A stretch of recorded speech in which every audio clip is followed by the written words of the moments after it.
Take it to trial. Take it to trial. Welcome in, grab a seat, hit the like and subscribe. The Sweet Peas on the mic with that spicy little vibe. Got the courtroom streaming in the chat, going wild. We're debating heavy topics, but still laughing like a child. From objections to confessions to the judge's side eye. If it's justice and it's messy, we gon' talk about why. Every day's a new case, every moment's a ride. And when Sweet Peas in the building, we be learning with pride. My eyes on deck, keep the room running smooth. Film freak therapist, you know, keeping everyone in the groove. Right to with the facts, pretty brown girl with the sass. Moreldia and Fowler keep the peace in the chat. But Jason walks in and the ladies collapse. Chocolate, take it to trial, where the truth gets loud and the laughs run wild. Sweet Peas got the spice, she's the queen of the aisle. Chat fam rolling deep, we've been here a while. Lights on, mics up, we gon' do this right. Take it to trial, every day, every night. Take it to trial. Morning shows are sharp, afternoon is on fire. And we catch every moment that the court might inspire. From witnesses whispering, the lawyers trying to hard. You know Sweet Pea breaks it down like a legal tarot card. Chats cracking jokes, dropping theories on the fly. We're serious when it counts, but we still testify. Minds hold it down when the trolls try to play. If you're out of line, court adjourned for the day. But when Jason logs in with that deep hello sound, the ladies in the chat, man, they all fall down. Take it, take it, take it, take it, take it, take it, take it, take it to trial, where the truth gets loud and the laughs run wild. Sweet Peas got the spice, she's the queen of the aisle. Chat fam rolling deep, we've been here a while. Lights on, mics up, we gon' do this right. Take it to trial, every day, every night. Take it to trial. When the sun goes down and the cases get deep, after dark gets spicy, no secrets to keep. Taboo topics, big laugh, slap, happy crew. Sweet Pea says behave, but we never really do. It's opinions, confessions, stories untold, but we handle it with heart like the chat made a goal. Hey! Take it to trial, from day to night and every wild mile. Sweet Peas nearly strong with her trademark style, and the fam in the chat always makes it worthwhile. Turn it up, show some love, hit the like on sight. Take it to trial, yeah, we live tonight. Take it to trial, yeah, we live tonight. Take it to trial.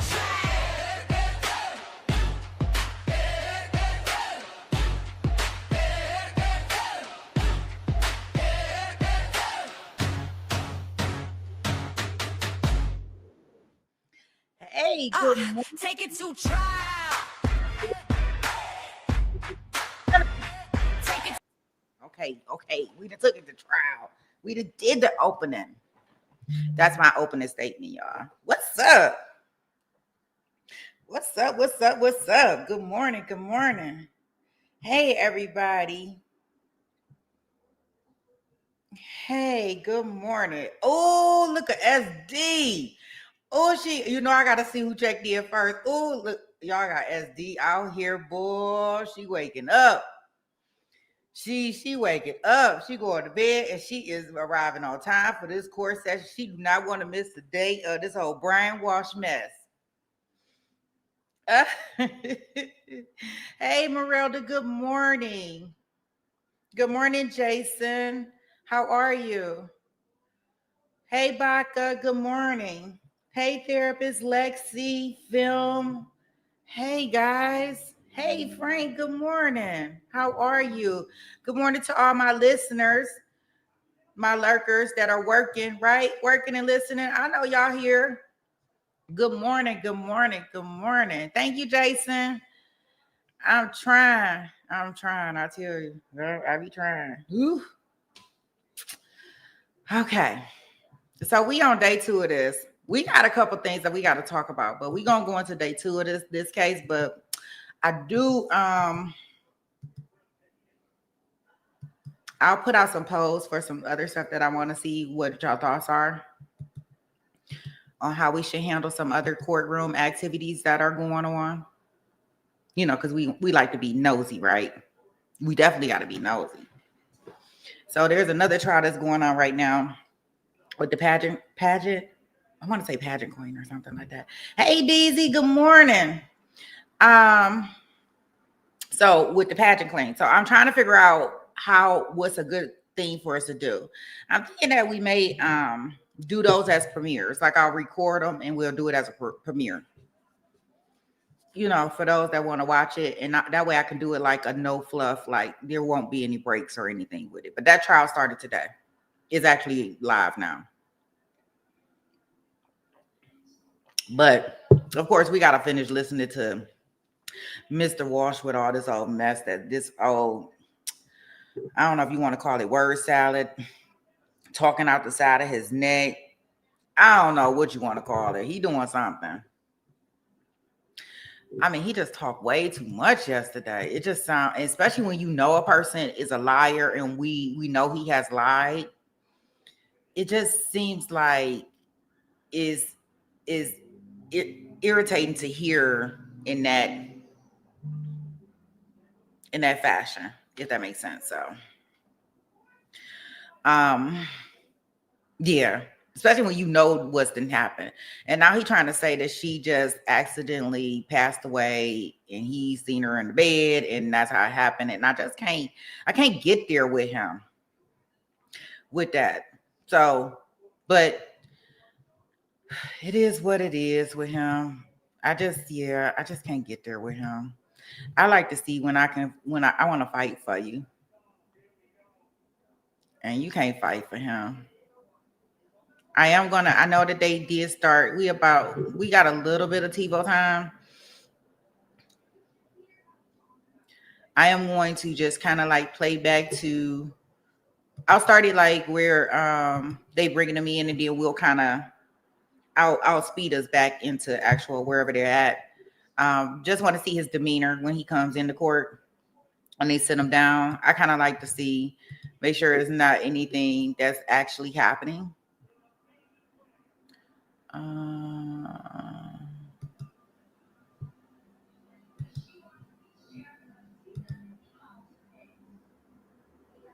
What kind of braids do he got in his head here? I don't know.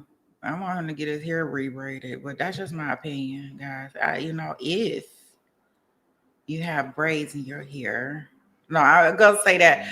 I better not say that. Oh gosh, I can't say that. Okay, I ain't gonna say that. I'm gonna keep my mouth shut this morning. You say clutching his rosary? That goofy. Like you should have been clutching that when you was thinking about doing that and praying on what you was about to do that was real stupid. All right, let's get ready to go into court. Let me see those ones and Sweet Pea gangs. If y'all ready to go in here and get our day started, I'll put out some polls, some different stuff. Before we do that, let me get y'all bingo cards for people that are playing bingo. Yeah, I know I'm bootleg. We have not pulled the bingo for the winner of other bingos. Yes, I'm bootleg, but it will get done. Don't worry. I'm trying. I want to get it done. I got to get it done because I don't want to put anything and confuse them, if that makes sense. So I want to keep them separated. So I am going to work on that for you guys. Okay.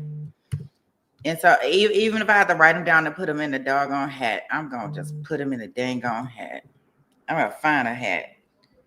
Do I have a hat? Or I'm going to put a box or a bag. I got plenty of Walmart bags around here. So let's play bingo.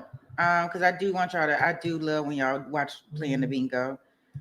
And I do want to make sure that I give out this Sweet Pea merch because everybody wants a coffee mug. Oh, I will show y'all my coffee. I'm going to show y'all my coffee mug. My kids done broke it. And y'all do want y'all Sweet Pea gang because you'll have the choice between a Sweet Pea gang notebook. And if you want any of this merch, you can definitely check out our website or a coffee mug. Now, I will let you know that I got the Ooh Wee coffee mug. I do love it. Oh, and this is really nice. I like all of them. My baby, she broke my handle. Shoot. I don't know. I guess she was trying to watch and decided that she wanted to break it. So There we go. All right, well, let me get us in court. Let's see what we have in store for us today, what Mr. Walsh has to say.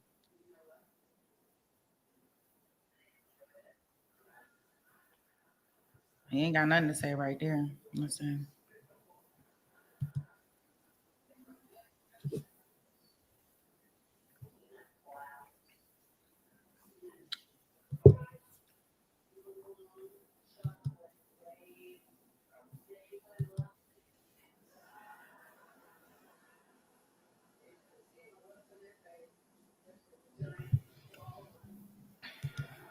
So guys, does he have any does Brian have, I'm sorry, does Anna, this is her mom, correct? Does she have any other family? I'm just curious. I'm not sure.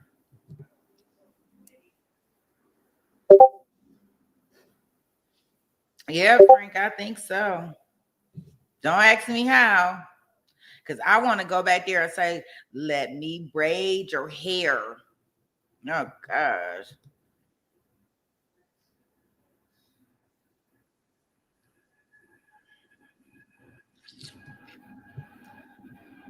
I was just wondering, like, if she had any other family in the house. Okay, let me bring us up to speed.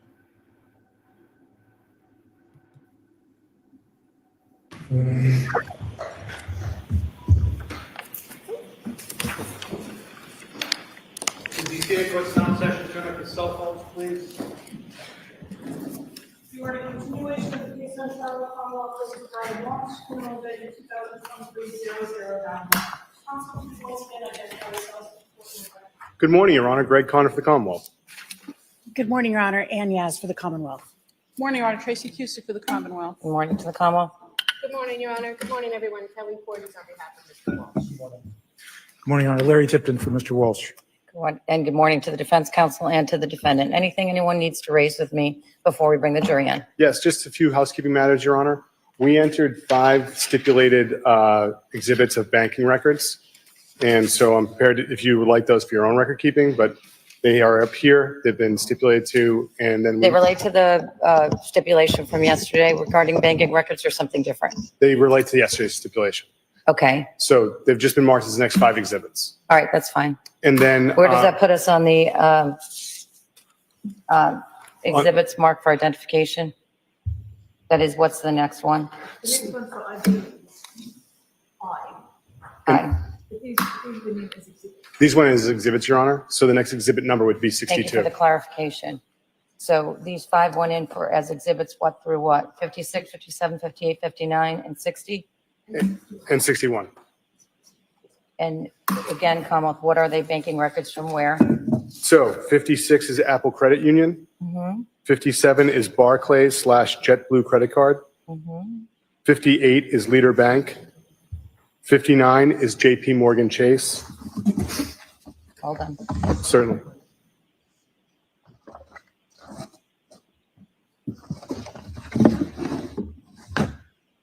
I'm caught up. Yep.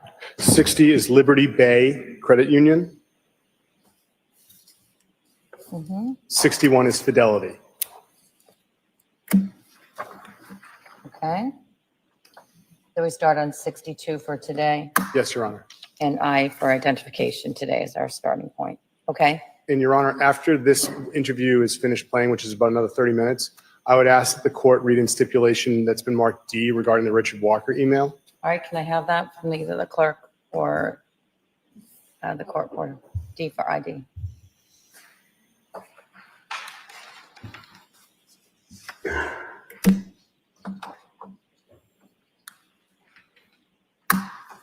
Thank you, Madam Clerk. Thank you, Your Honor. Anything else from the Commonwealth? Nothing further, Your Honor. And from the defense, anything this morning before we bring the jury in? Just briefly at sidebar, Your Honor. Sure.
All rise for the court, please. Jurors entering.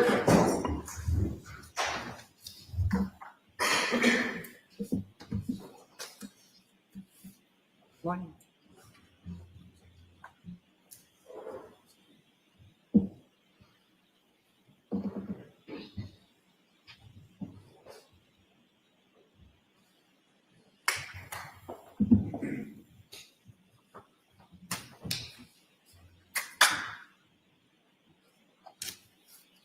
Hear ye, hear ye, hear. All persons having to do with the Honorable Justice, and I hear for the justice of the Norfolk Superior Court. Draw near, give your attendance, and you shall be heard. Let's have the call of Massachusetts in this honorable court. Please be seated. Please turn off your cell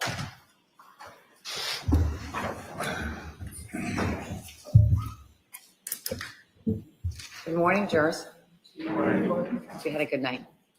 Jurors will start today, as I promised, with the 4 questions. Jurors, were you able to comply with my order that you not do any research about this case?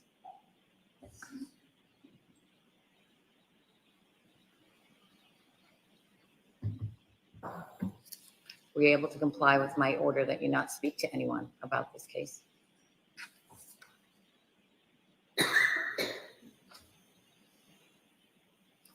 Have you stayed away from all social media and or news media?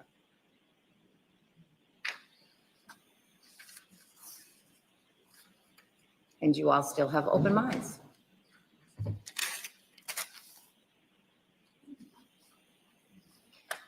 With those 4 questions all answered by in the affirmative by all 16 jurors, we're ready to begin today's work. Witness may be called to the stand. Thank you, Your Honor. Commonwealth would recall Harrison Schmidt.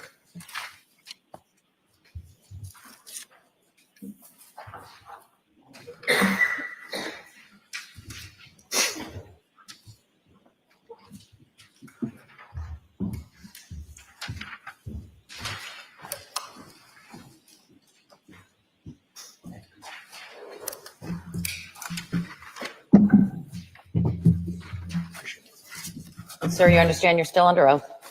Yes, Your Honor. You may proceed. Thank you, Your Honor. Yesterday, we stopped an interview from January 7th at approximately 1 hour and 2 minutes and 35 seconds in.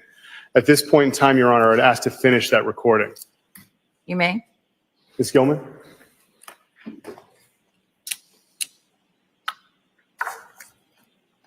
More than that, so.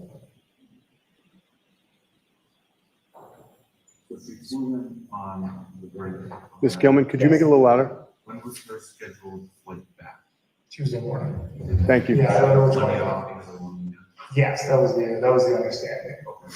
And then, correct me if I'm wrong, you said on Friday, the 30th, when she landed, she told you that she had a work issue, she had to go back. She was alluding to things being very busy with stuff on Friday.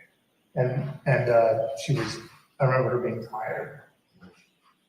Did she book a return flight earlier? Did she change the reservation? Did she book a new one? I don't see, here's the thing, she sent me the flight coming to Boston, but she never sent me the return flight. All I know is that she told me she had a return flight on the 3rd, but you know, I don't know what time or what that was. I assumed everything was just the way it was, and then she moved the schedule up 2 days, which is not the first time she's done that.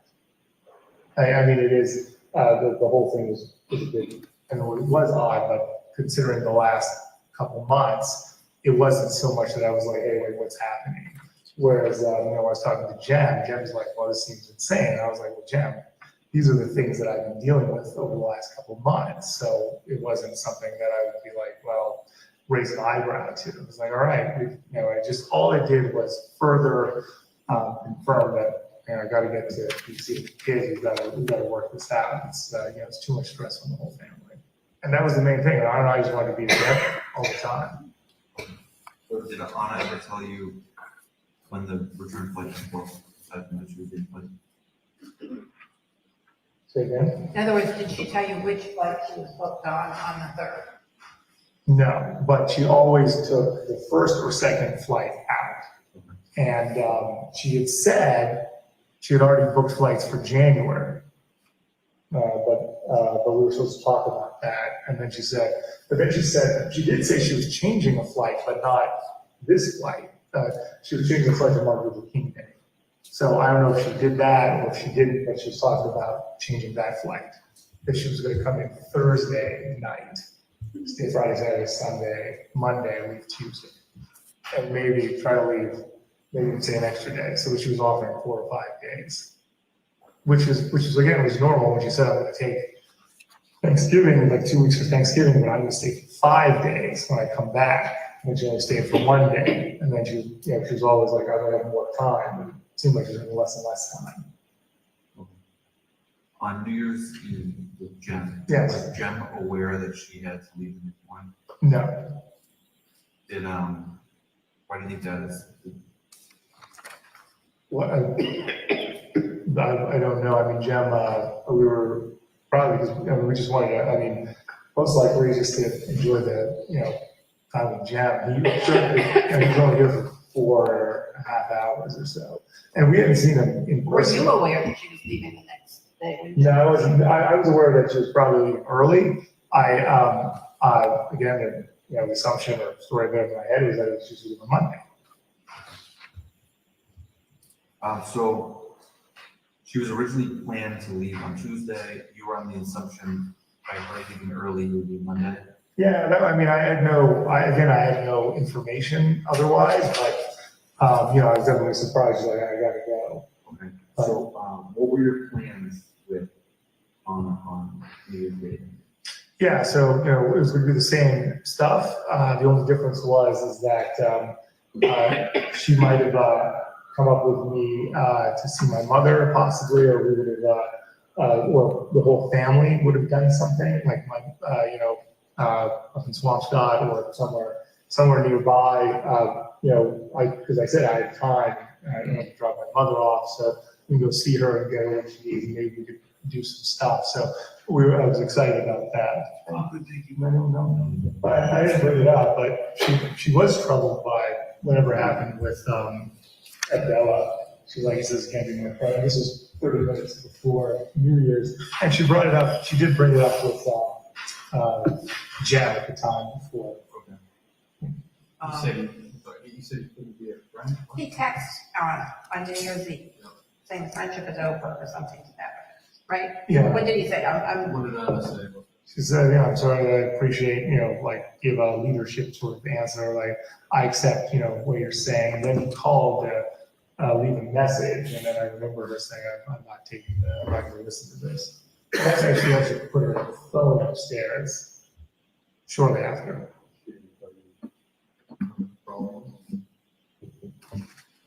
I think she understood it. I think he was saying that I didn't see you for the holiday season. You're in town, not seeing me in person, often enough. That's not acceptable. I'm here to, support you, take care of you, or whatever it is. So, it was just a bit. I mean, it's not the relationship I guess she thought that they were having. He's married to a child, just by the way, and they've known each other for 10 years. So just to give you some background. Do you know how they met? Yeah, they worked at the Willard Intercontinental together back in 2012. That she went and put her phone upstairs after that? After that, she, let's say it's 10 or 15, and then I remember her putting her phone upstairs because she came back down without it. Was Thomas came down at one point? Yes. Yeah, exactly. Was this before, during, or after Thomas was participating as well? Oh yeah, Thomas went to bed at he went to bed and then he came over at like 9 or 10 or something. I think Anna took a bunch of photos. Jem and I don't have any because she didn't send them to us yet. But I think she sent one to Will Fasto. So that was when that's when the photo was taken about. So just maybe 10 o'clock or something like that. You know where upstairs she put her phone at that point? Yeah, on a bedstand. In your room? Yeah, or my room now. The one with the ceiling tile on it? Yeah. Okay. No, yeah, not in the ceiling tiles drawer, on top, yeah. Makes sense. But she did seem disturbed by that, which was odd. And she did bring it up, she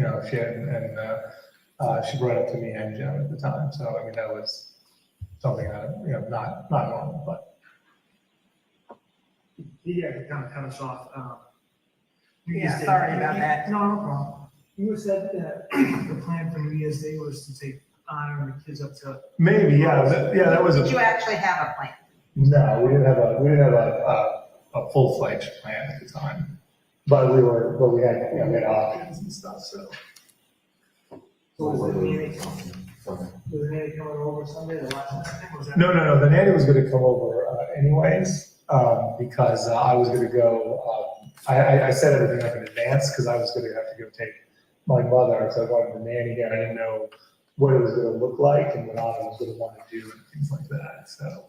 Also, if I was gonna see my mother, I was gonna take the kids somewhere, and then we're gonna meet up later, but, because I have so little time outside of the house, when I do try to make, most of it as a and get everything done, I would say we would do. You mentioned having options on New Year's. Yeah, because I had the time to go see my mother, so I was like, we'd go up and we wanted to do something, with her, with the family, we had those options were available to us, which, like today, maybe not, right, because I don't have any time. You guys had an argument after she said she. No, we didn't have an argument. I was taken by surprise. I was, not to be crude, but I was in the bathroom and she came by and said, I have to go to sleep. And I was like, well, hold on. And she's like, I have to get up early, Brian. I have to go tomorrow. And I was like, oh, I wasn't expecting that. And then she said, I said I have to leave early. I said I didn't know it was going to be like that early. So, but I did have an argument with her for the Thanksgiving and the Christmas Eve. So I wasn't going to make the same 3 times. I was like, okay. And then she immediately backed it up with like, hey, I'm going to come 4 or 5 days and for Martin Luther King Day, because we were making a new schedule for January and February. I said coming every week is really not good. Is there any way that you could come every other week for more time? So we were working on that when she arrived Friday and Saturday. Talking about that.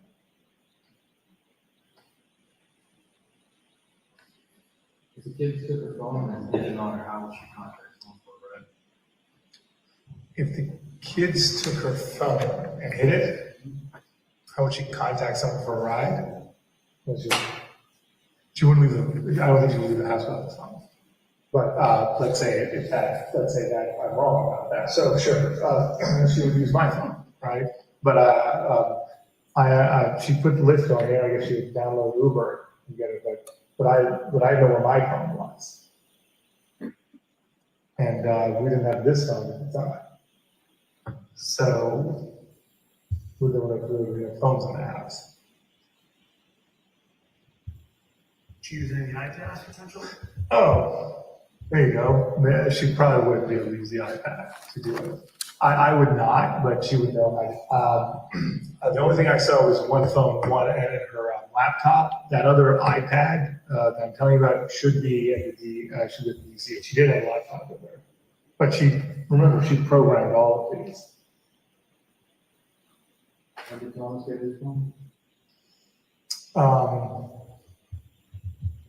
mother brought it on I forget when we got the phone, because she had to get the phone and, or my mother had it and she was bringing it with the watch and everything. So it probably came here on she probably brought it on the second or something. Everything came on the second. When you didn't have your phone, you sent those emails, those 3 emails. Yeah. Who were they to again? So Zach and Daniel, my business partners at Let's, my wife and my mother. Okay. How did you send those emails? My laptop.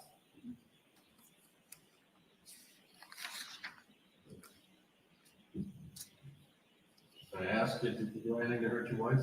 No, I would never do that. Or does we all have arguments with one another, spouses, etc.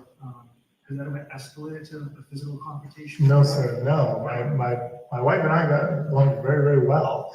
Hey, the only stress we were having, we weren't together. It's really, I bothered Tracy about it for months. The family doesn't work without my wife. Never hurt my wife. I mean, I loved her, and what would it been? I think about my kids too. She's a wonderful mother on top of being a wonderful wife. I mean, to take that away from that, I mean, I just couldn't even imagine something like that. That's just not. Would never do anything to hurt my wife. I wanted to spend the rest of my life with my wife. I'm still going to, and you know, we were apart because of the job and my legal problems. Her leaving very early, maybe angry? No, I wasn't angry. I was sad. I got angry about Thanksgiving, and then you know, I realized I was just sad that we're not spending a lot of time together. And she was sad about it too, and it was exhausting for both of us. She was away from the boys. I was always dealing with the boys.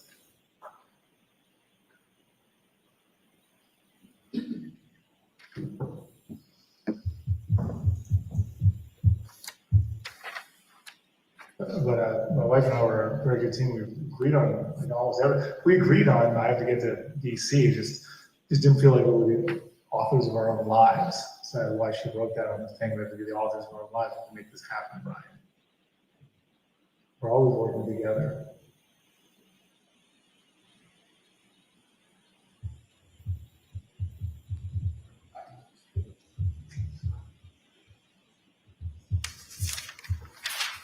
In your mind, where do you think she is right now?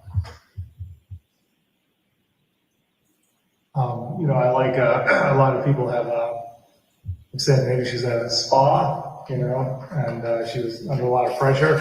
Doesn't really track with my wife. She loved her job and she loved her family, so she would always be focused on that. I mean, you know, maybe the country house like in Bella in Serbia, but I have no idea. I can't. I'm having a hard time with that. Does she have any other identification? She's got a Serbian passport or Serbian, you know, international identification cards. One with one with NIP. I haven't seen her use them recently. I don't know if they're in. I don't even know if the date is on them or the proper date. Other than Serbia, any other ties internationally in the country she visit, or family or good friends? She's a language expert. She spent time in college in France, which she speaks perfect French. But she has a family, or if she has a friend there, I don't know if she's still there, Julianne. But other than that, that would be it. And then you have DC and Boston. I mean, sisters in Canada, sure. They're asking for a broader. Okay.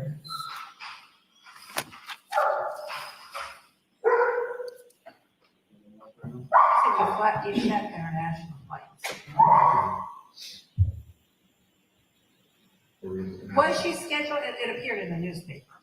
Not that I ever believe the newspaper, which is why I'm asking you guys. It appeared in the newspaper that she did have reservations to go back to DC on January 3rd. That makes sense, yeah. I'm just asking if that's confirmed. That's our understanding. Do you know what time? Something like that. Of course, they're the one employee, yeah, always. And that she never changed that. To our knowledge, it's not canceled. There is a chatter between JetBlue and her over the last few months. Because when she doesn't call, she does something, they do it online, like online messaging. Oh, they should probably go to the JetBlue site. Yeah, they have a chat, yeah. So that's, so she could be doing that and getting kids or something like that. There's but a lot of times she would talk to them and it wouldn't work out, and then she would take a break and then come back. Live chat. Yeah, so sometimes, I mean, I don't know if it could be like, they're like, we'll just come in, change at the counter, or they're like, I can't do this. And she's always asking for, she had gotten a good status, especially with the card. So I don't know what her deal was, but it's possible that, because she said when I have this, they can make changes to the counter, upgrades to the counter are different, so, yeah, she never called them.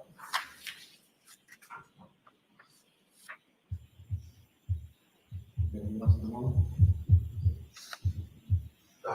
What about like brunch reservations or any brunch plans on New Year's? That's a popular thing. Not that I know, but Anna was talking about making some, so I don't know if she did it or not. I haven't checked, I haven't looked for anything on Open Table or Resi or anything like that. I could take a look. Then, Because last year we went the whole family, we did go to brunch. So that is a very normal thing to do. So normally it's like a bigger scheduled plan for New Year's. Right, but I mean, this year, things were up in the air. So, a lot of time outside of the house on New Year's Day. When did you put that request in? Was it a normal Thursday request? Yeah. No, always Thursday. Okay.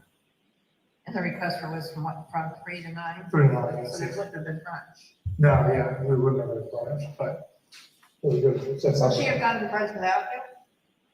No, well, she would have left. No. I mean, if she were going home on January 3rd, would she have gone out to brunch with other friends or anything? No way, no. The only time when she was here that she saw someone without me was Rima. And I was over twice. She did that twice. That's the only, everything else we would do together or people would come to the house. The time together is very important for us. Both friends in the area that, Peter Kirby, I think we should speak to as far as that we ran about well, that she was close with that asked. Peter Kirby, they were in the same leadership school together 3 years ago. And he lives with his wife and John Marshall. They've been calling for support. Jim Mulu, who was here, obviously, is a family friend, and someone who is, obviously loves Anna very much. Rima Ferrer, she was Anna's mentor, and they were very good friends. Those would be the main ones that I would think of.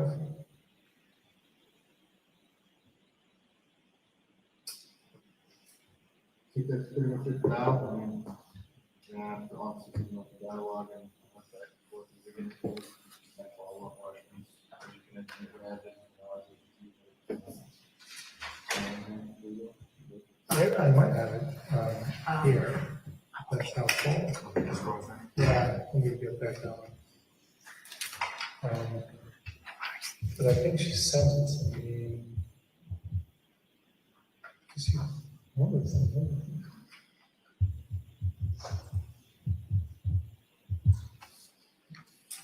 Could this be it?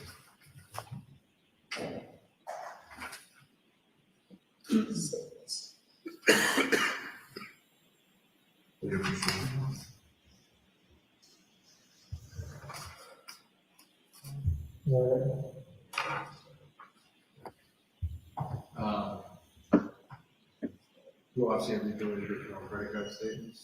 You want to pull those and then for the past week, and that'll help us travel and stop and stuff like that. Yeah, just check the Chase Freedom. That's the one that I use. I don't use the Capital. The Capital one has been out of commission. It was only in commission for a month or so. Do you have access to the Chase Freedom or? We got to jump through a lot of hoops. Yeah, absolutely. How much of the Chase Freedom would you like?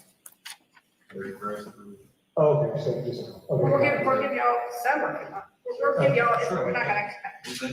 That's easier, just pick on a month. Whatever the last month's statement is, I'm not sure if it's, you know how it is, some of them start December 10th.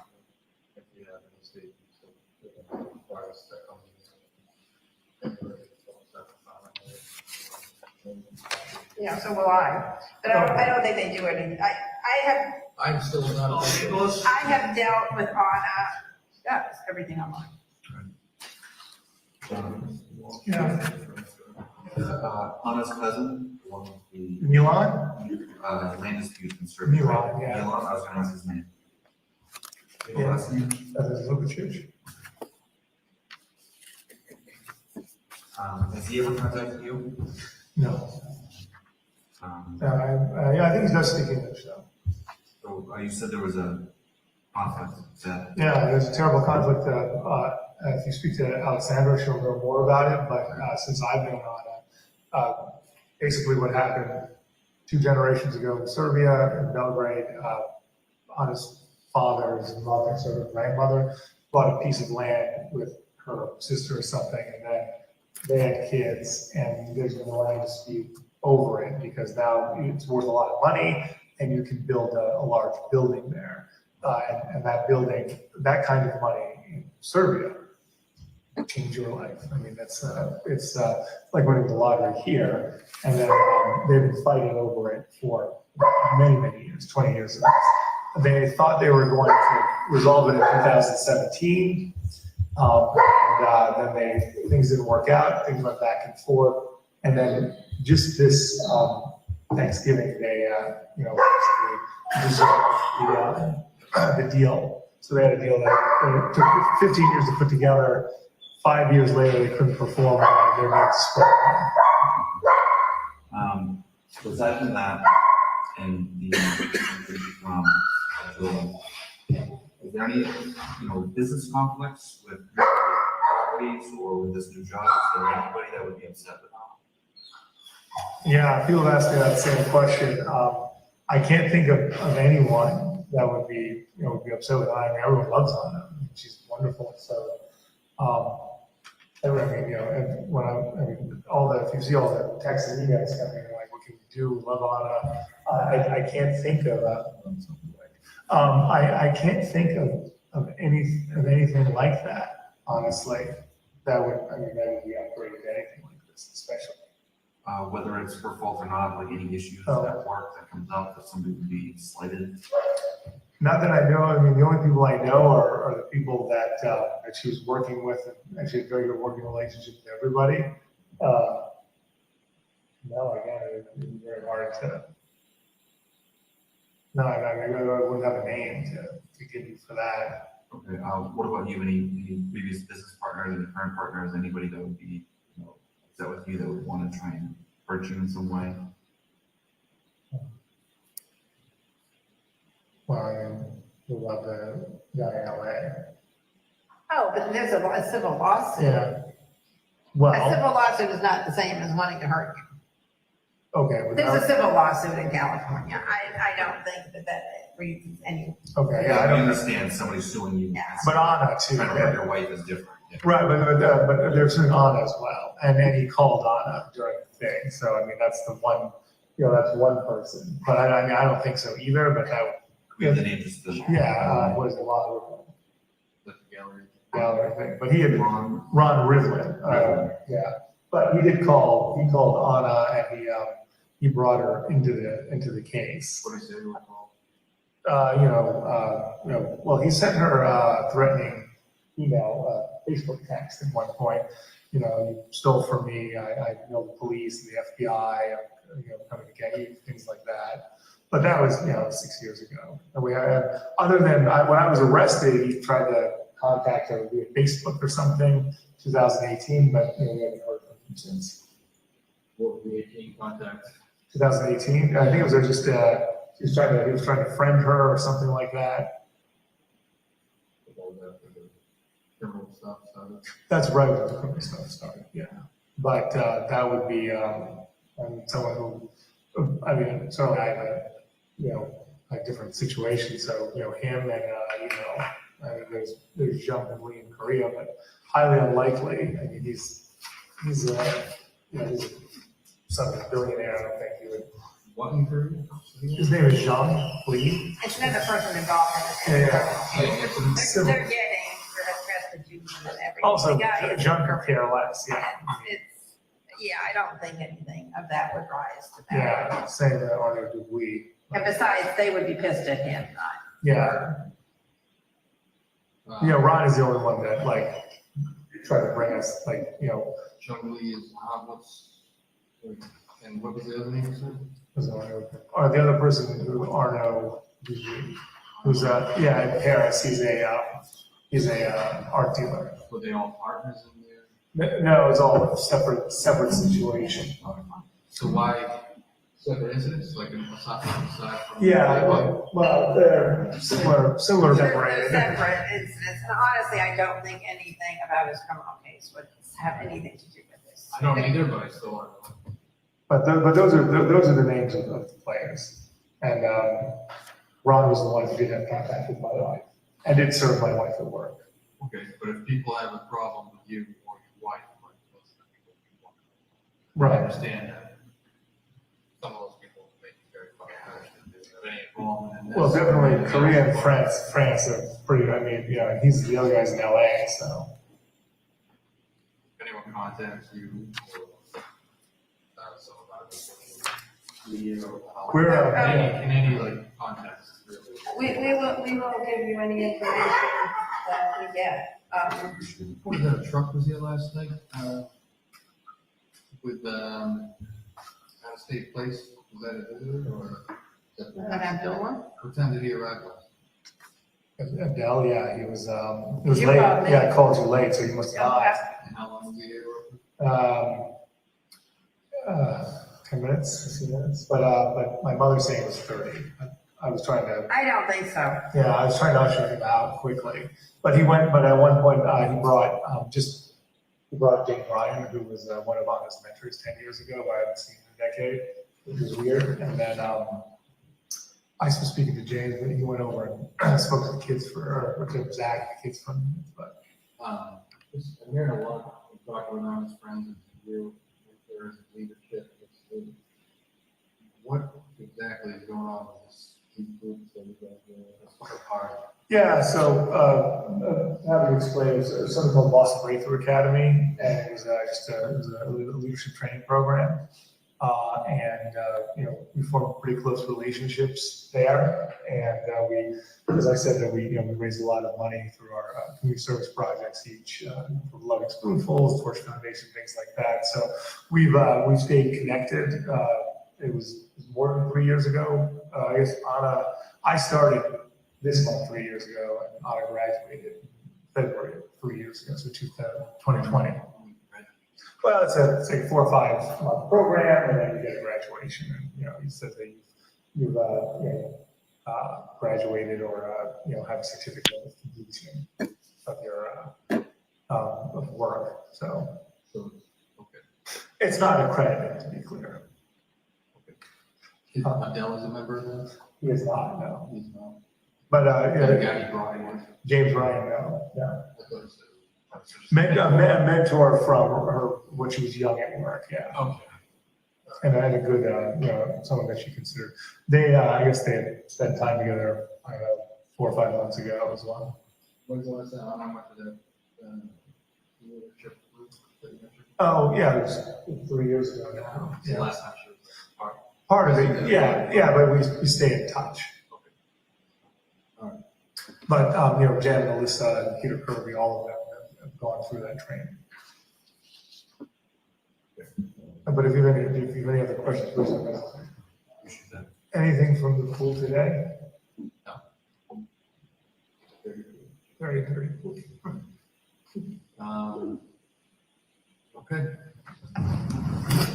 It is 15:36. Sherman. Your Honor, Yes, could the Commonwealth request that identification D is read into the record? sure. So, George, from time to time, I will read you what are stipulations. They're simply agreements between the parties. I sometimes say they're facts you can take to the bank if the parties agree to them. I'm going to read such a stipulation now, marked for identification as Exhibit D for ID. At 5:18 a.m. on Saturday, January 7th, 2023, Cohasset Police Detective Harrison Schmidt received an email from Richard Walker 9984 @gmail.com, which stated, "We have the so named Anna Walshe with us here. We had a deal worth $127,000. She messed up. We have her here with us, and if she doesn't pay the money, then she'll never be back. And we know that the police and the FBI are involved. Good luck finding us.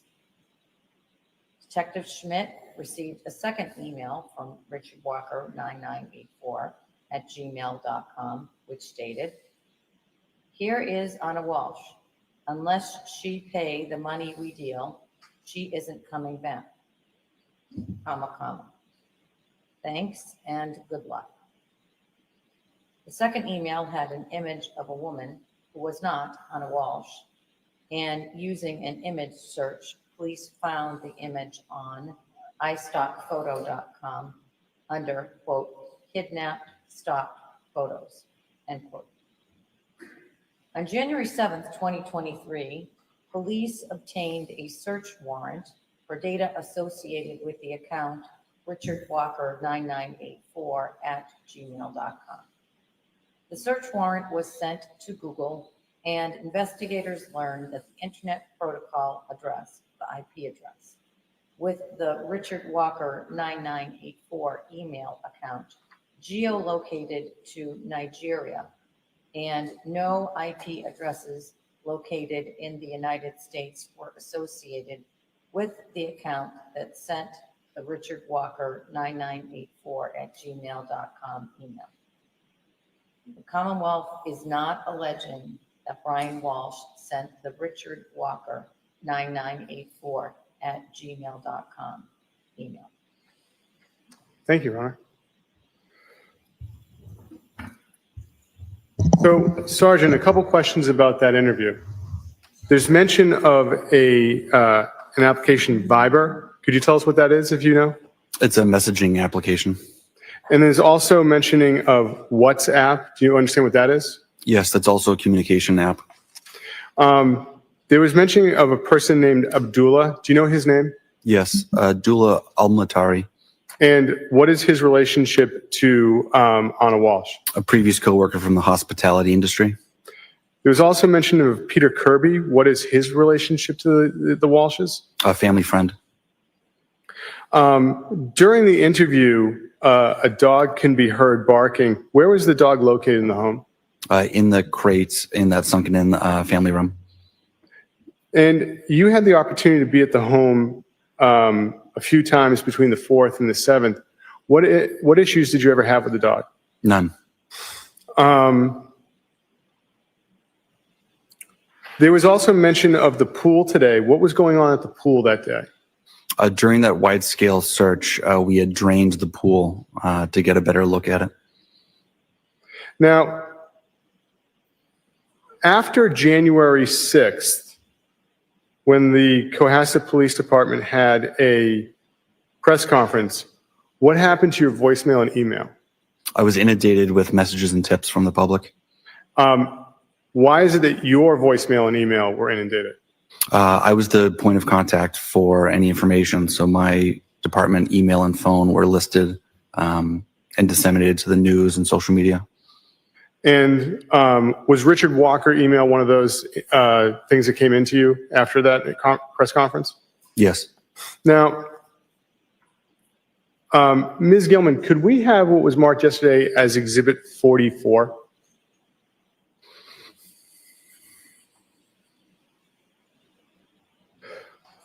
Sir, do you recognize Exhibit 44? Yes. And where is this in relation to the house? If you're standing in the backyard with the house to your rear, you'd be looking at like the back right corner of the fenced-in portion of the yard. That's the shed. What's on the other side of the fence? Neighboring house. Now, Ms. Gilman, can we have Exhibit 47 from yesterday? Sir, do you recognize this?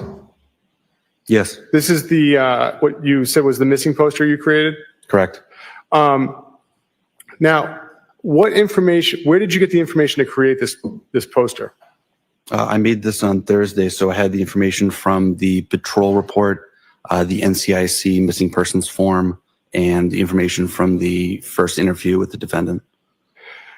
Thank you. If you could take that down, Ms. Gilman.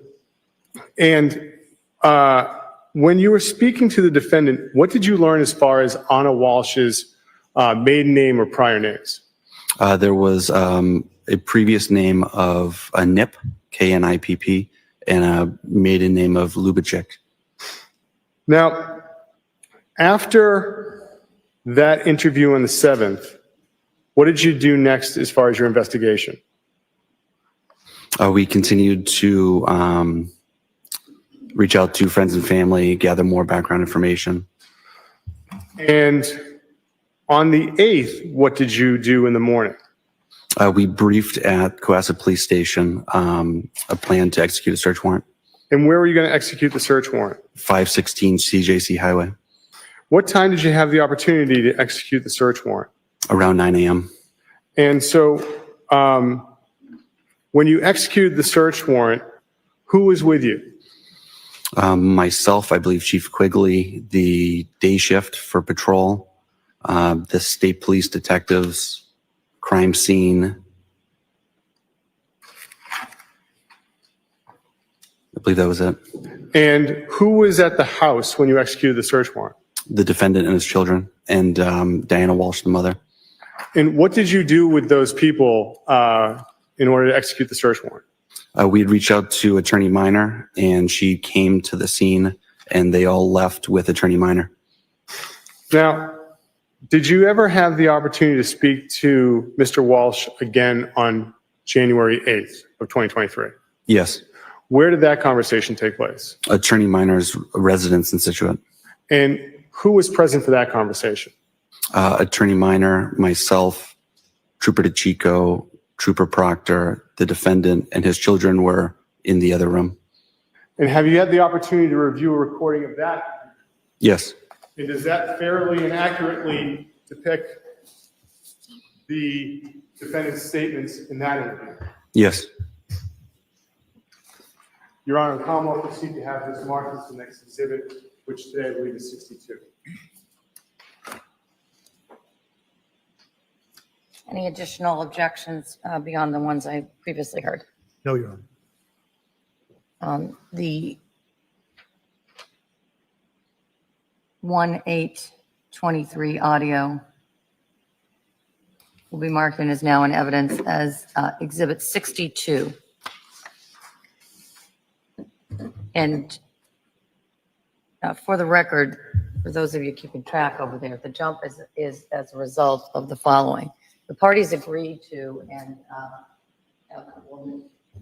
had indicated to the council, now will indicate to you on the record, certain financial records the parties agreed to have been admitted into evidence, and those records are now in evidence as exhibits 56, 61. They comprised records from Apple Credit Union, Barclays JetBlue Credit Card, Leader Bank, JP Morgan Chase, Liberty Bank, Bay Credit Union, and Fidelity Records. So, Thank you, Your Honor. Your Honor, with the court's permission, may the Commonwealth play Exhibit 62? You may. Thank you. Ms. Gilman?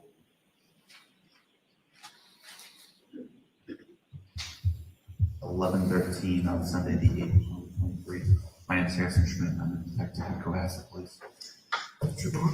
Trooper Michael Proctor, Norfolk County DA's office. David Chico, Trooper, Norfolk County DA's office. Tracy Minor, attorney for Brian Walshe. So we're here at 244 Gannett Road in Situate. Did you see the time? Yep. Okay. Let's see. So yes, the last time we spoke was yesterday, and I think we asked you to give us a good account of where you went when you left your house on the 1st, and you told us that you'd gone to visit your mom, went out, ran a few errands for Whole Foods, CVS, and thank you, ma'am. You told us that the Whole Foods was across from the house, and your mom was in Paradise Lane, and the CVS was in Danvers. Where is which CVS in Danvers was it? No, sorry, maybe like by the nail salon that, on 92 What road would that be on? by Kathmandu, coffee shop. Kathmandu. And what did you, purchase there? It's probably the alcoholic wipes or the other wipes, whatever it's called. I forget what it's Okay, and the method of payment, cash. and the time that you would have been there? 7? About 7 p.m.? Yeah, 11. Okay. I was looking for, I don't know if it's over. Okay. Because, Well, we know that you got back to Cohasset by 8. after 11:30, yes. But It's not an exact science, but like a general approximation. Before 7, most likely, it gets dark out, so we're like. Was it dark when you got there? Yeah, yeah. It was. You think it was before 6:30? I don't. Okay. So So it could have been at 6:30. did you go anywhere else other than that? CVS and Danny's? That was the only place I went. And the whole group. And you went there, Oh, for yes. the time? Yeah. I've been going to Walgreens. Anytime I go, my mother asks me to get alcohol for the kids.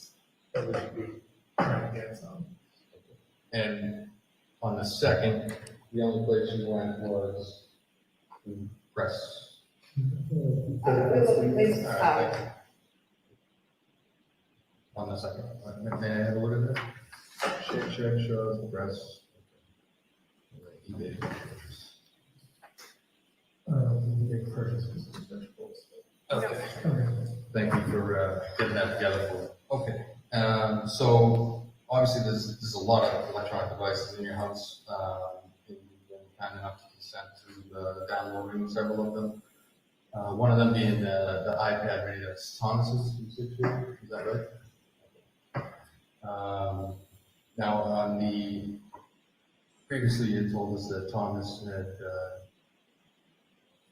gotten up on New Year's Eve, spent some time with you, with Jim and Anna, and then you'd gone to bed, right? And that was what, like 10, 30, is that correct? Around there. Around there. We can combine the photo that was sent by Anna.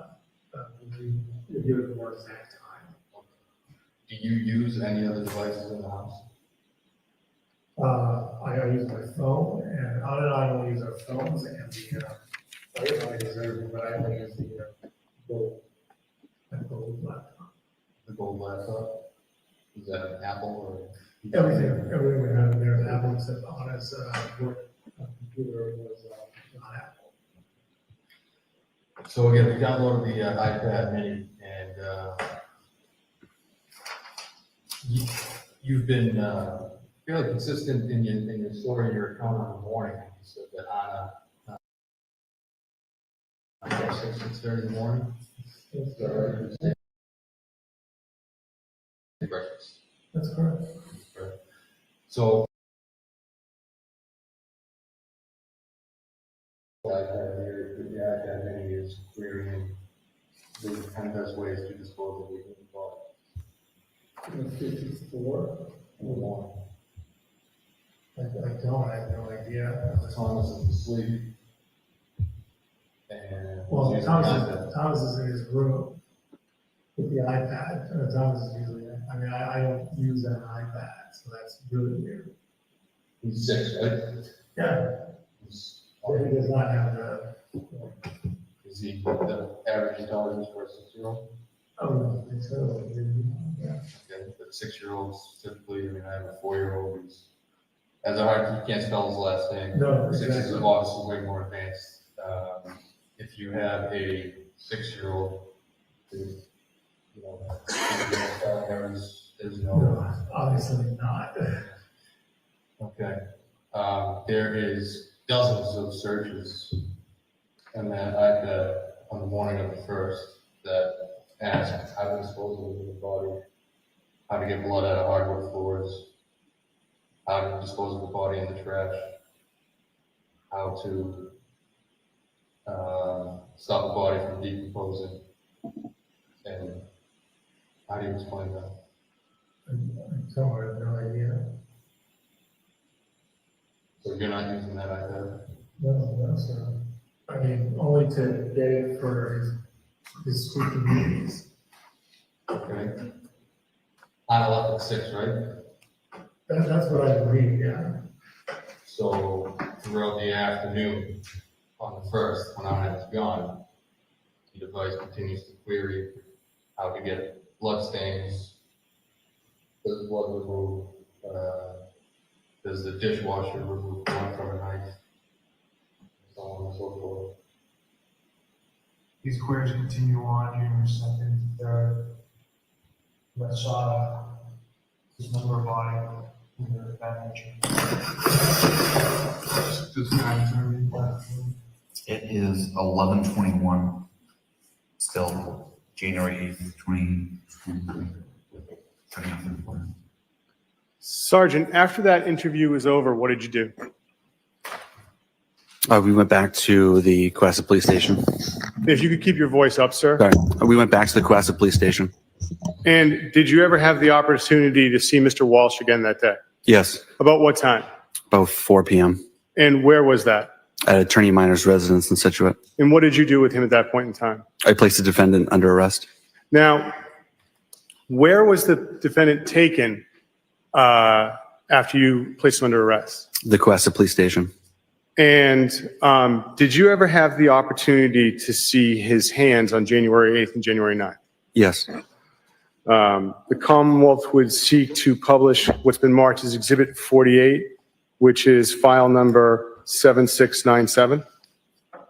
That's one of the previously admitted exhibits from yesterday morning, yes? Thank you, Your Honor. You may publish it.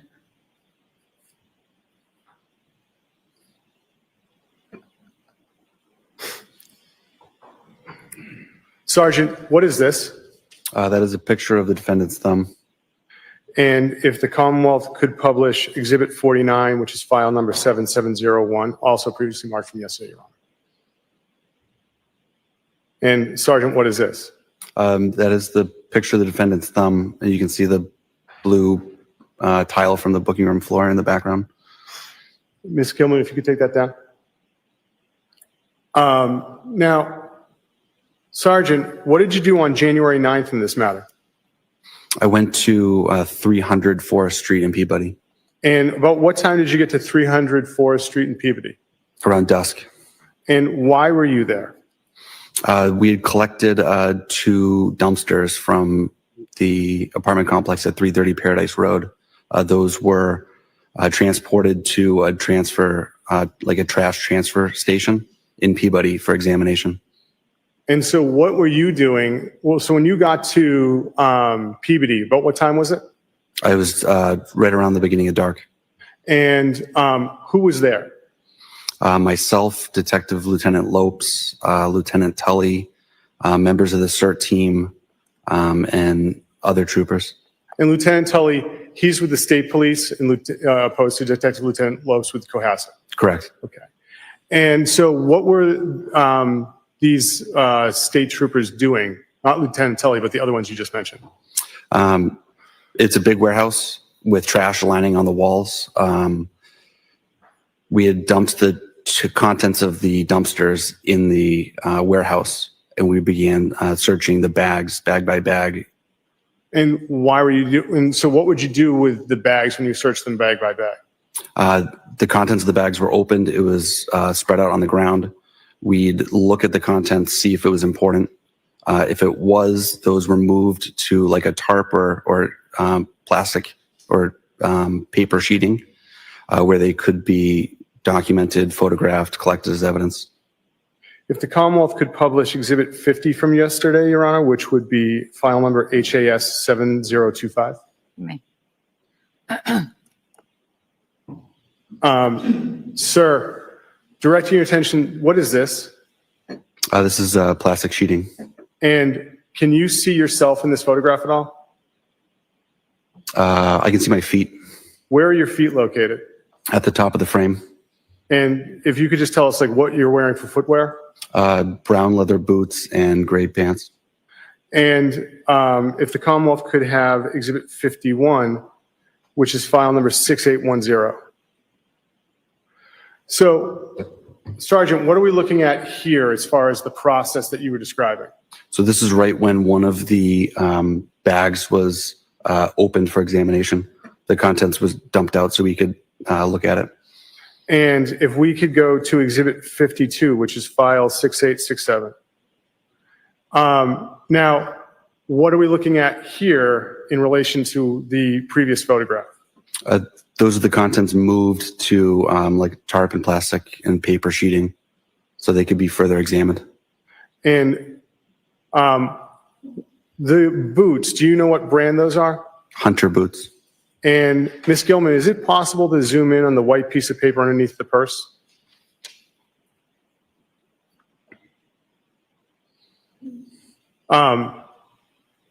Sergeant, did you see that white piece of paper that night? I did. What was that?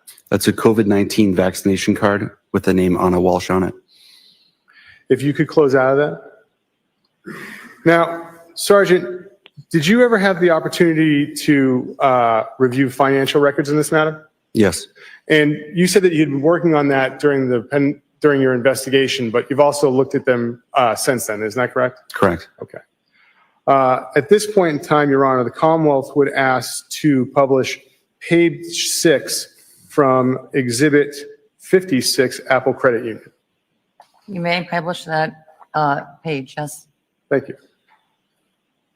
This is from the Apple Credit Union. Yes, Your Honor. Sergeant, do you see this statement? Yes. All right, Sergeant, what is the date for this statement? The ending date is January 31st, 2023. And Sergeant, and Ms. Gilman, if you could scroll down.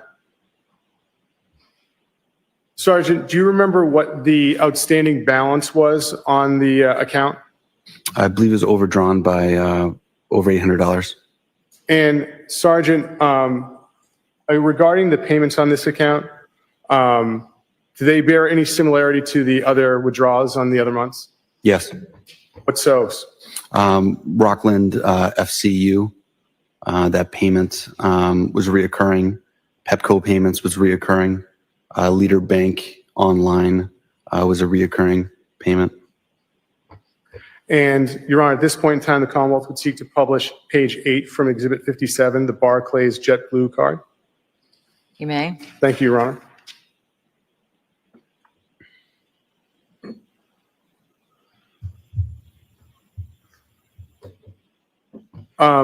Sergeant, what is the date for this statement? Statement period ending in January 17th, 2023. And what was the balance for this statement? Statement balance as of 1/17/2023 is $2,145.69. And Ms. Gill, and Your Honor, if we could publish page 10 from the same exhibit? You may. Thank you.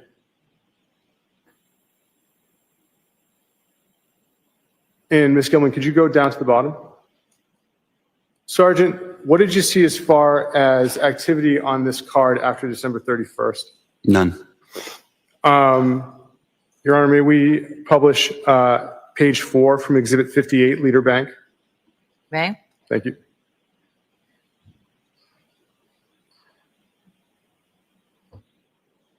Sergeant, do you recognize this statement? Yes. What is this for? This is a mortgage payment for investment property. And do you see an address associated with it?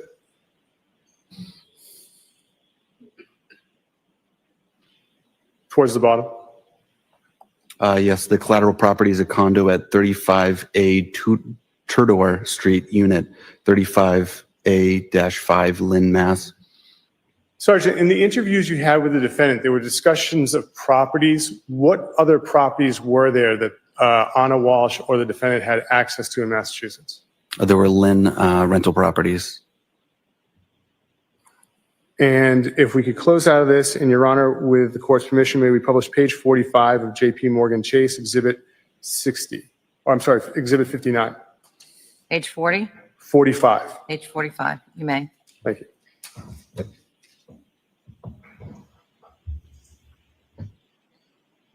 Sergeant, what is this account? This is the Chase Freedom Card. And when is the period ending for this account? Ms. Gilman, could you scroll down just a little? Under opening and closing date, what are those, sir? The range is October 18th, 2022 to November 17th, 2022. And Ms. Gilman, could you scroll up? What was due on the account at that point in time after the November date? $0. And with the court's permission, the Commonwealth would seek to publish page 47 of the same exhibit. You may. Thank you. Now, Sergeant, directing your attention to page 47 of the same exhibit, I'd like to ask you some questions about October 30th. Do you see that entry on it? Yes. What is that state on October 30th? A United flight was purchased on the 30th for November 23rd, 2022 from airport code IAD to airport code DUB. What is the date associated with that? November 23rd, 2022. The next line down, sir? Purchased on the same date of October 30th, a Air France flight departing airport code DUB to arriving CDG, and then a connecting flight CDG to BEG. And the next line after that, sir? Oh, and by the way, what was the date associated with that airline? That was 11/27/2022. The next line on October 30th, sir? A flight from Lufthansa Airlines for the date of December 7th, 2022, leaving BEG to airport code FRA, and then a connecting flight FRA to BOS.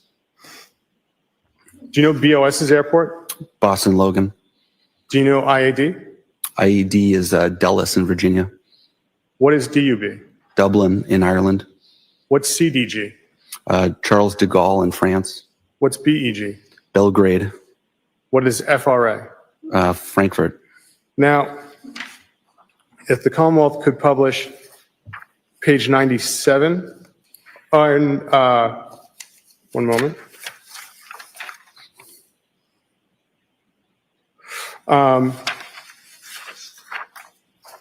Could the Commonwealth publish page 97 of this same exhibit, Your Honor?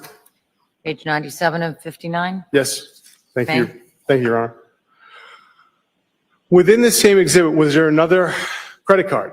Yes. And what was this credit card called? IHG Rewards. And looking at page 97, what is the balance owed on this credit card? $2,690.97. And Ms. Gilman, could you scroll down? What is the closing date for that account? January 23rd, 2023. And Ms. Gilman, could you scroll down some more? What is the name on that account? Anna Walsh. Now, if the Commonwealth could publish page 25 of Exhibit 60 from Liberty Bay. You may.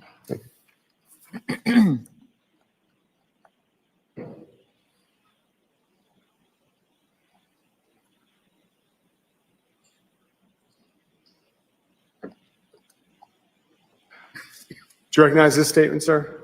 Yes. What is this? This is a Liberty Bay Credit Union statement ending in January 31st, 2023. And who's the name on the statement? Anna Walsh. And what is the balance on the statement? $3,388.98. And do you see those withdrawals on January 3rd and 4th? Yes. Do they have any similarities to other withdrawals and other statements within this exhibit? Yes, the MLS property was reoccurring every 3 months, and the WJ Management and Great North Prop were reoccurring monthly. The Commonwealth could publish page 7 of Exhibit 61, Fidelity. You may. Thank you, Your Honor.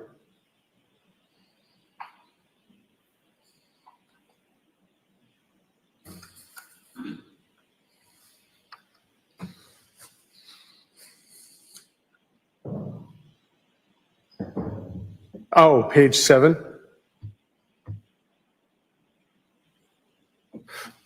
Sir, within Fidelity, how many accounts were there? 2.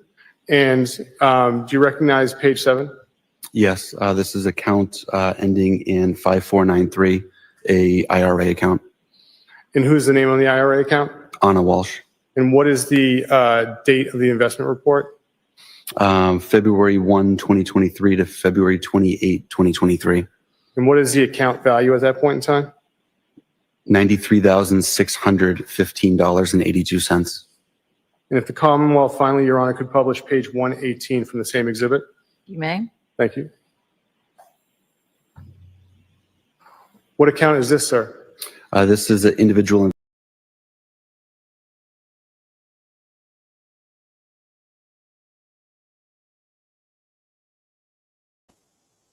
Sorry. I don't know what I did. I don't know why I did. Right. Okay. Look, it's probably one of my what's these sunflower seeds. I know y'all, you know, just on a side note, even though I know we've learned about all this financial stuff, right?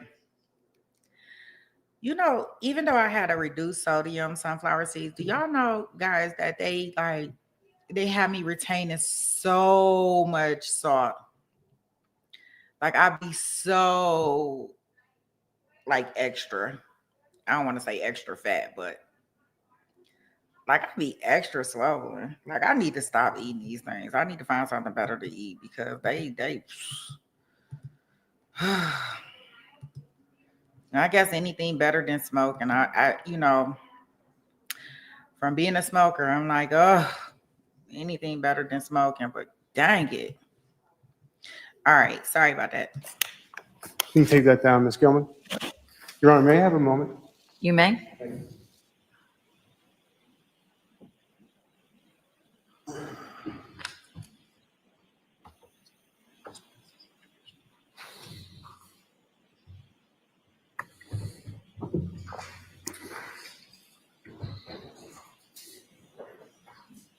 Your Honor, at this point in time, could the Commonwealth ask that you read in G for identification, another stipulation? Yes, may I have G, please? I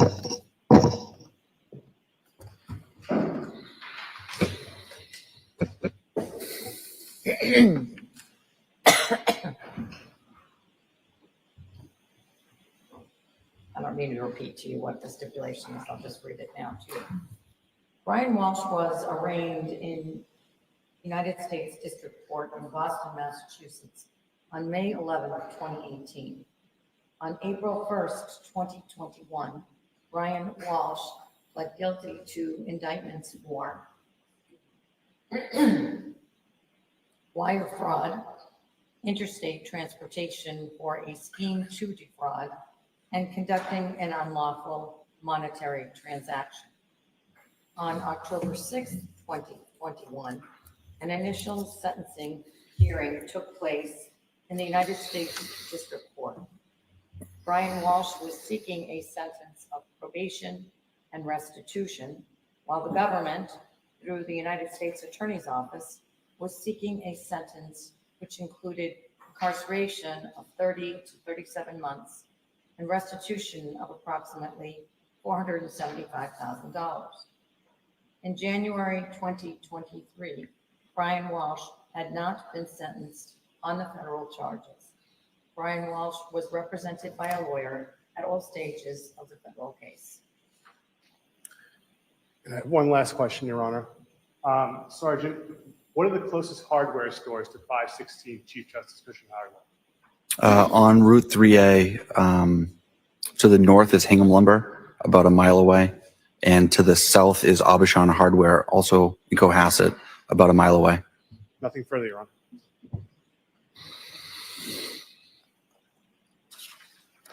Cross-examination. Yes, Your Honor, thank you. You may proceed.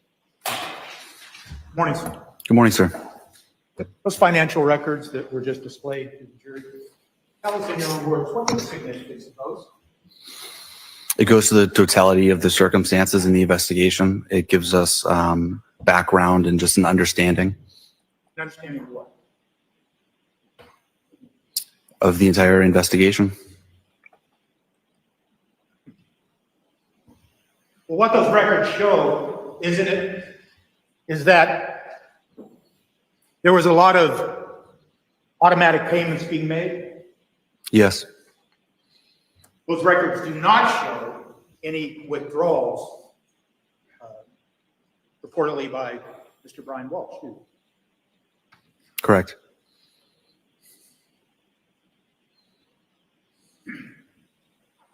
And for instance, those records that were related to the Freedom card that you then told the jury about the indication of the flights and you identified DUB as Dublin, where did you get those records?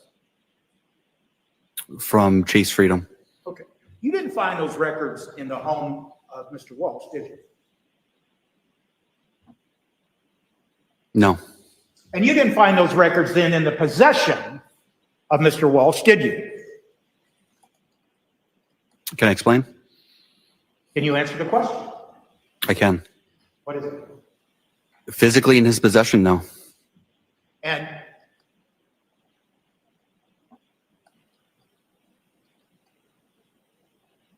when you were talking and asking Mr. Walshe questions, both on January 4th, January 5th, and later on January 7th, and then on January 8th, he never once told you anything about Anna Walshe being in Dublin, or he was suspecting that she was in Dublin, or anything of the sort. Correct.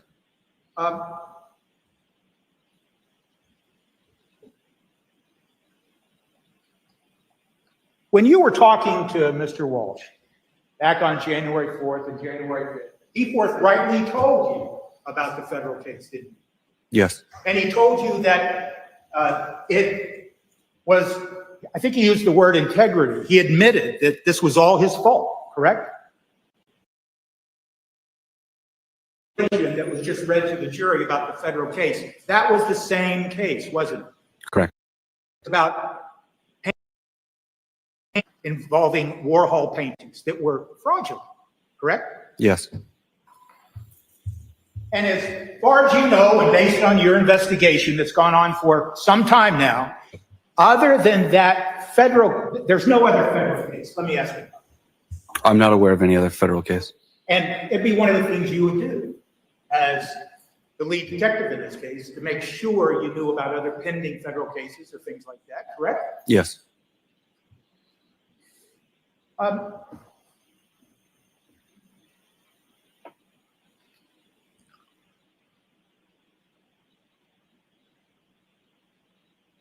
Let me just ask this. You told us that on January 8th, around 4 p.m., you returned, was it to Attorney Minor's home and placed Mr. Walshe under arrest? yes, And it's fair to say that once he was placed under arrest, is it fair to say that he remained in custody? yes, And so, just getting to that Richard Walker stipulation, fair to say that one of those ransom notes that we had to hear about, that occurred after Mr. Walshe had been placed into custody, correct? yes. I believe it was February 10th, the second one I received. So, even though the stipulation entered into evidence was that everybody agrees that Mr. Walshe had nothing to do with that Richard Walker tip, nonetheless, you knew and the detectives knew early on in this case, that Richard Walker tip had nothing to do with Mr. Walshe, correct? That was our understanding. Okay. Now I want to focus your attention on what we heard on the January 8th interview. By the time you got to Tracy Minor's home, you and your colleagues had done an investigation on what's been referred to as a mini iPad, correct? Yes, And that mini iPad was associated with one of the sons, the oldest son, correct? Correct. And when you listen to that recording, when you listen to the questions that are posed to Mr. Walsh, and you ask him about that mini pad, his demeanor changed, didn't it? Yes. In fact, it's fair to say, isn't it? I don't want to mischaracterize, but he looked and sounded sad, didn't he? Correct. Because you were talking to him about his oldest son mini pad, right? Objection. Basis? Overruled. I'm sorry, can you repeat the question? You were talking to him at the time about his oldest son's mini pad, correct? Correct. And he basically answered you, I don't know anything about those searches, right? Correct. You've learned in your investigation of this case, haven't you, that the searches that you were asking Mr. Walsh about at that time, those searches were not, in fact, conducted on the mini iPad that was associated with his son, correct? Yes, they were synced to that, but they did not occur on that iPad, is my understanding. Right. So now your investigation was able to determine that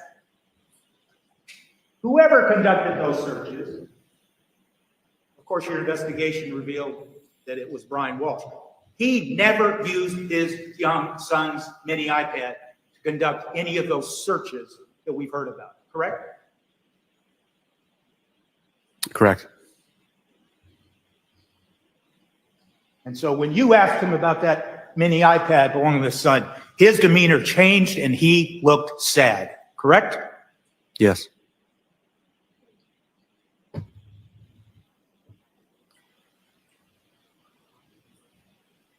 Those, okay? Yes, sir.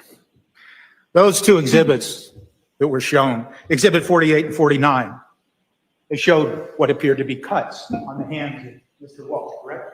Yes. You have no idea how those cuts occurred, please. Correct. You don't have any idea when they occurred, do you? Correct. Well, I do know they occurred before the photo was taken, obviously. I'm sorry? They occurred before the photo was taken, obviously. Yes, obviously.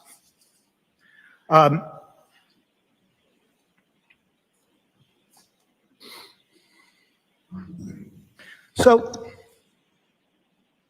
let me ask you a couple of questions about some of the things you testified to about yesterday. One of the things you testified to is at some point after going to the home and talking to Mr. Walsh on January 4th, you and I believe it was Detective Lawrence? Officer Greg Lawrence. Okay, Lawrence. You went and you surveyed the interior and the exterior of the home. Yes.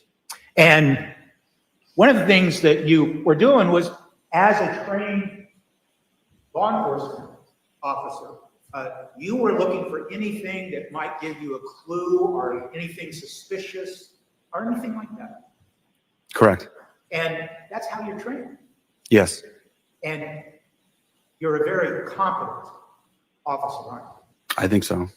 And in this case, you exercised that competency. And when you saw, for instance, that Volvo out in the parking lot, you walked out there and you looked inside the Volvo, correct?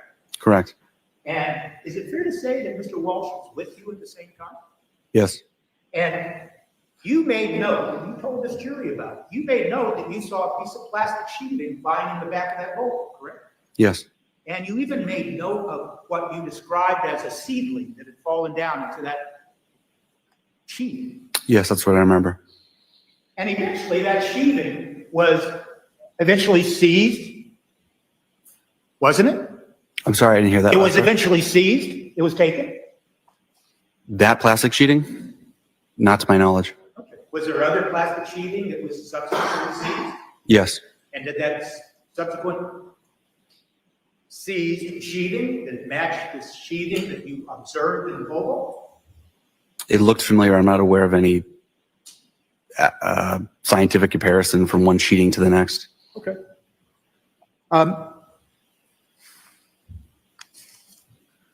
But I guess it's just fair to say that when you were looking around and you looked at that Volvo, Mr. Walsh didn't keep you from looking inside, did he? Correct. The child-proof latches that we heard about yesterday. If we could have Exhibit 34 brought up, photo number 7335.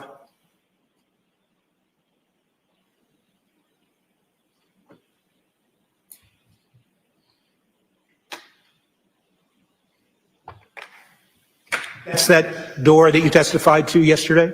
Yes. That's the door to the basement? Correct. The childhood latches are at the top of the door? Yes. Anybody can undo those latches as long as they're tall enough to reach them? I assume with the proper grip strength, yes. Okay. And so any adult could probably release that plastic latch, correct? Yes. And as far as you know, on the door handle, there was no key lock or anything of the sort preventing somebody from going down into the basement? I don't recall a key lock on that door. And when you saw that door for the first time, was it open or shut?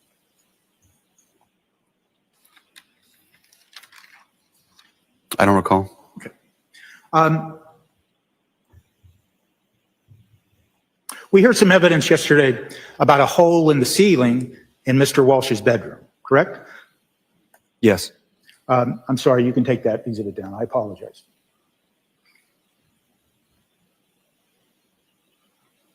Maybe we could see now Exhibit 29, photograph 7319.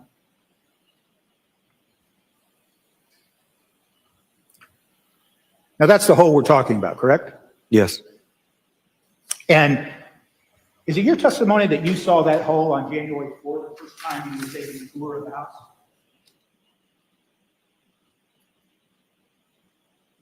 I remember seeing it on the 5th and not being surprised by it.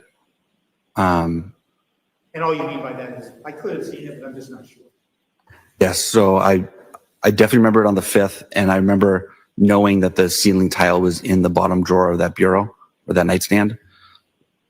I don't explicitly remember seeing it on the 4th, but I believe I did just because I wasn't surprised by my seeing it on the 5th. Okay. Is it fair to say that when you talk about those ceiling pieces, they were stuffed in a drawer that was right there underneath the hole? Correct. And it was Mr. Walsh who showed you where those pieces were? Yes. And you didn't see anything on those pieces that raised any suspicion? No. It's fair to say that when we look at this exhibit, we can see what sometimes is referred to as ceiling joists. That's what it appears to be, yes. Okay, and between the ceiling joists is insulation? Correct. And it's as if the insulation is intact, the ceiling joists are intact, but the plaster fell down, correct? Yes. And it's fair to say that plaster falls down without any pressure on it, depending on what happened, correct? Depending on the state of disrepair, possibly. Okay. You have no idea how that hole occurred, do you? I believe in one of the audio recordings, the defendant states he goes up there and was walking around. Okay. But you don't have any idea what he was walking around for? Correct. And in fact, in that conversation, the context of that was that that occurred long before January 1st. That was my presumption. Presumption based on the context of the conversation? Yes.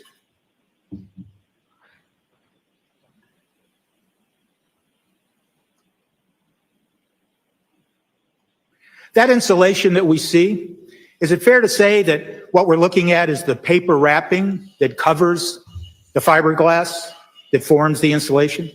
Yes, the vapor barrier portion of the insulation. And is it fair to say, do you know, well, that's a terrible question. Do you know, sir, that the insulation that we're looking at in that exhibit, what color it is when you look at the fiberglass insulation? I remember it being pink. Okay. And it's a pink color. Now, we saw some photographs of the basement of the Cohasset home, didn't we, yesterday? Correct? Yes. And in those photographs, it also showed photographs on the ceiling to the basement, correct? Correct. And that ceiling also had insulation, correct? Correct. And that color of that insulation was also pink, correct? Correct.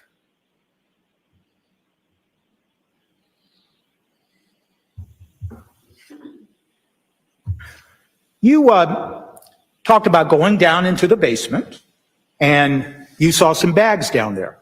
You recall that? Yes.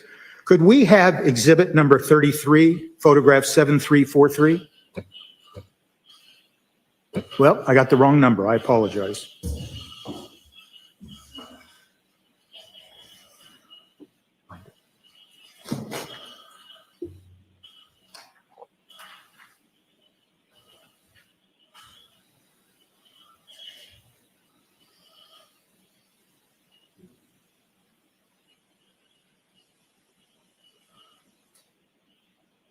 Well, I think I'll just ask you questions. I apologize for all that.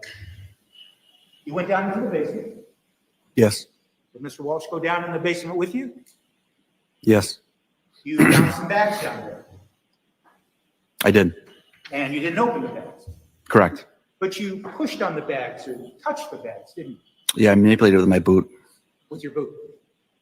And what did you think was in the bags? Like a piece of a rug or like carpet sample sized. Okay. But you didn't look in the bag, correct? Correct. But based on your training and experience, you thought it was pieces of rug. That's what I assumed. Okay. And this was on January 4th, wasn't it? It was either the 4th or the 5th. Okay. Whether it's the 4th or the 5th, there were still bags down there in the basement that may have contained pieces of rug. Correct. And Mr. Walshe was right with you when you were using your boot to touch those bags, and using your training and experience, determined that feels like they have rug pieces. Correct. And down in that basement, those stairs, they're wood stairs, aren't they? They are. And did you notice the very bottom stair to the stairway to the basement? It was cracked or broken? Not at the time. And of course, the flooring for that basement that you entered, that was concrete, correct? Yes.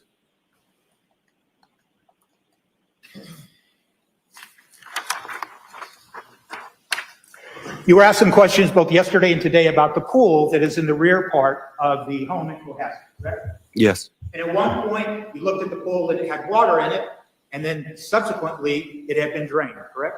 Yes. And as far as you know, nothing of any significance was found in that pool, correct? Correct. And in fact, you would be interested to determine if there was any evidence that a substance like blood had been placed in that pool. That'd be one of the things you'd be curious about, Yes. correct? Yes. And after you and your fellow officers had uncovered the searches that we've heard some about,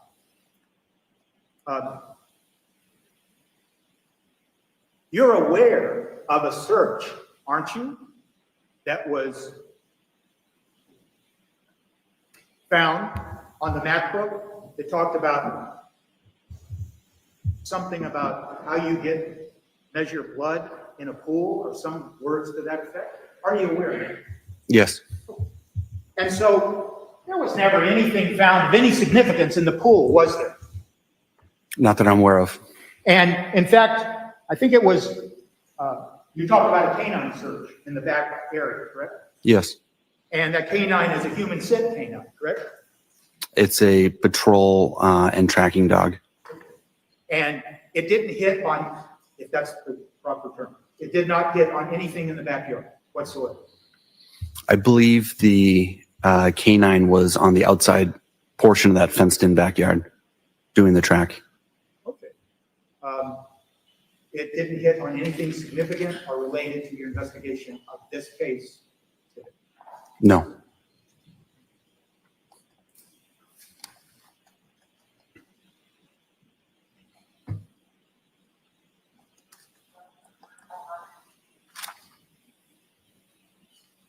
Now, you walked through the house, you already told us, correct? Yes. You walked through it at least twice, one on January 4th and then on January 5th. Yes. And you didn't see anything that seemed suspicious, correct? Correct. And it's fair to say that, quote, you're sensitive to that, correct? Based on your training and experience. Yes. But you well know, don't you, that subsequently, multiple criminals from the Mass State Police then arrived at that house sometime after or on January 8th of 2023, correct? Yes. And they were there for more than just 2 days, weren't they? It was more than one day, went into the second day at least. And they went over every single room and item in that Cohasset home, didn't they? That is my presumption. And so even though when you, as a trained and experienced officer, walked through that house a couple of times and didn't see anything, still there was trained criminalists that came to the house to conduct testing and searching for anything that might be significant, correct? I'm sorry, can you repeat that? There was trained criminalists that came to the house to look for anything that might be significant related to the investigation that was ongoing. That is correct.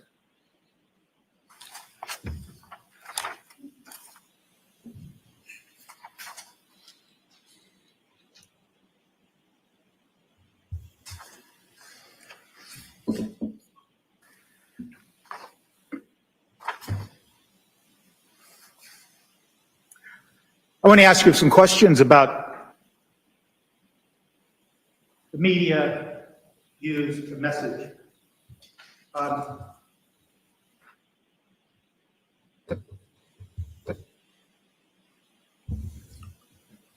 There's no such thing as something called iMessenger, is there? I'm familiar with iMessages. Right. Like Apple-to-Apple communication. Right. So my question is rather simple. There's no such thing called iMessenger, correct? At that direct quote, not that I'm aware of. Okay. And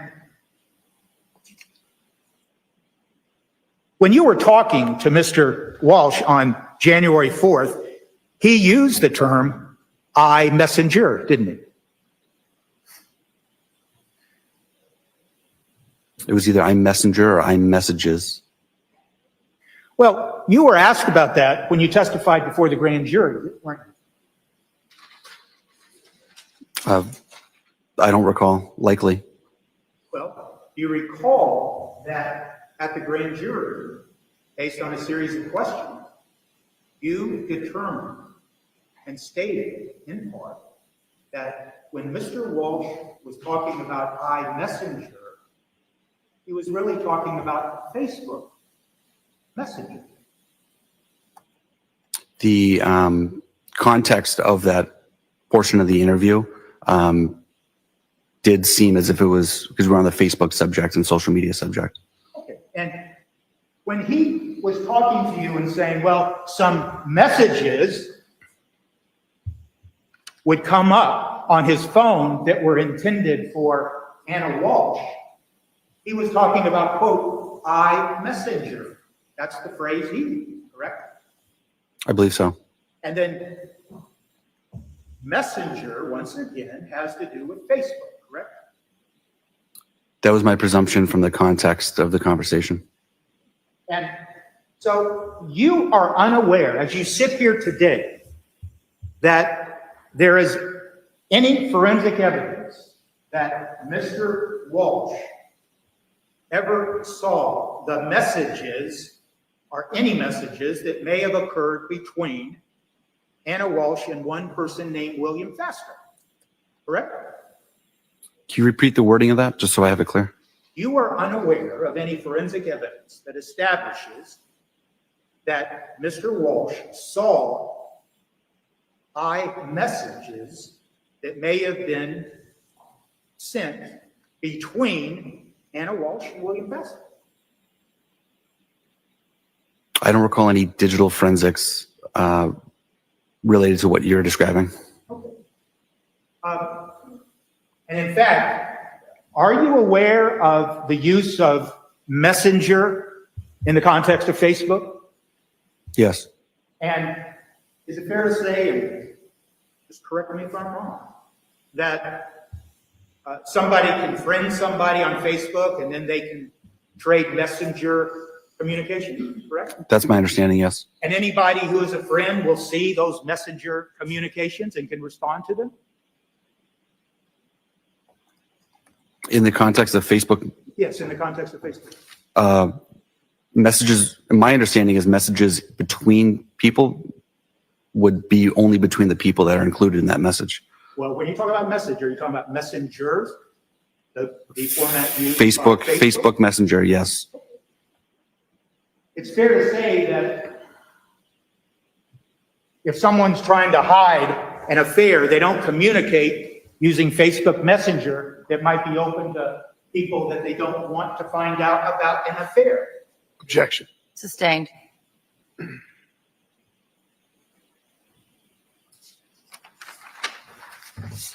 You are unaware, as you sit here today, of any forensic evidence that indicates that Mr. Walsh saw any Facebook Messenger communications between Anna Walsh and William Fasco, aren't you? Correct.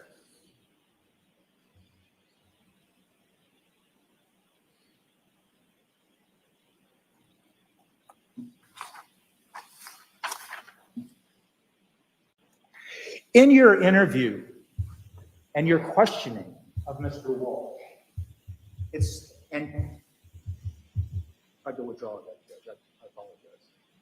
During your questioning of Mr. Walsh, you were present with others, correct? Other Yes. officers. Yes.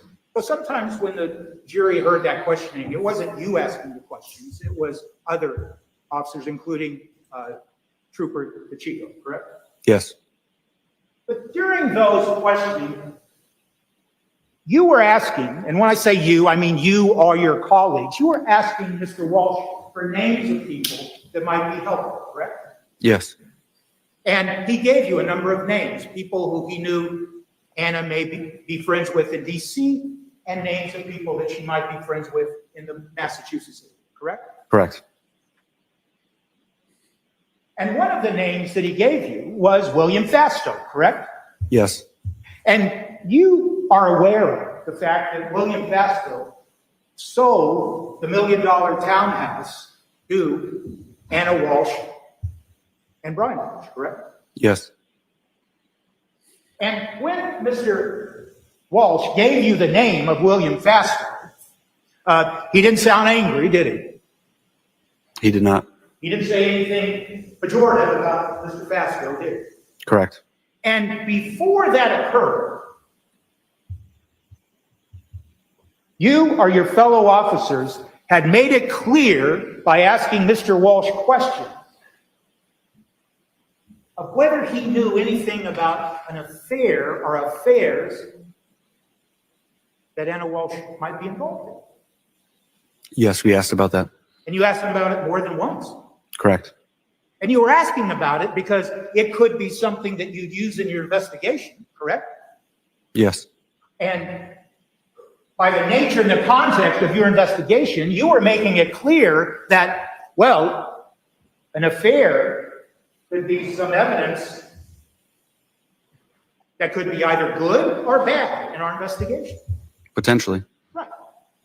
And so anybody who's trying to hide the fact that they knew about an affair that could be bad evidence, you wouldn't expect them to give you the name of a person that they knew was having an affair with their wife. Objection.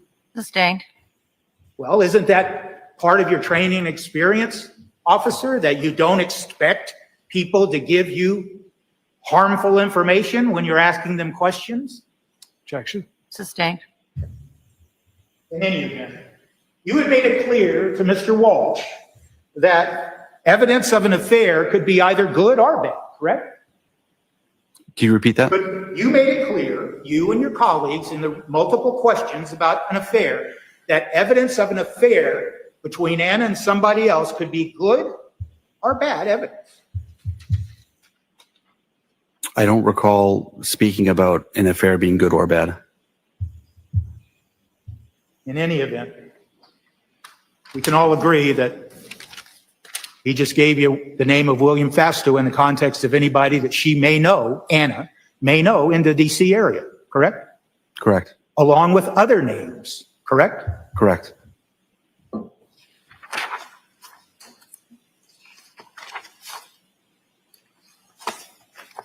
Now,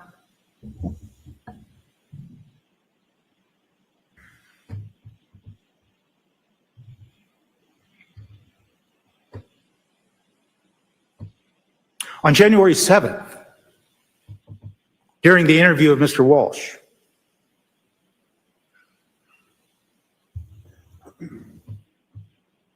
he was told, and the jury has heard this, that obviously, quote, obviously, with Anna missing, you know, the public and many people, they're going to have their suspicions about you and whether you did something to Anna. That was told to Mr. Walsh on January 7th, wasn't it? Correct. In fact, you were, the point of that question was you were warning Mr. Walsh that people are going to suspect him, correct? It was the topic of discussion. Okay. And so it's true, isn't it? When something happens like a missing person, people don't believe somebody that they think might be responsible for the missing person, correct? Objection. I'll have the question back. I'm sorry, Joe. I'll have the question back. Sorry about that. I'm Or sorry. new question. Sure. Oh, I'm sorry.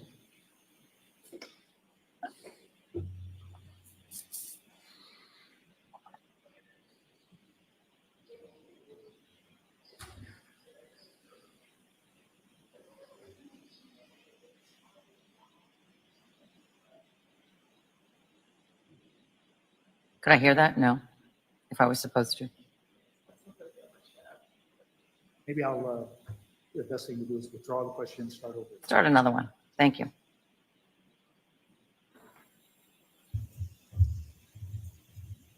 You were warning Mr. Walsh that people weren't going to believe it. I didn't make that statement, so I was not warning him that.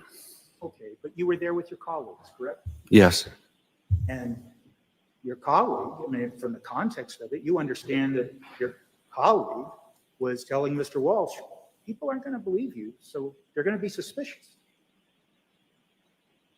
I don't know if it was under the context of people aren't going to believe you, but we were discussing the subject that he may, people may suspect him. And I remember he said that his attorney exposed him to that. Okay. But regardless of what his attorney told him, when it was told to Mr. Walsh, obviously with Anna missing, you know, the public and many people, they're going to have this suspicion about you and whether you did something to Anna, correct? Yes. And as an experienced police officer, you know that to sometimes be true, correct? Sometimes. People don't believe you when you say something happened, correct? Objection. Overruled, but I am having a little hard time. I don't know if it's the monitor or the tone or the largeness of this room. So keep your voice up. And if you can on the microphone, I know you like to move around. Maybe I should just stay right here. It's all right. You can move around. I just need you to keep your voice up. Thank you, Judge. You know, sir, that in investigations, for instance, for a missing person, people don't believe the person that they might think is responsible, correct? I've always been under the premise of trust but verify. Trust but verify. Okay.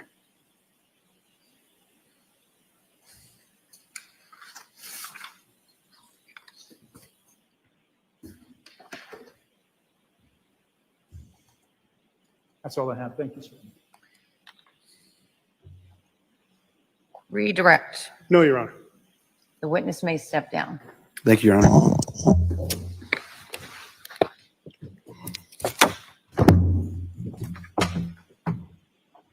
Commonwealth may call its next witness. Commonwealth calls Trooper Nicholas Garino.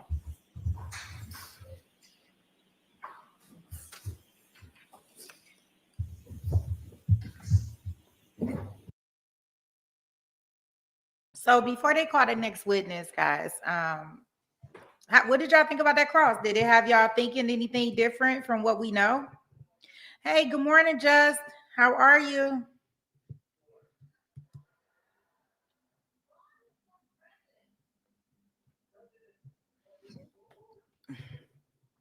Good defense.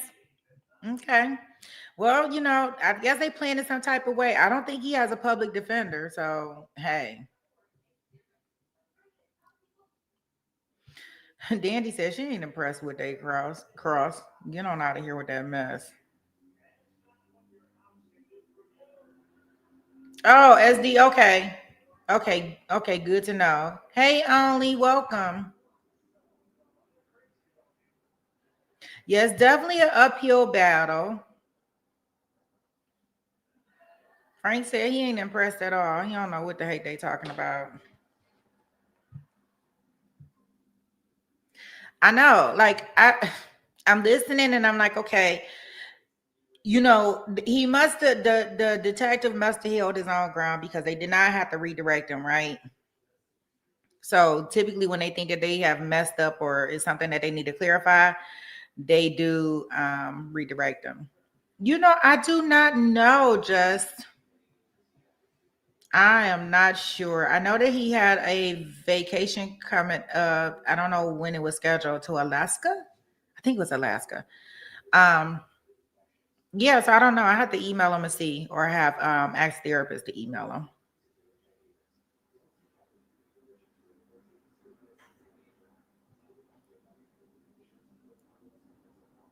Oh, he popped in yesterday.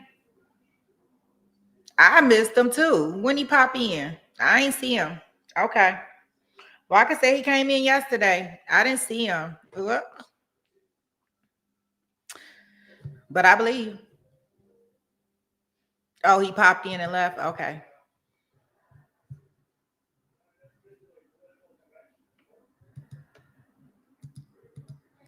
So I was sitting up here while we was because I'm trying to make sure everything together for our little premiere tonight, right? Y'all know because it's gonna be my first time using this premiere stuff. So I see everybody is going over there and getting it together, and y'all know I stopped smoking, and I was telling y'all about my little, you know, I'm over here with these sunflower seeds, and boy, oh boy, it's real tough, right? And I said to myself, this is what I feel like when I'm over here, and I got to show you guys because I don't know, my lips be white, they be getting ashy from all the salt, and then I be trying to get to these seeds so bad.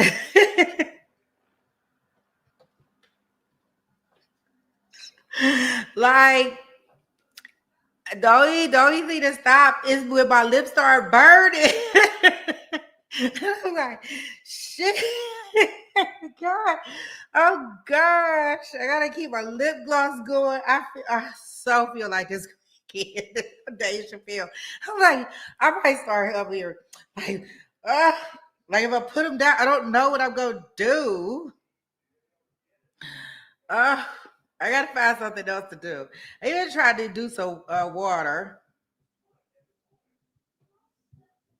like drinking water, but I'm like, I don't want to drink water all day. That's boring, you know. But as soon as my lips start burning, I'm gonna have to put it down. Like, I'll put it down in a second because my lips gonna start burning, and I can't keep up with the lip gloss action, and then my lips be white. So if y'all see any videos that I got the white around my mouth, just know it's from the salt. It's not from anything else. I was not doing anything inappropriate with my mouth. You say drink water with a straw?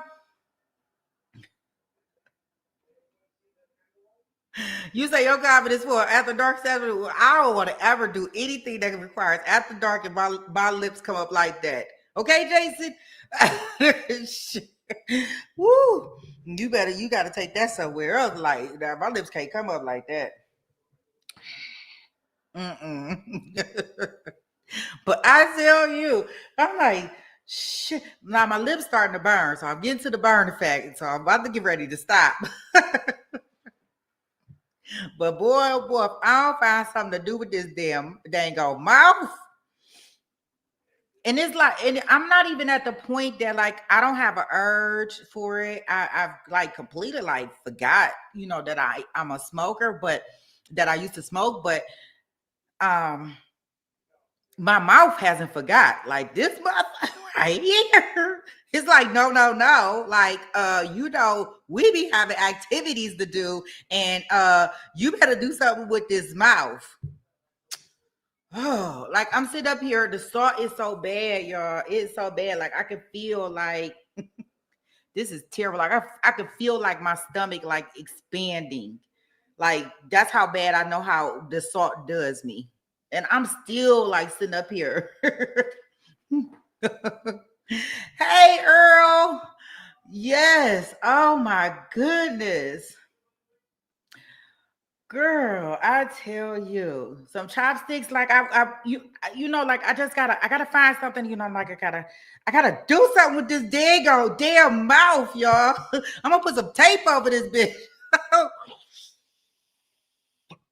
I gotta do something with this mouth. I gotta find something else to do with this mouth, y'all. I said I'm gonna try to get a straw, because I was gonna do the straw thing, right?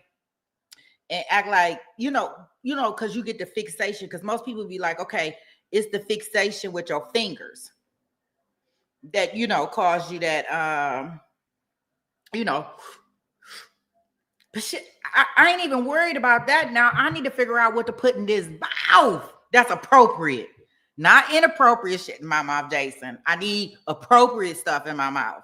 Like, I need something appropriate.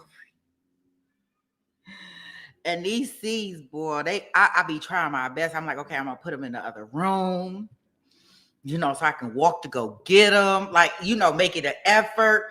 And I'll be like, okay, I'm not gonna start cracking my seeds to about 10. So half of the time when y'all see me off camera, it's because I'm over here cracking these damn seeds. I'm like, everybody don't want to see me cracking seeds all day, right? Because when I went to go back to look at the thing, I'm like, Dad, look at me, look at just as crazy. Like, so this is what I feel like, and my lips is gonna be white in a minute. Yeah, so that's my story. Oh wait. All right. Well, I guess enough about my mouth chronicles. Let me get us back into court. I am in the background trying to make sure that everything is set up for our Discord session so we can watch the first series. It's a 4-part series to the Diddy special. We picked 7:00 for the time. So we will it's definitely giving crackhead vibes. I mean, like, yeah, he definitely did it right there. What was his name? I can't even remember his name. And it wasn't Pookie, was it? Was it Pookie? I can't remember what the name was, but I was looking at my phone and I'm like, this is exactly what I feel like. It's hard out here for a pimp. I gotta make sure I keep this lip gloss on deck.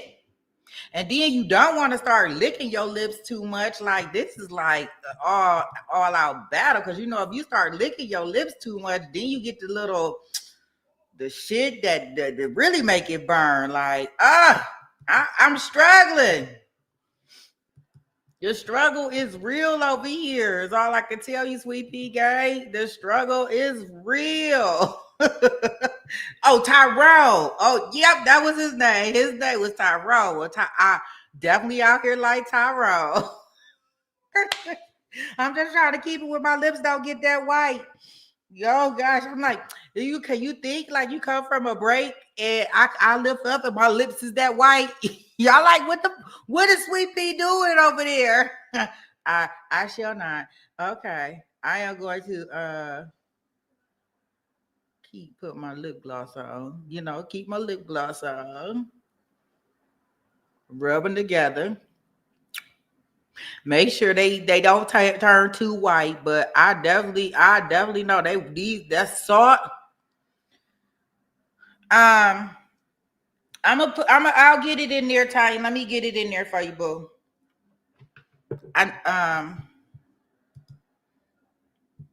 Yeah, because that's where we gonna watch the thing and hang out and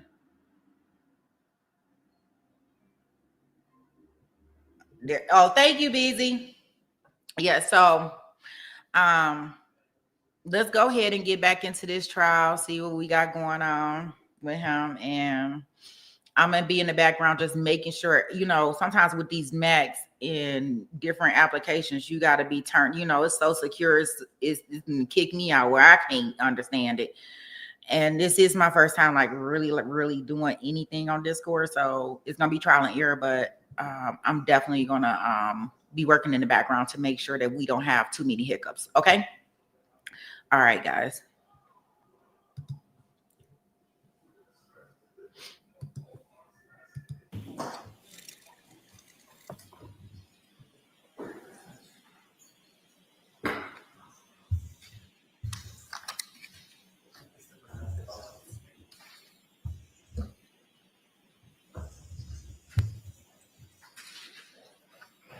Are you standing face the clock for me?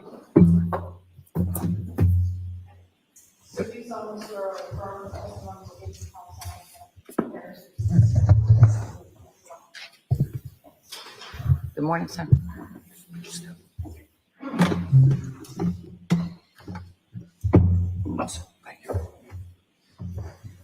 And you may proceed. Thank you so much, Your Honor. Good morning. Good morning. Could you please state your name for the record and spell your last name, sir? Nicholas Guarino, Guarino. And how are you employed, sir? I'm a trooper with the Massachusetts State Police. And how long have you been a trooper? A little over 10 years now. And what is your current assignment?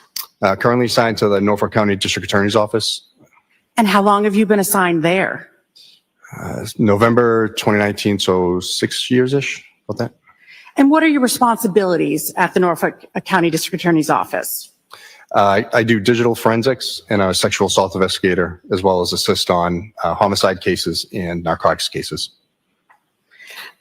Trooper, you're currently on a medical leave due to a work-related injury. Is that correct? Yes, that's correct. And can you tell this jury about your educational background?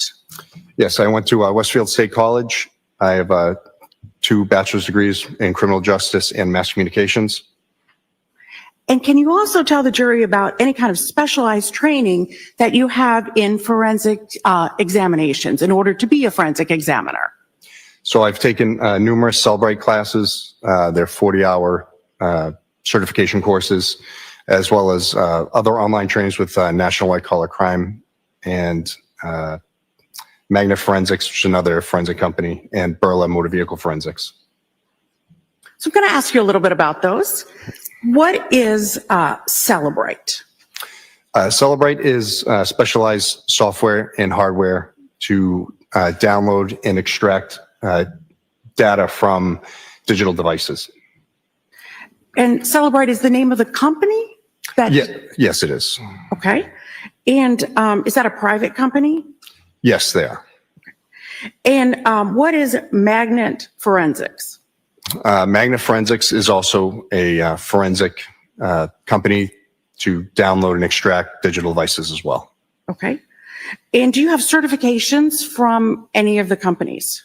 Yes. Cellbrite, I've taken 4 or 5 of their classes, CCO, CCPA, which is their extraction software. They teaches you how to use it and extract devices.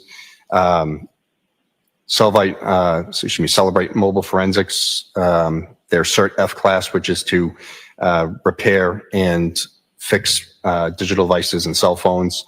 So if you have something that breaks, you can still get the data from it.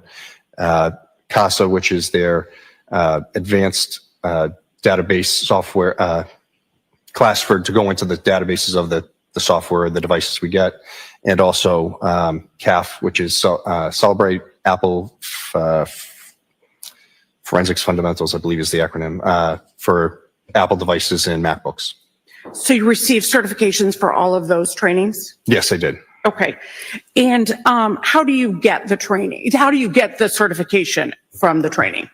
So it's a 40-hour week-long course in person with book learning and then hands-on training. And then at the end of the week, you take a test to show proficiency, and if you pass, you get the certification. And you were able to pass those? Yes. Do you have specialized training for Apple products? Yes, that's the CAF class that I took. Okay. So prior to being a Massachusetts State Trooper, did you have any law enforcement background? Yes, I was a Norwood police officer for just under 11 years. And any military background? Yes, I was in the Army National Guard for 7 years. And have you previously testified about examination of digital forensics? Yes, I have. Thank you. Your Honor, would this be a time that you'd like me to stop before I begin the full examination for the break? Sure. So jurors, we're going to take the morning break and we'll see you back in about 20 to 30 minutes. All right, so the court, please. Close your notebooks, follow me.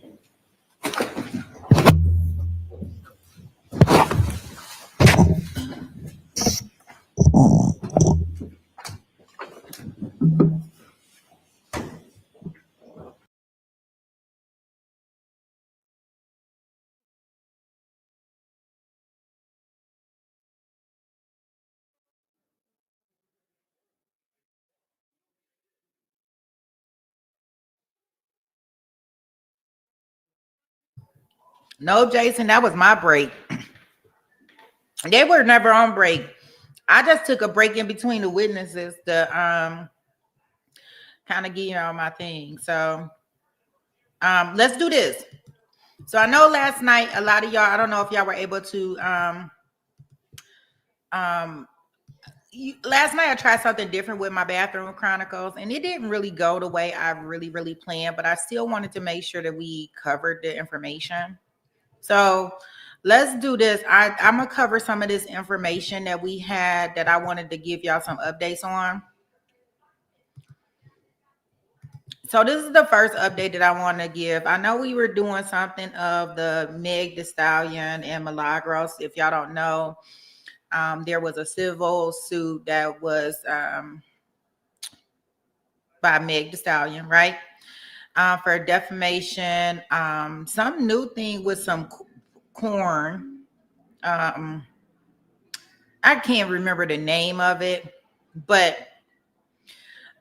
they did come down with a civil, they did have the jury came back yesterday and they did decide that Milagros is liable. But I wanted to kind of let y'all see the terms, because they can better probably explain it than myself, because there seemed like there's still some stuff up in the air in regards to it. Now remember, there were 3 things in this civil complaint. The first one was defamation. She was saying that Milagros was going around and spreading false news about her, making it to where she was unable to obtain certain deals and things. But, you know, it wasn't just Milagro that was speaking on her, allegedly. It's to my understanding that there were other content creators in regards to this. And this is all stemming from the Tory Lanez case. So we have that, the defamation one, and then she it's called it's some kind of AI corn site, and they're gonna tell us about it in this little breaking news thing that I clipped out for. But what I find very interesting is that the jury was unable to determine if Milagro is considered media. So this part of the media went back to the judge, so the judge can decide, and that's going to determine if the defamation portion will stand up or be thrown out. Now, also with these cases is what I don't understand, because Milagro is not making Meg Thee Stallion money. At least I don't think so. I don't know. Shoot, let me say I don't know. I don't think she's making I just don't think that the money, whatever. Okay. What I would like to say is that I'm pretty sure Meg Thee Stallion, her team, it seemed like lawyers are probably very, very expensive, and she probably paid a ton of money for this. And guys, from what I understand, that she only got awarded $75,000. So I'm like, at the end of the day, is it really like worth doing all of this? Or I guess maybe it is because of the point and the principle, you know. And yeah, and if you're gonna be continuing to lose deals and stuff, but I don't know.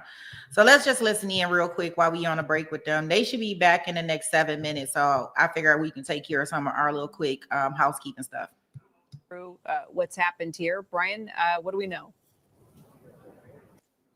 Yeah, so Milagro Cooper was found liable, not guilty. This is a civil case for 3 different claims: defamation, intentional infliction of emotional distress, and something that's unique to Florida, and that's using those deep fake adult pictures of Megan Thee Stallion that were fake in AI. Now, overall, we're seeing, as you kind of break it down, it's a total of $75,000 in damages. Megan Thee Stallion never listed how much she was actually looking for in this case, but that's a number that the jury came up with. But here's a bit of the twist, and probably is more interesting to us in the media. One of the questions that the jurors were interested or tasked to decide is whether or not Cooper is what's called a media defendant, a blogger who acts more like you, Kira, like a person in the media. And they were kind of mixed in that decision. So now it's going to go to the judge to decide whether or not Cooper is a media defendant. And the way that affects, one, how bloggers operate going forward is going to be one thing, but it also affects Megan Thee Stallion, because if this is a media defendant, then they were not given the proper notice, and that defamation lawsuit could actually be thrown out. Or the defamation claim, just the claim, not the other two. All right, Brian, thank you. We can always count on you for breaking news. Sorry, I was a little caught up in. So yeah, so that's my thing. Like, you know, so I guess depending on if she's considered a media defendant, and I have to look up some more information because I really want to kind of understand, you know, because they gave that to the jury.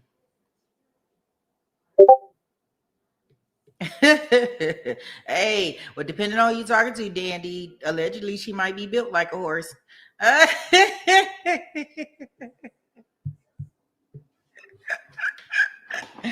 Yeah, she is a rapper. She was involved in the Tory Lanez case where Tory Lanez went to, he was convicted of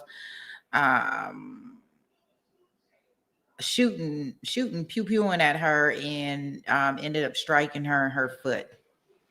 And there has been like a big dispute in regards to that. But I just wanted to update people on that just in case they were looking for that update. But just on some other stuff.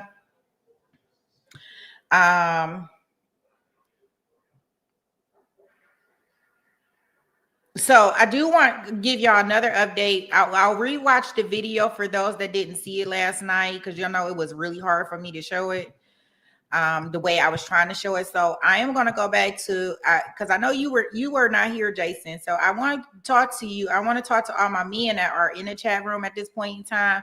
And I need to understand, like, where do you draw the line in regards to when we are getting to the age and our hairline is going to the little cul-de-sac right there, and it's like getting pushed back. And you know, I know they got all this stuff out here that's trying to help people. You know, we got the spray on. I seen a video allegedly with Jaylen Brown where he was playing basketball, and as he was going in, you know, to kind of like defend the guy, all his hair was on the other guy's, you know, jersey, because the other guy was wearing white. And unfortunately, you know, the hair that they're making, that little hairlines that's real crisp, like, you know, like a Steve Harvey kind of thing, they all becoming like real fake. And I mean, I know some people don't know when to let it go, and, you know, they want to hang on, and, you know, I don't know.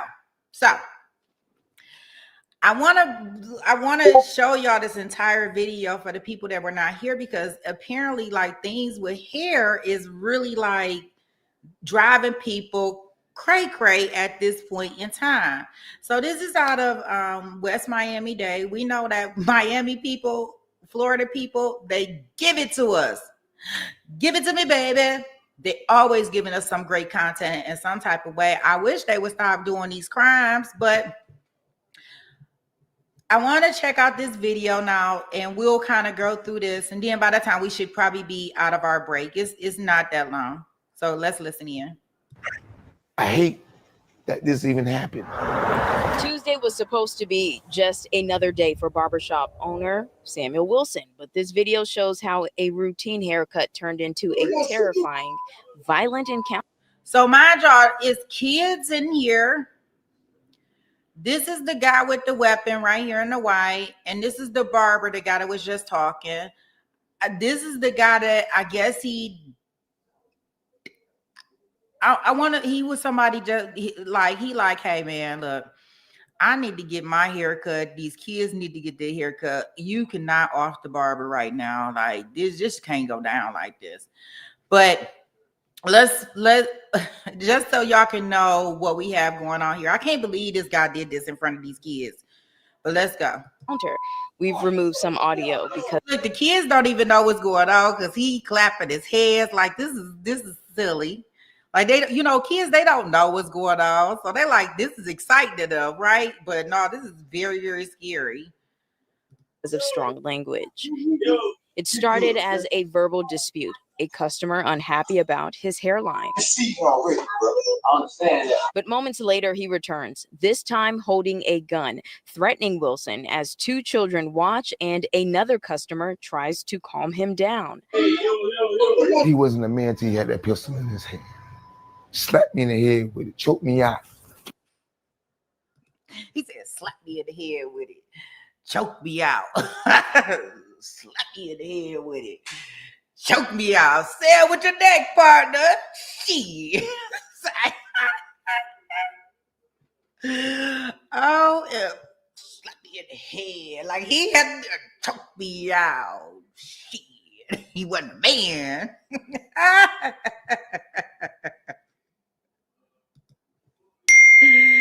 Too funny. You got it. Wilson says he wasn't a random walk-in. He's cut the man's hair many times before. He had a county uniform on. I did not think he was going to come around here and come back. I thought we might have fisticuffed, but I didn't think he was going to come back with a firearm. I told him, man, have a good day. You have a good day. And you have a good day, bro. Despite the attack, Wilson says he's not going anywhere. He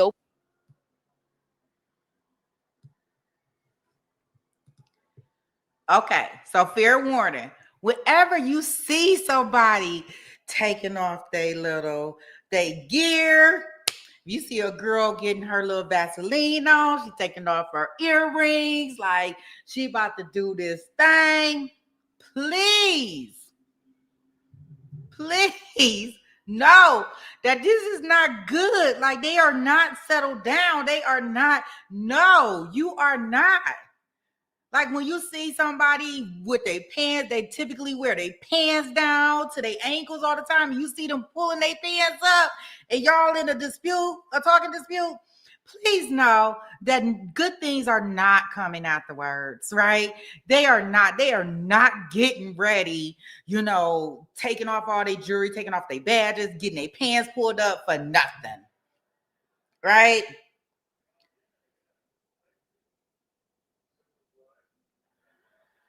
So we got my guy, he taking off his badge. Y'all see the little kid back here, po babies.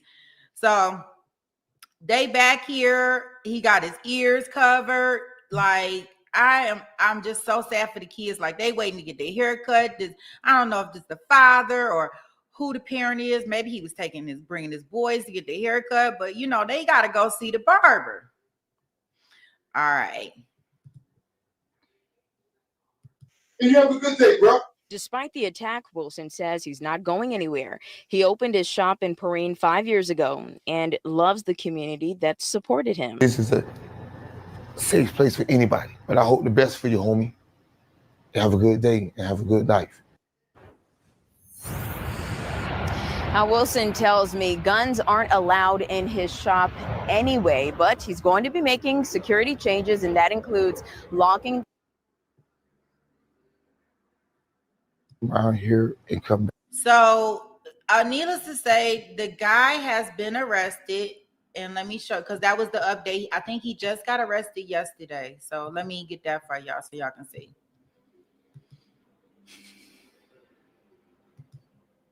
And guess what? He is a convicted, felon. So it appears that he had no business with a weapon anyways. Oh, I should have knew they was going to try to put me through some commercial. Wait a minute. They be wanting to have, yeah, he thought it was have a good day, have a good night. That guy wasn't playing with him. Let me get this commercial out the way for us.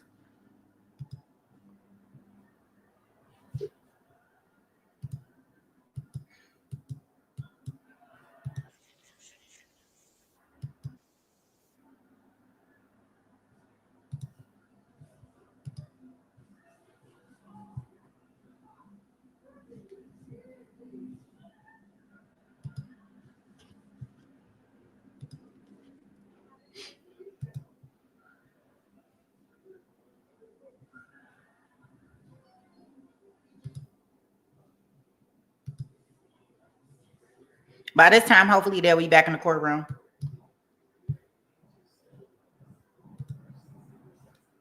Oh, wait a minute. Where's my volume? Wait a minute.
And so y'all can't hear? Let me, wait a minute. I probably have to, let me remove it and bring it back. Sorry. I can hear it here, but let me take it back. I have to probably re-share the screen. Sorry.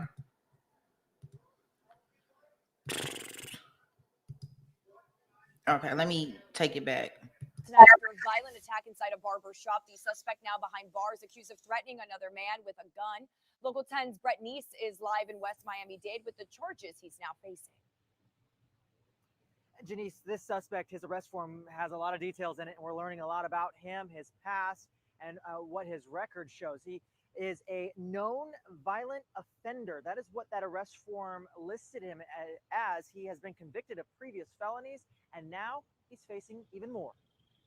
Darius Davis is in jail once again after police spent a few days looking for him following a violent encounter at a barber shop. Security video from that day shows Davis walking back into Square Biz with a gun and threatening the owner, Samuel Wilson.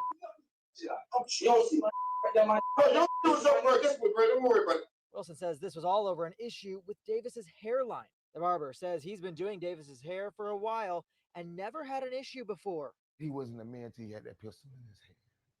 Slapped me in the head with it, choked me out. You got it. In the video, you can see Davis force Wilson to the couch and hit him with the gun. Newly obtained arrest forms for Davis show police took him into custody a few days later after a traffic stop. The 48-year-old was booked into jail before appearing in bond court over the weekend multiple times. I did not think he was going to come around here and come back. I thought we might have fisticuffed, but I didn't think he was going to come back with a firearm. I told him, man, have a good day. So Davis is facing several charges. The judge set his bond at about $35,000. He has since posted it, according to records. Live in West Miami-Dade, Brett Neese, Local 10 News.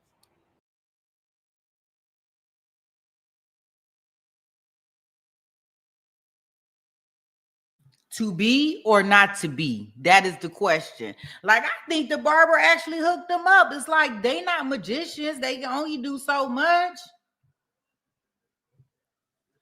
Like, really, dude? Like, you wasn't even supposed to have a weapon. You got a weapon, and this is what you're doing with a weapon. This is exactly why you, sir, my friend, are not supposed to be. That's why you don't have weapon. You're not allowed to have a weapon because you already have a felony. You already in this place.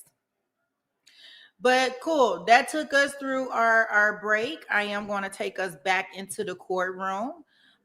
So we won't miss anything there. But it was nice. I was trying to show it last night, but it was kind of difficult with the bathroom chronicles because I can't screen share anything, but it's very important for the detail and context for some of the stuff that it's just nice to actually see it. So here we go, guys, taking us back into the courtroom.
You may proceed.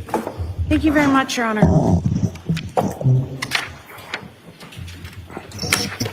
Trooper Greeno, were you working on Sunday, January 8th, 2023? Yes, I was. And were you assisting with the execution of a search warrant at 516 Chief Justice Cushing Highway in Cohasset? Yes. And what was your assignment at that execution of the search warrant? I was assisting with the search of the home, and if any digital devices were located, I was to take them and put them into evidence bags and then hold on to them to transport back to the DA's office. Okay. And what digital devices in general did you seize that day? There were 3 MacBooks, 2 iPhones, and 3 iPads. Thank you. And were pictures taken during the execution of the search warrant? Yes, there was a member of Crime Scene Services there photographing where we found items.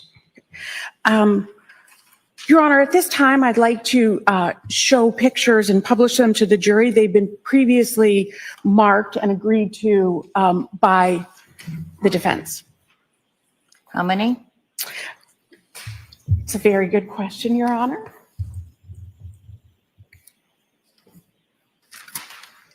Number 63 through 78. So court reporter has been nice enough to count for me, and we believe that's 16. All right, so 16 photos, and they are all of digital devices? or electronic devices, or they have other things as well? They are of the electronic devices in the home and then of just the electronic devices separately. All right.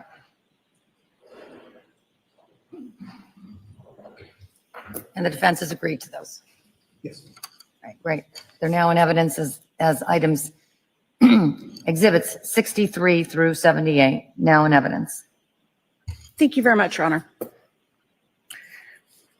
At this time, I'd like to have exhibit 63, 7179. Thank you. Trooper Carino, can you tell me what that is a photograph of? Yes, this is the kitchen area. On the kitchen table, there's a red iPhone 13 mini and an Apple iPad. I believe that's the 6 mini. Ms. Gilman, can you zoom in? Yeah, iPad 6 mini. Thank you. Thank you very much. And is there a cover on the phone? Yes, there's the green cover, and you can see the red at the charging port. Thank you very much. I'd ask for the next exhibit, that being 64, 7208. Can you tell me what this is a photograph of? This is the, if you want to call it a dining room or eat-in nook on the table. There's 2 MacBooks and a third inside that manila folder. Ms. Gilman, I'd ask that you zoom in on this, please. So, Trooper Carino, can you explain that, please? yes, so the bottom left, there's a gray MacBook. Next to that is another pinkish MacBook, and inside the manila folder with the charging cable, there's another MacBook inside that. Thank you. I'd ask for the next exhibit, that being exhibit 65, 7414. What is this, Trooper? This is that pinkish MacBook that was inside the manila folder. That was on the dining room table? Yes, that's correct. Thank you. And these are all where you initially found those devices? That's correct. Thank you. Looking at the next exhibit, exhibit 66, 7304. Could I please have that? What is this a photograph of, Trooper? This is the upstairs master bedroom. On the bed, there's the iPhone SE that's plugged into the wall. And could you zoom in, please? And is that how you found that device? That's correct. Thank you. Looking at exhibit 7637, could you please show that? What is this a photograph of? This was an Apple iPad, I believe it was 9th gen version. The crib was over it. We could see it stuck under the crib, so we just pulled it out so it could be photographed better. Could I now please have exhibit 31, which is already in evidence? What is this a photograph of, Trooper? This was another Apple iPad that was in the, I believe it was the upstairs children's bedroom. Could I please have exhibit 68, photo 7436. Trooper, could you tell me what this is? That's the same iPad. We just opened the case to show that the screen had been damaged. What did you do with those items after you identified them in the house at the search warrant? So I placed these items into brown evidence bags and put the information on the front of the bag. And then once we had finished doing the search of the home, I transported all of these items back to the Norfolk DA's office to our digital evidence lab. And what is the digital evidence lab at the Norfolk District Attorney's office? So at the DA's office, we have a secure digital evidence lab that's a key card and that has an alarm on the door. So only select few can get in there. So we can store digital evidence to keep it powered on or so we don't lose any information. And what is in the lab itself? There's 2 forensic machines, our secure server, and a 3rd computer, and then as well as a Mac PC computer and our gray key. And who specifically has access to that lab? At that time, it was myself, Trooper Connor Keefe, and the civilian director of our lab, Samantha Vogt. And what did you do next after you got to the lab? The items were photographed, and we created with our case management for the digital evidence, we created a case number for it. What was that case number? 2023-003. Then what happened? With the devices themselves? Before you looked at the devices themselves. Yeah. So obviously we had all these devices. We had to write search warrants. And once the search warrants were signed, then we were able to process the digital items. So you wrote search warrants for the contents of the devices? That's correct. And when were those search warrants signed for the contents of the devices? January 10th of 2023. I now want to show you photographs and ask if you can identify, well, I want to show you those so that you can identify them for the jury. Looking at what's been marked as Exhibit 69. What is this? So this is the black iPhone SE. On the back is our label that we created. It says 2023-0003, it's an extra 0, _1, showing that's the first item of this case. And 70 next, please. This is the front of that same iPhone. Going to 71. This is the gray MacBook, item number 3. As you can see the _3, and it says the model and serial number. 72. Just a wider version of the same MacBook. Ms. Gilman, 73, please. This one looks kind of gold, but I believe this is the same gray MacBook, just the cover. Ms. Gilman, if you could now go to 74. This is the iPhone 13 mini, item number 5. And the case has been taken off of that now? That's correct. 75, please, Ms. Gilman. And that is the front of the device. 76, please. Just show that the phone is the passcode, it's locked. Same device. Same device, yes. 77, please. Again, front of the phone showing that it was still active and getting messages. And 78, please. This is the Apple iPad Mini 6, I believe, item number 7. It says, again, shows the model and serial number of the device.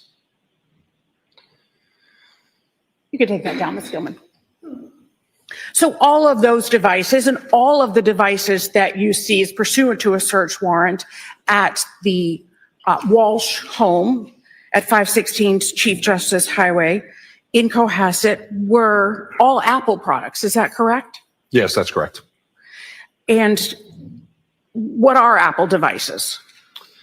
Apple devices, they're just a brand of digital devices, phones, MacBooks, iPads, they're all electronic devices. That's the manufacturer? That's correct. What is an Apple ID?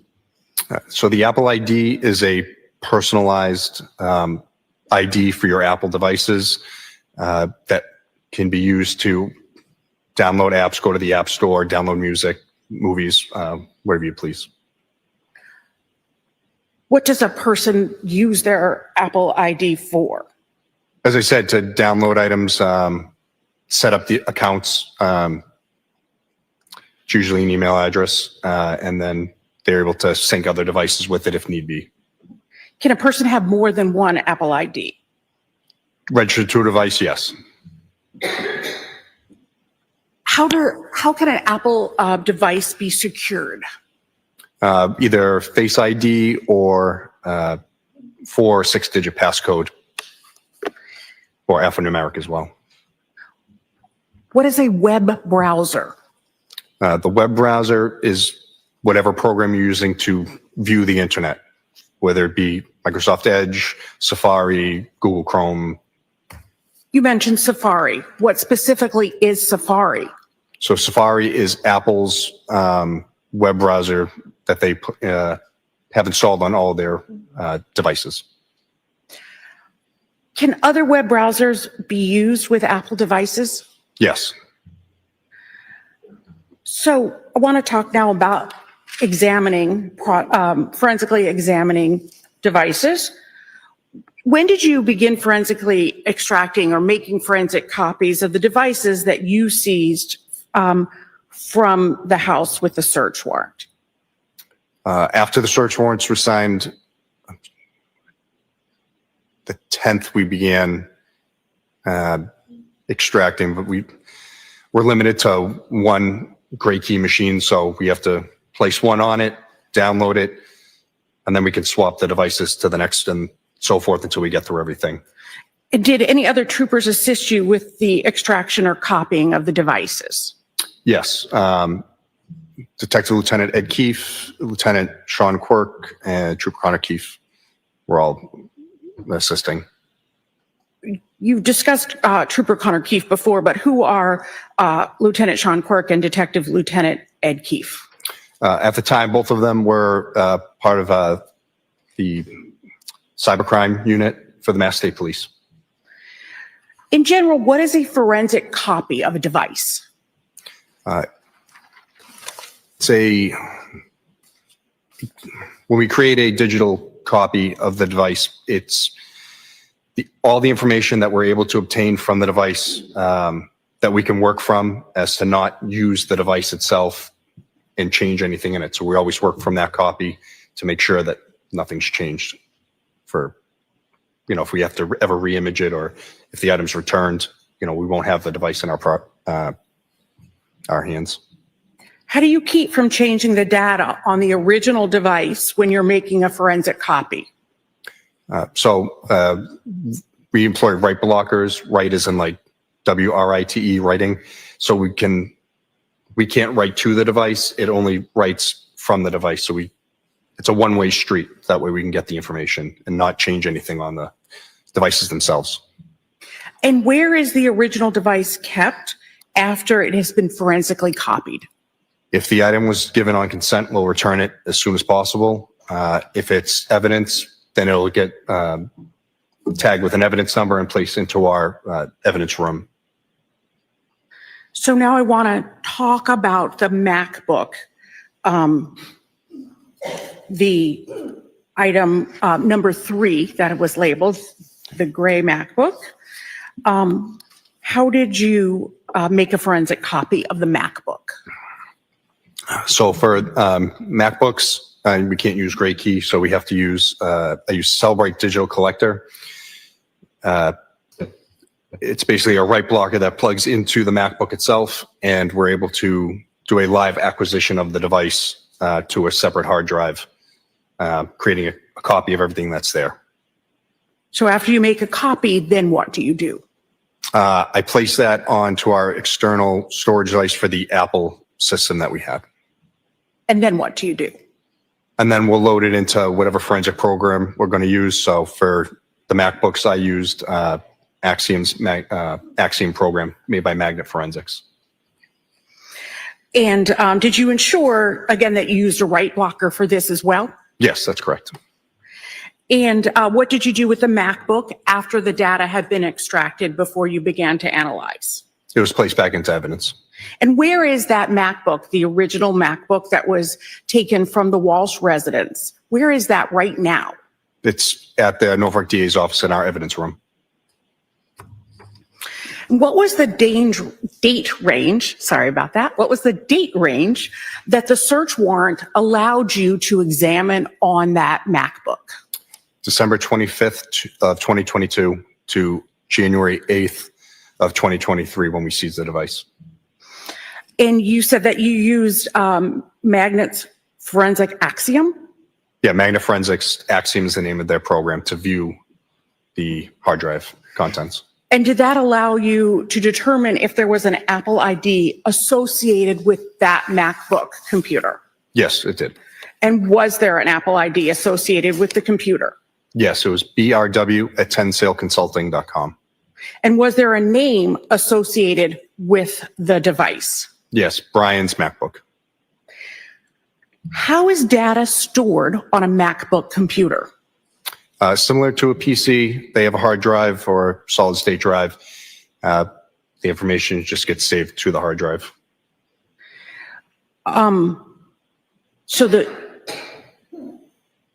What do you mean that it's saved on the hard drive? Is it in components on the hard drive? Is it specialized in the hard drive? Yeah, so Apple products save to a knowledge C database, which is Apple's way of, it's like the C drive in a Mac and a PC computer. It's just where the information is located into different parts of the computer. Does a MacBook store data of websites visited by the device? Yes, it does. Does a MacBook computer store the search terms a user inputs into the device? Yes, it does. Where on the device is that data stored? In that knowledge C database, the actual database, if you drove down into it, is the history.db database, which keeps all of your internet history. It's like a folder in a regular computer. And is that data automatically stored? Yes. During the examination of the data from the gray MacBook, which is item number 3 from that you've labeled item number 3, did you examine data in the internet search history? Yes, I did. Okay. What internet web browser was used on the MacBook? So there are 3 listed, but the majority of all searches were done in Safari. What is a search engine? The search engine is whatever, it's like Google, Bing, whatever you go to search whatever search terms you're looking for. So if you type in Boston Bruins into the search engine, it'll bring up all the Bruins web pages in your web browser. And what's the difference between a search term and an internet history? As I said, the search terms are the words you put in to do the search. The history is the actual websites visited. Using the parameters from the search warrant from December 25th of 2022 to January 8th of 2023, were you able to compile the Safari internet search history from the MacBook, which was labeled in your lab as item number 3? Yes, I was. And were you able to create a physical printout binder of that? Yes, that's what this is here.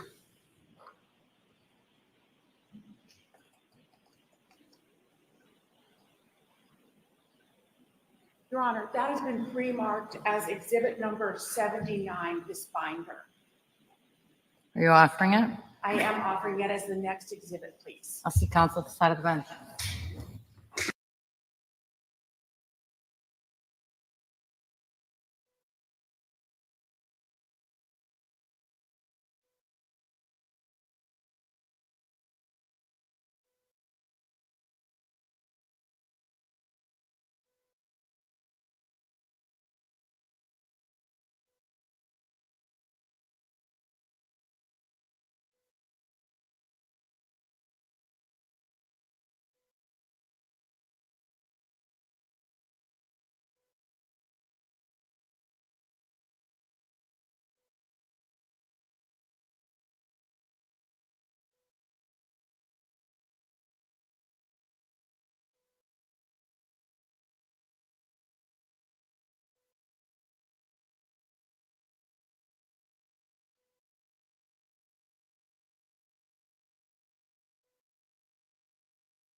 MacBook Pro.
Noting the defense's objections and the ruling I made at the side of the bench, that exhibit will be marked and is now in evidence as Exhibit 79. 79, please. That's item 3.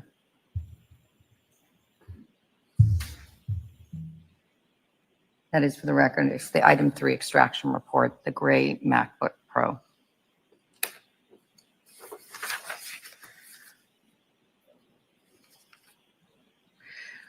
Your Honor, I'm going to ask that item 79 be published to the jury through the screens now because it's so big.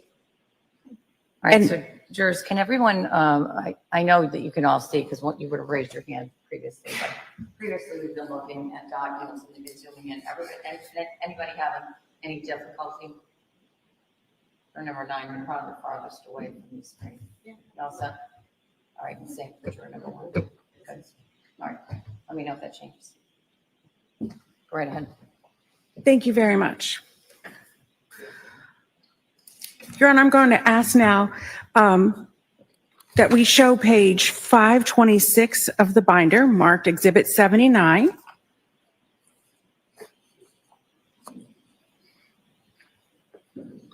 Trooper, what does URL mean? The URL is the website that the user is on. And what is the last visited date and time? That is the last time the user had accessed the website. And what is UTC? UTC is a worldwide time code to make it easier when we look at devices. So we would have to minus 5 hours to get to Eastern Standard Time. So if you look here where it says last date and time visited, UTC-0500, that is showing that I've minus the 5 hours. So the software has done that for us. You've checked off something, so the software does that. Yes, that's correct. Because during the summertime, it would be minus 4 hours. So we want to make sure we're in the right time zone. What is the title? Title is the name of the website. If you looked at the top of like the web browser bar, that would be the title. And who created the title of the web page? That's done automatically through the website. What is the visit count? Visit counts how many times the user has visited that website. What is the visit source? So the visit source is where the source of the information was pulled from. So this one here says locally browsed. That means it originated on this MacBook. What is source? Not visit source, just source. So the source shows the APFS container is the hard drive. It has a string of numbers and letters, users, B. Walshe, library, Safari. So it's showing where in the database it's pulling this information from. And that's that. So I can see it says history.db that you had previously told us about. Yes, so it's going down folder wise. So the library is the main folder, then it'll go into the Safari folder, and then the history database of Safari. What is location? Location, again, is It's the location of the items in that database, where they're located in it. Specifically within the HistoryDB database or whatever database it is? That's correct. What is what is evidence number? I think I skipped over that, sorry. Yeah, no, the evidence number is just the name of the disk. Because this is a forensic software. Yes. Okay. What is recovery method? The recovery method is how the information was pulled from the data extraction. So there's two options, parsing or carving. Parsing just pulls the immediate information that the tool sees, where carve goes deeper into the database to try to find stuff to pull the information. It's just different locations and different means of getting the information so I can see it. What is item ID? The item ID is the ID number for this whole image we're seeing. Now, often there are two records with the same time when you go down in the records. Mhm. You'll see the exact same time. Why is that? So this one here shows parsing. If you scroll down to record 1953, it's the same date and time stamp as the top one. It's just the recovery method is showing carving. So it's gone to a different area of the database and pulled it from a different location. So does that mean that the search was done twice? But Nope, it's just how Apple has a program to store information. okay. Can you give us an analogy about that? Can you explain why that is? Is it like a Yeah, so if you think of databases, if you're familiar with like Excel spreadsheets, that's basically all this is. It's different rows and columns of information, and it's where the software is pulling the information from. It's different rows and columns, that's all. Thank you. So I'd like to look at page 526, record 1952. What is the title? Best ways to dispose of a body - Google search. What time and date? This is done on January 1st, 2023 at 4:52:16 a.m. And that's Eastern Standard Time. That's correct. What is the URL? I'll just do the beginning part. It shows www.google.com/search with the query equals best plus way plus to dispose of a body, showing the client Safari, and then it has a whole list of letters and numbers and everything else after. And what does that mean? Well, it shows that the search was done through Google, and the query words where it says Q equals best way to dispose of a body, that means that the user input those specific terms and hit enter to create the search to happen. Okay. So beginning at page 527, if we look at record 1956.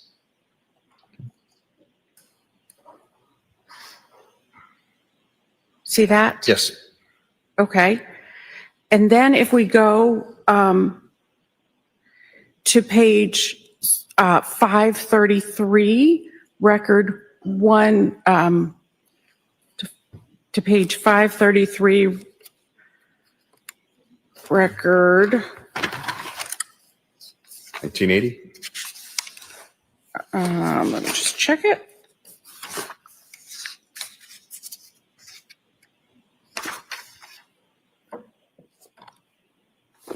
$1981. Okay.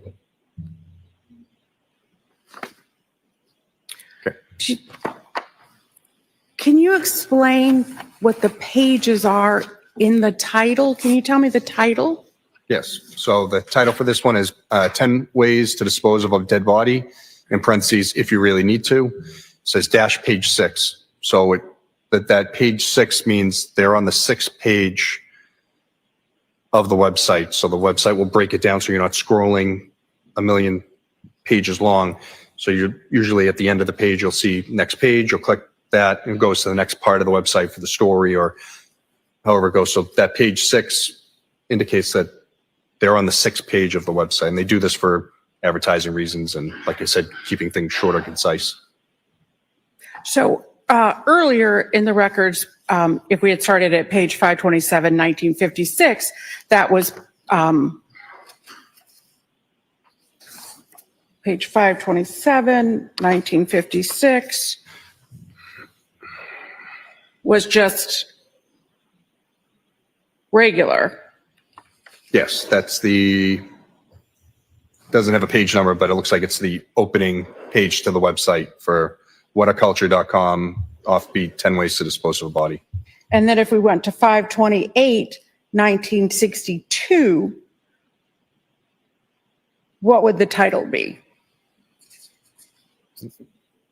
10 ways to dispose of a body, if you really need to, dash page 2, the second page of the article. Okay. So what does that indicate? That the user clicked to go to that next page, showing that also that the visit count is 4, so it's per the user's been there before. Thank you. Looking at page 534, record 1986. What is the title? How long before a body starts to smell? Google search. What time and date? January 1st, 2023 at 4:55:25 a.m. And what does Google search indicate there to you? Again, that the user input how long before before a body starts to smell and did the actual web search. Looking at page 547, record 2029.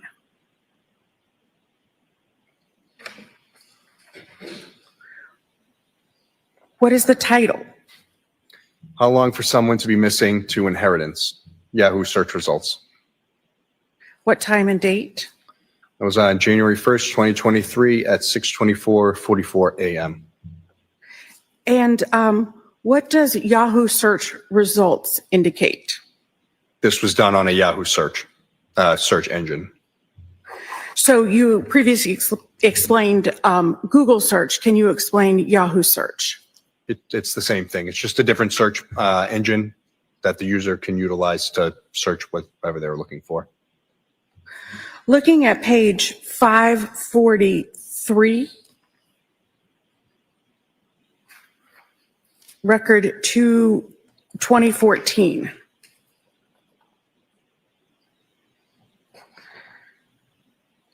Can you tell me what that title is? It's the same whataculture.com article, 10 ways to dispose of a dead body if you really need to, page 7. And what is the time and date for this? January 1st, 2023 at 5:47:38 a.m. So what does this indicate? Again, a user had physically gone to page 7 of this article on the website.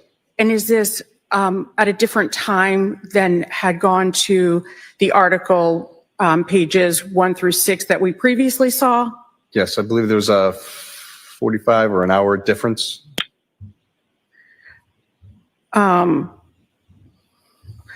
if we go to page 545 and 545 into 546, what page does this article end on? Record 2023 shows it at page 11. Does it go to the following page? Yeah, that's where it ends. Yeah, page 11 at 5:48:22 a.m. And what is the significance of that, seeing that page 11? As I said, that the user physically went 11 pages deep into this article.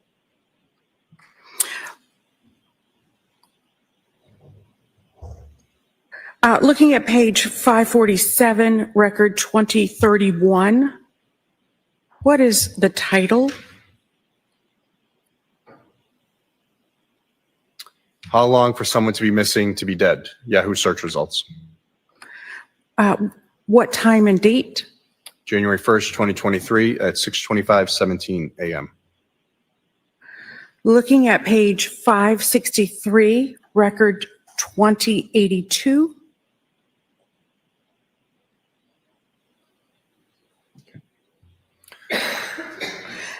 What is the title? Title is Tishman Spire, Washington, D.C. Head, Yahoo search results. And what is the time and date? January 1st, 2023 at 7:46 a.m. And you are familiar with these searches. There are multiple searches about Tishman Spire, is that correct? That is correct.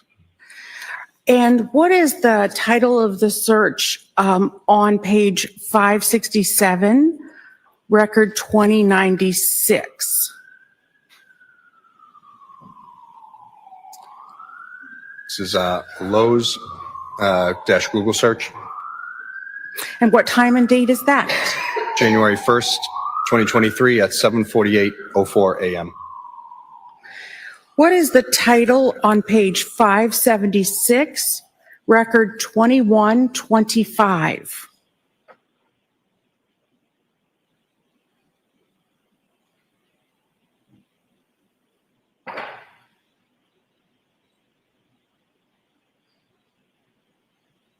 Uh, 2125, 576.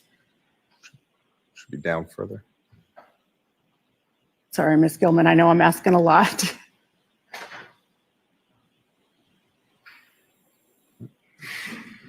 There we go. Thank you. What is the title? Title is How Long Does DNA Last? Which is a Google search. And what is the date and time? January 1st, 2023 at 9:33:49 a.m. Trooper, what is... Object, Judge, in this from the sidebar first. Yes.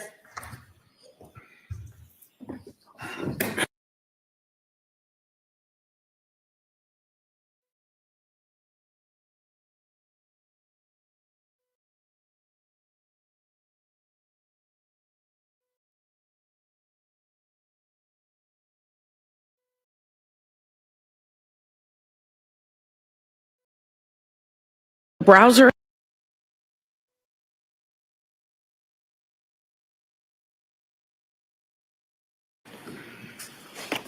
I think we were at record number 2125, page 578. Yes. If we could please have record 2125 on page 578. And for the record, we're showing a PDF, which is the same version that the printed out version of the exhibit, which the jury will have. All right. Thank you.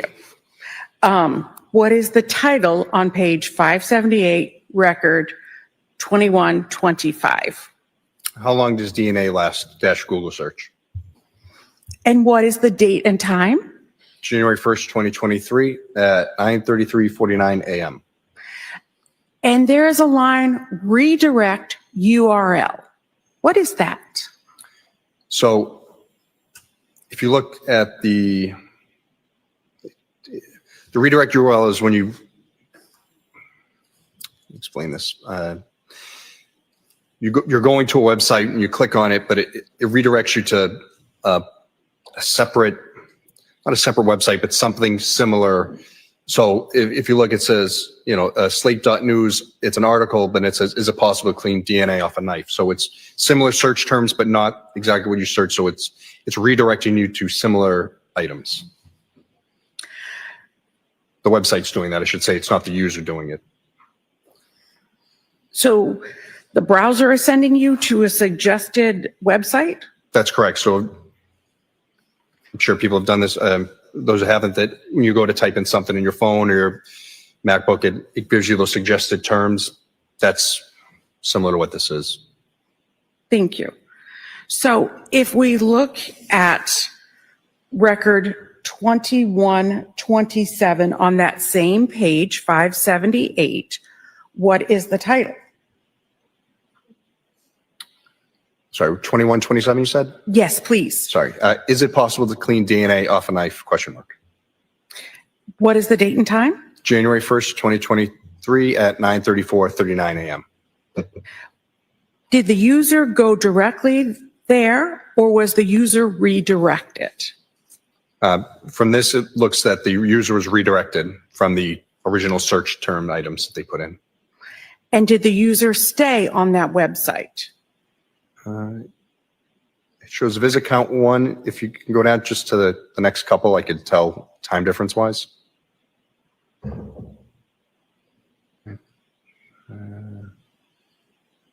Down one more. The next search is done approximately a minute later. So it would stand that this website was up for a short amount of time and then the next search was done. So what does that mean? They were there for about a minute and then the next search comes in at 9:35:52. Thank you. What is the title on page 579, record 2129? Can identification be made on partial human remains? Google search. And what is the date and time? January 1st, 2023 at 9:35:52 a.m. What is the title on page 583, record 2141?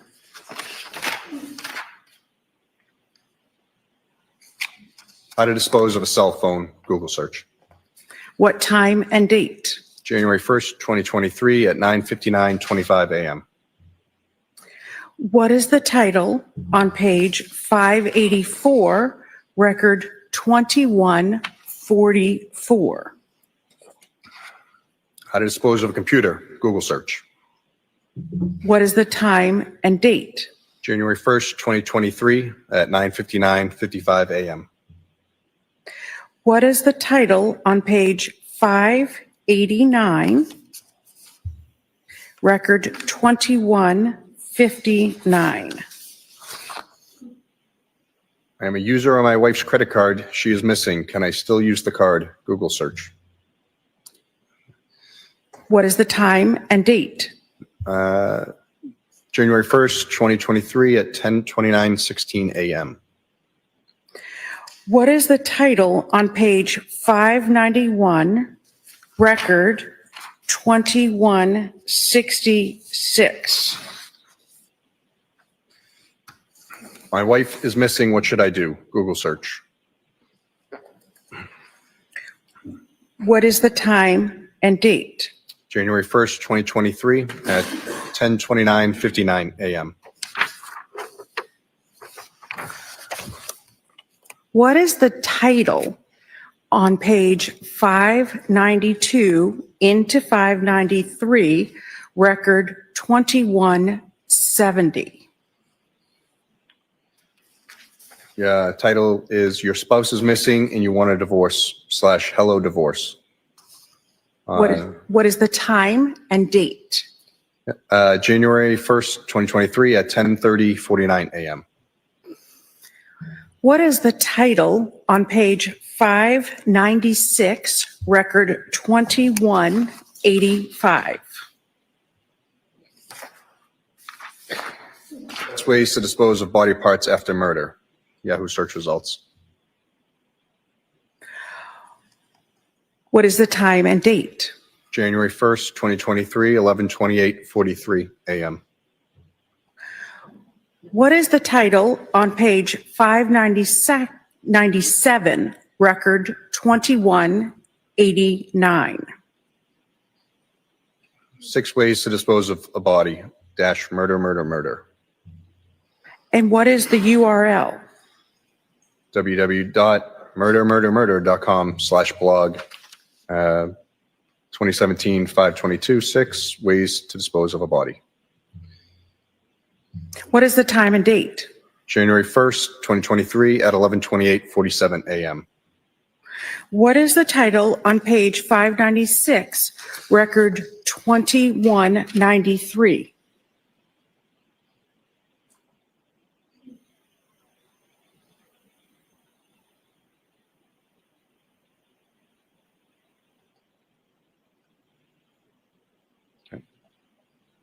Patrick Kearney, Google search. Did you review that search? Yes, I did. Who is Patrick Kearney? He is was named the trash bag killer. He would murder victims and throw their corpses away into trash bags. What is the time and date? Objection. Want to be heard? Yes. Let's see at the.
So jurors, I'm going to strike that last, for purposes of the question that was asked, I'm going to strike the last characterization of Mr. Kearney or the article being that about an individual, Mr. Kearney, that killed people and put them back. That's stricken from the record.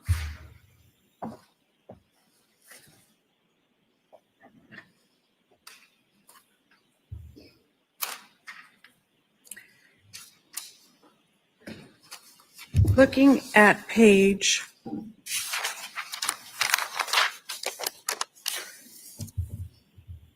603, record 2207.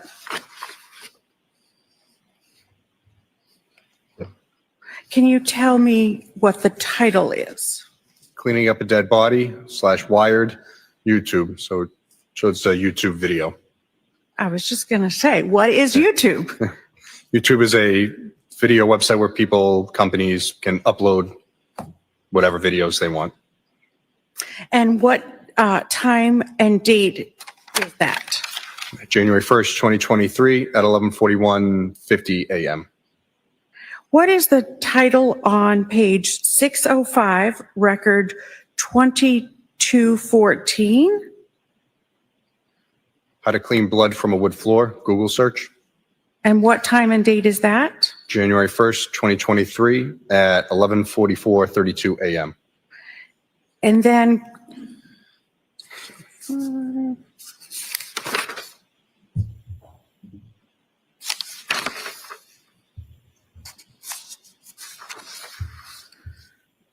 page 609, record 2229. What is the title? Can I use bleach to clean my wood floors from blood stains? Google.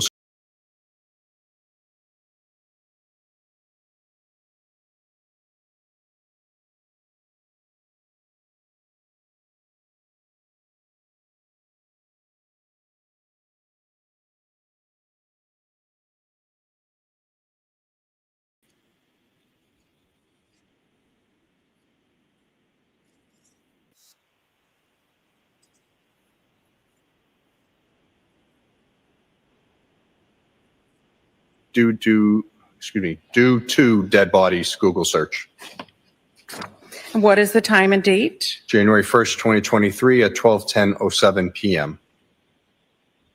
What is the title on page 647, record 2351? Want to get away with murder? Question mark. Use special detergent / Discover magazine. And what is the time and date? January 1st, 2023 at 12:18:03 p.m. What is the title on page 650, record 2364? Is it better to throw away crime scene clothes or wash them? Google search. And what is the time and date? January 1st, 2023 at 12:21:39 p.m. What is the title on page 657, record 2386? How to use hydrogen peroxide on bloodstains, Google search. What is the time and date? January 1st, 2023 at 12:48:14 p.m. And what is the title directly below that, record 2387? How to clean bloodstains with hydrogen peroxide - YouTube. Meaning it's a video of those search terms. And what is the time and date? January 1st, 2023 at 12:48:43 p.m. What is the title on page 659, record 2394? Should I use hydrogen peroxide 8 on bloodstains in concrete? Google search. What is the time and date? January 1st, 2023 at 12:53:44 p.m. What is the title on page 665, record 2413? Can the FBI tell when you accessed your phone? Google search. What time and date? January 1st, 2023 at 1:43:02 p.m. What is the title on page 670, record 2430? Does the dishwasher clean blood? Google search. What is the date and time? January 1st, 2023 at 1:52:26 p.m. What is the title on page 671, record 2433? Is it possible that a knife which had blood on it remains contaminated with HIV after it has been washed with hot water and dishwasher soap - Quora? What is the date and time? January 1st, 2023, 1:52:57 p.m. What is the title on page 693, record 2502? How to remove a SIM card from an iPhone. Yahoo search. What time and date? January 2nd, 2023 at 2 o'clock in the morning, a.m. And what follows that search, record 2503? The Apple support website, remove or switch the SIM card in your iPhone - Apple support. And what is the date and time for that? January 2nd, 2023, 2 a.m. in 15 seconds. What is the title on page 694, record 2507? How to remove a hard drive from an Apple laptop - Yahoo search results. And what is the date and time? January 2nd, 2023, 2:01:19 a.m. What is the title on page 699, record 2524? TJ Maxx near me, Norwell - Yahoo search results. What is the time and date? January 2nd, 2023, 5:24:08 a.m. What is the title on page 717, record 2580? How long do stores keep security footage - Google search. What is the time and date? January 2nd, 2023, 10:32:43 a.m. What is the title on page 724 into 725, record 2608?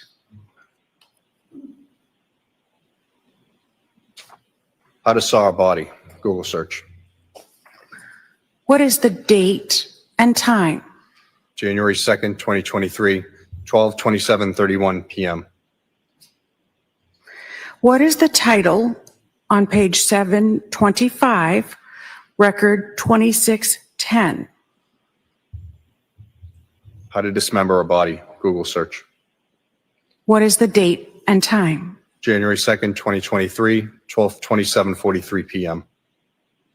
What is the title on page 730, record 2626?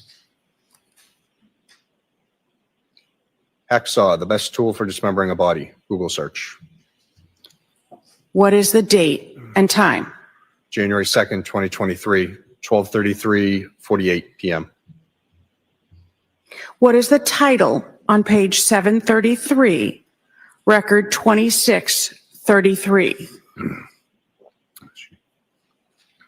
Details of dismemberment discussed in murder trial / Wayne 15. What is the date and time? January 2nd, 2023, 12:42:59 p.m.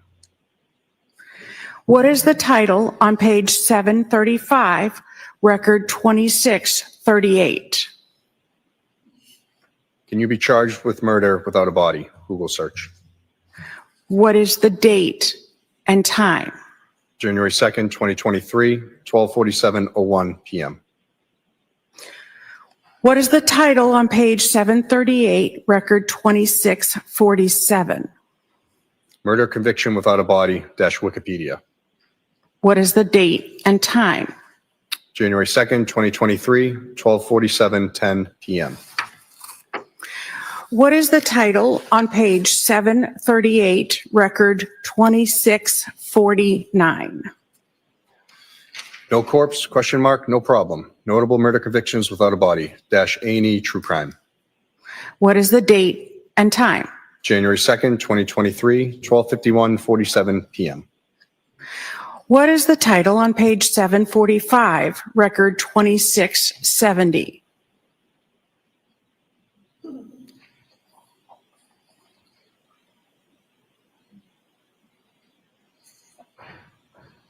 $745, Right record there. 2670. Actually starts on 7:44, just so the record's clear. Thank you very much. Can you identify a body with broken teeth? Google search. What is the date and time? January 2nd, 2023, 1:12:46 p.m.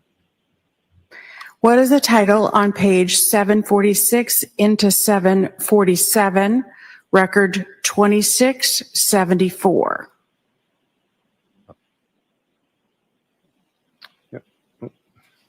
Disposing of a body in the trash, Google search. What is the date and time? January 2nd, 2023, 1:14:51 p.m. What is the title on page 769, record 2747? Chatham West Apartments Rentals, Brockton, MA, Zillow. What is the date and time? January 2nd, 2023, 1:34:35 p.m. What is the title on page 777, record 2768? The Claremont Apartments Rentals, Abington, Mass, Zillow. What is the date and time? January 2nd, 2023, 1:36:14 p.m. What is the title on page 787, record 2798? What powder mask smells the best? Google search. What is the date and time? January 2nd, 2023, 2:51:28 p.m.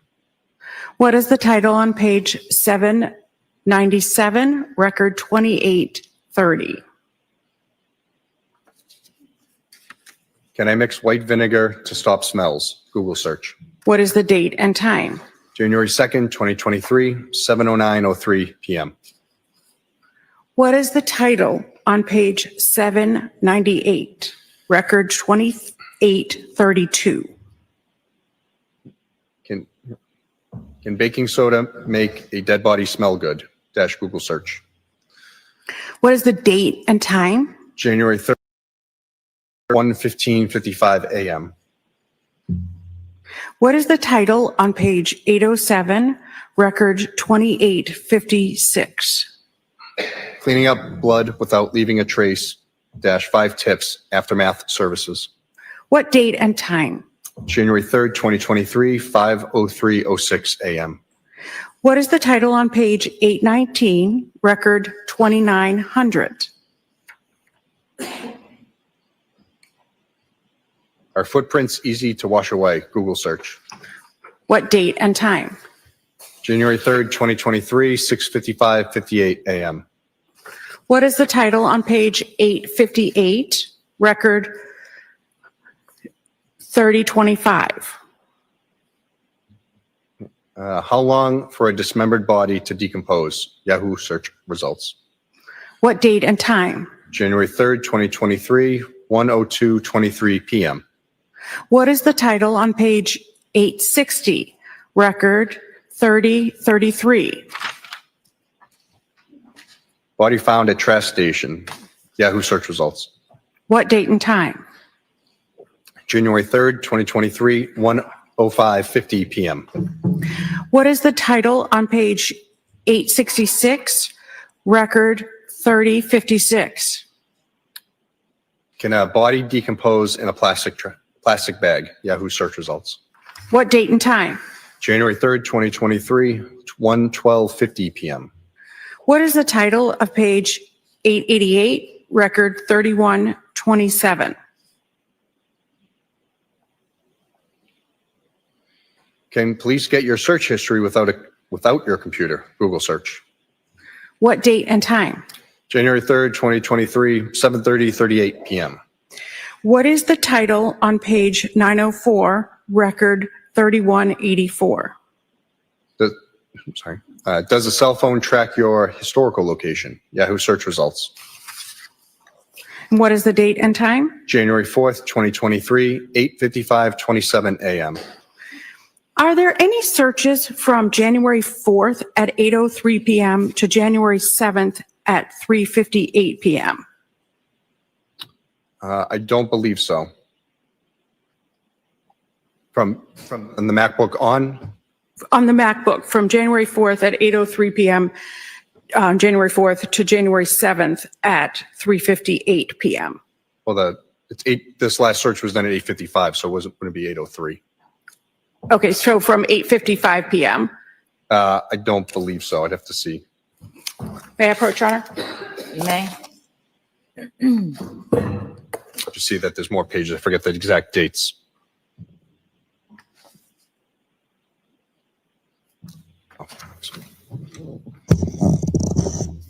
Thank you.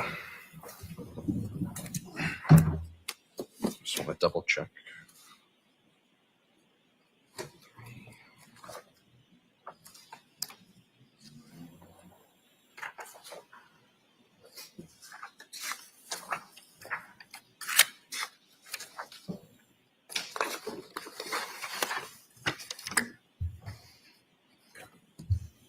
Thank you. There's not. And then starting at January 7th at 3:58 p.m., what is the first search? That's listed here. It says Chase credit card login Google search. And can you give us a page and a record number? Yes. In the book, page 906, record number 3195.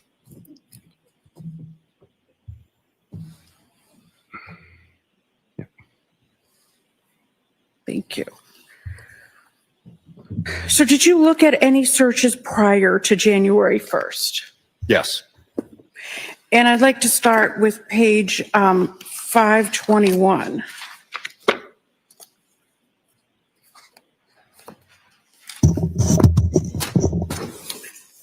Looking at page 521, Ms. Gilman.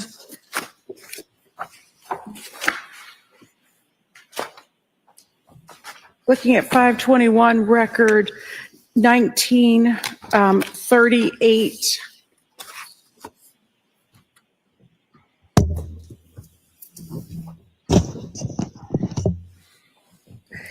I'm sorry, 1939, please. Trooper, can you tell me what time this occurred? Yes. It says January 1st, 2023 at 3:49:39 a.m. And can you tell me what's happening in this record number? It shows the URL for accounts.google.com for it's like the Gmail, a login through the web. And going to 1940, record 1940 on the next page, that being 522.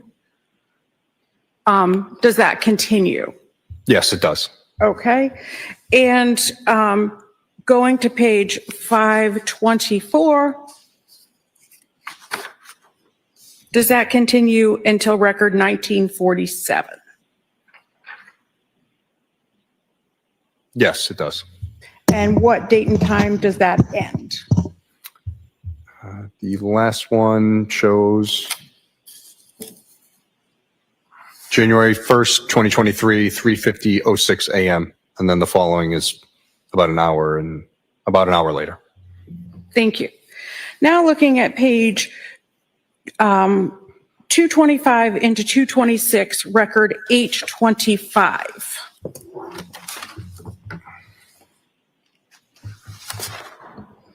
Can you tell me the title being looked at? Yep. It says cheating wife seduces another man to impregnate her. Scarlet scandal, Seth Gamble, erotica x-pornhub.com. And what is the date and time? 12/27/2022, 12:06:28 a.m. And this continues on record H26, is that correct? Yes, it's a duplicate from the previous. Okay. And 827, could you go down, Ms. Gilman? Could you go down, please? It's there. It's the titles on the right there at the top. Okay. If you could keep going down though, please. Okay. And if you could tell me, if you could keep going down, I'm sorry, to 828. And what is this? It says chat with Miss_B in a live adult video chat room now. And what time is that? 12:06:28 a.m. on January 27th, December 27th, 2022. Okay. And if This continues until record 831. If you could go to 831, please, Ms. Gilman. Is that correct with Pornhub, Trooper? Yes, it's there for about 7 or so minutes. Thank you.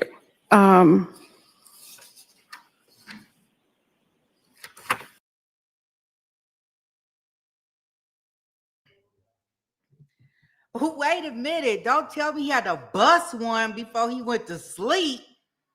OMG. Oh, come on, Mr. Walshe, Mr. Walshe, Mr. Walshe. He done did all this stuff and then he had to bust one. I'm done.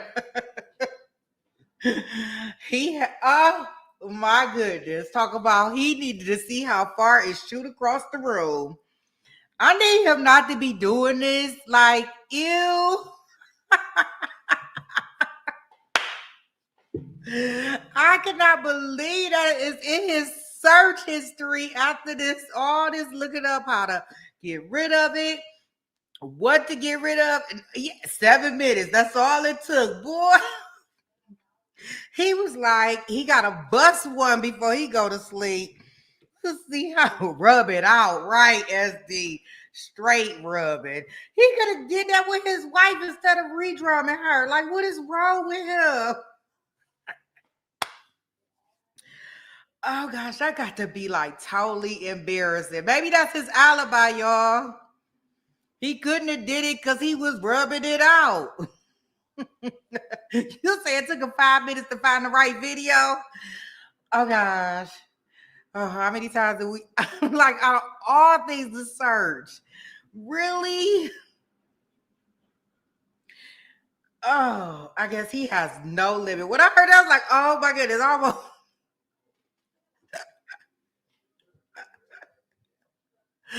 They never said this is what he was doing. They never said he had to rub one out before he went to sleep. He had to bust one. Whew. I wonder did he really... Well, definitely was a quickie. He definitely wasn't long stroking it. Oh man, probably pinky fisting it too, like do. This shit. I don't think he double fisting. He don't look like a double fister. He don't look like that's what's going on.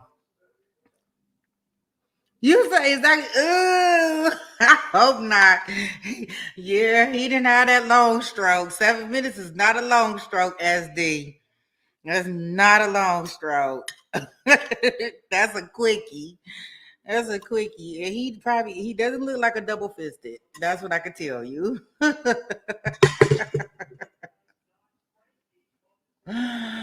Oh man, gosh, it's gotta be like, I mean, I know everybody watches, not everybody, I won't say everybody, but people are into corn, right?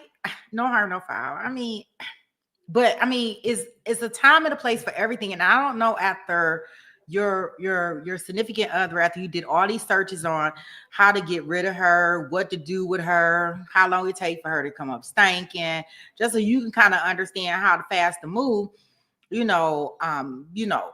just all the things. He laid out his entire crime on there, what store he needed to shop at. He Googling all these things, and you telling me before he went to rest for a couple hours, he had to bust one?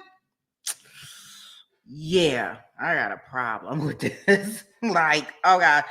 Now, if they come back, talk about there's another search in the morning where he had to bust one again in the morning, I'm telling you, man, the kids was not watching this, dude. All right, let's continue to hear what our Mr. Nasty Man was doing.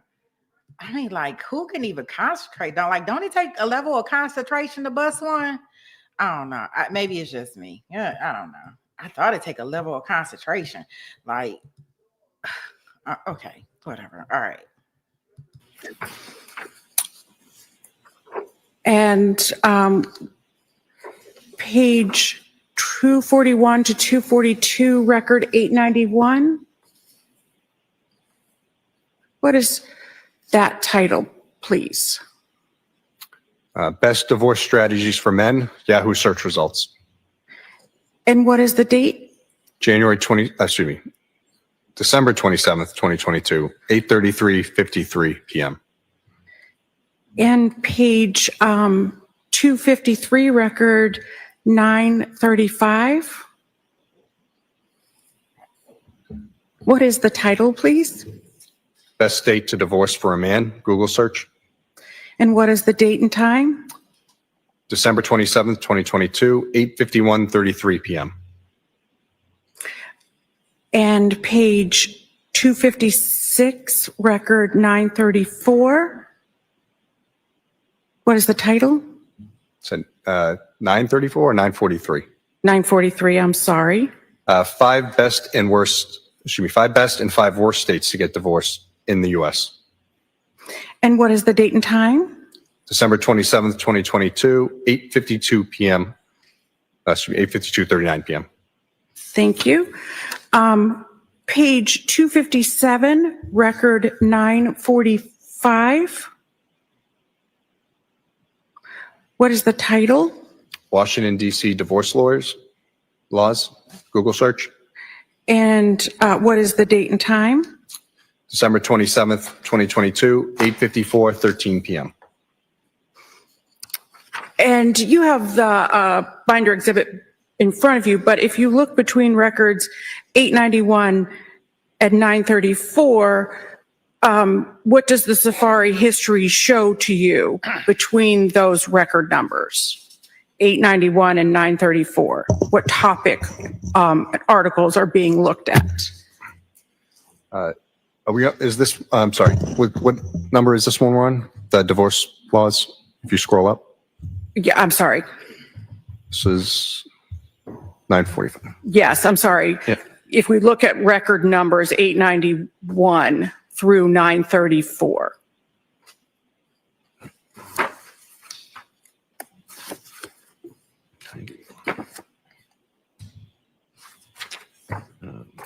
They're all showing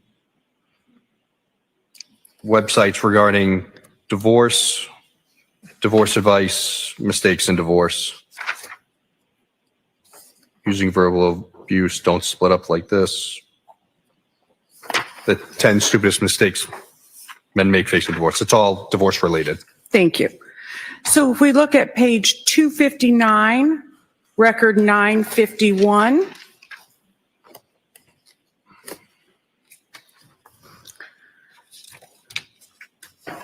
What is the title being looked at?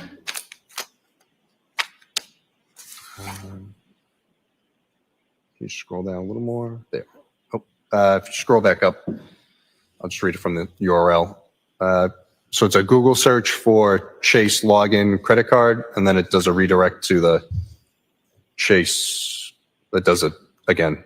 It's duplicated. Okay. And what is the date and time? December 27th, 2022 at 8:57:13 p.m. Okay. And this goes on to record 1026 on page 279 if you look in the binder. Is that correct? Yes, showing all Chase account information, the Chase website for the account. Yeah.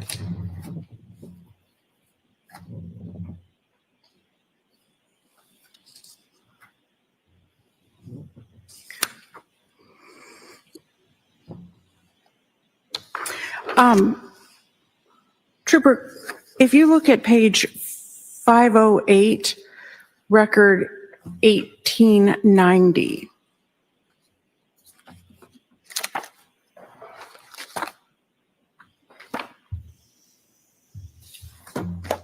Okay. What is the title? Replay poker - Google search. And what is the date and the time? 12/31/2022, 6:53 p.m.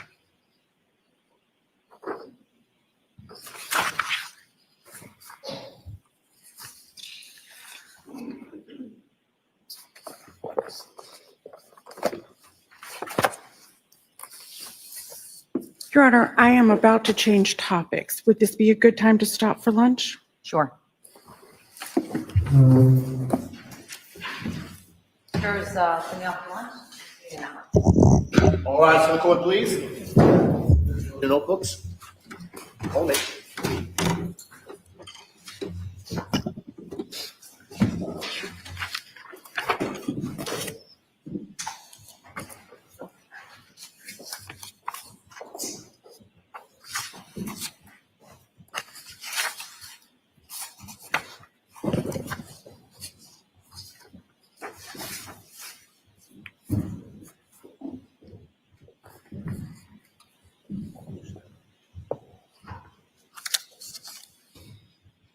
So, you may be seated.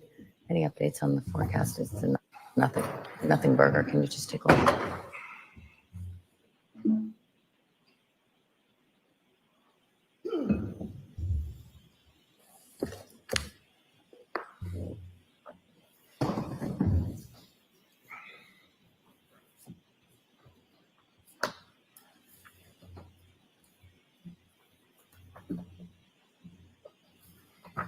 So I was just asking Madam Clerk to check on the weather. It looks like a nothing burger, I'll call it. So we don't need to be worried about that this afternoon. We'll plan to go right through to 4 o'clock. Anyone need anything to be addressed before I take it off the bench? All right, have a nice lunch.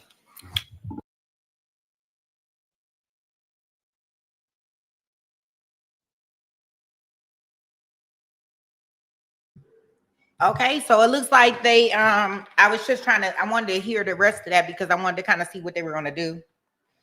If they had any plans on letting the jury go early. For those that have not, if you plan on watching the premiere, it looks like I got everything set up. Hopefully we don't have any hiccups.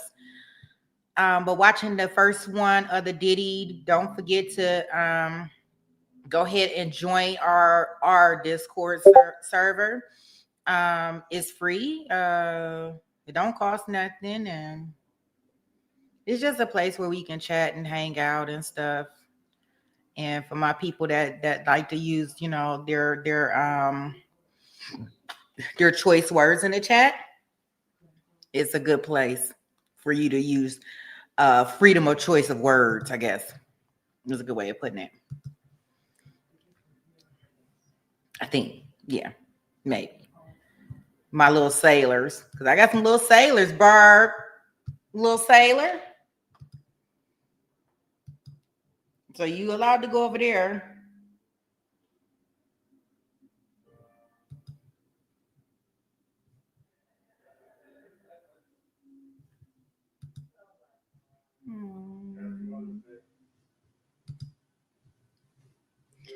I don't know what the heck is going on with this.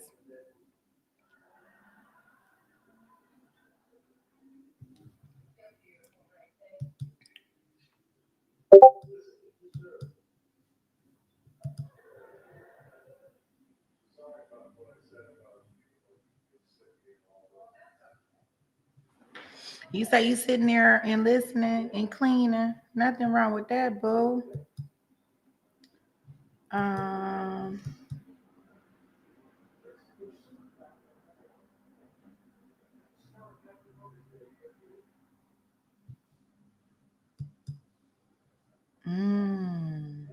Interesting.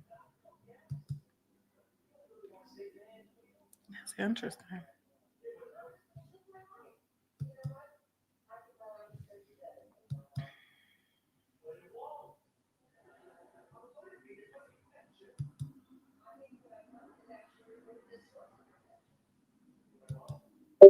Okay, so I think that what we're gonna do, I do got another story that I wanted to cover with y'all.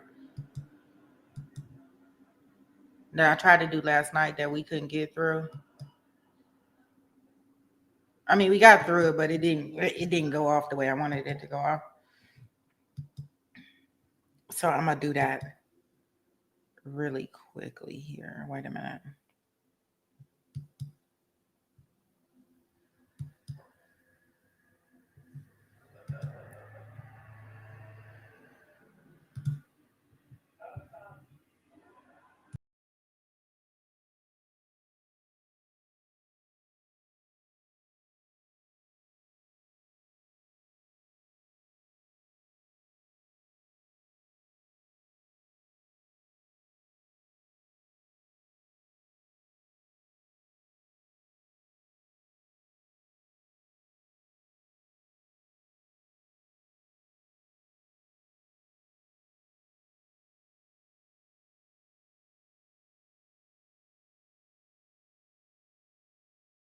Can y'all hear me?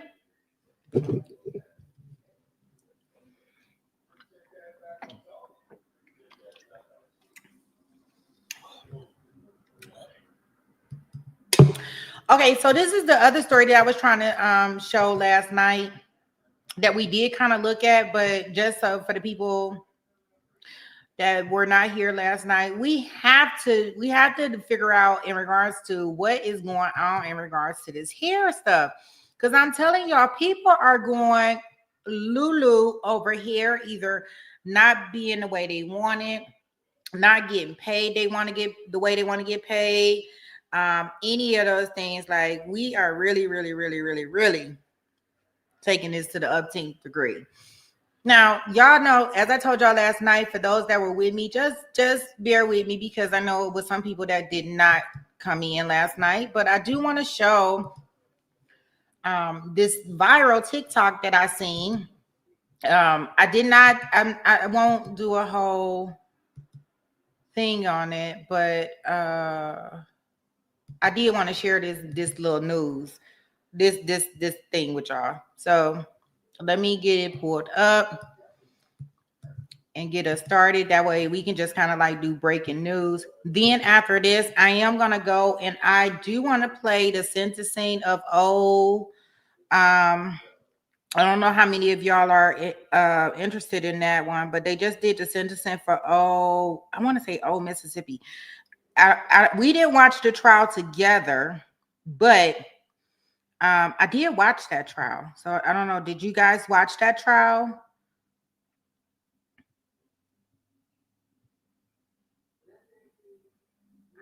Let me see. I'll get the name. It's been so long. Like I forgot that they even had a sentencing forum. I'll get it.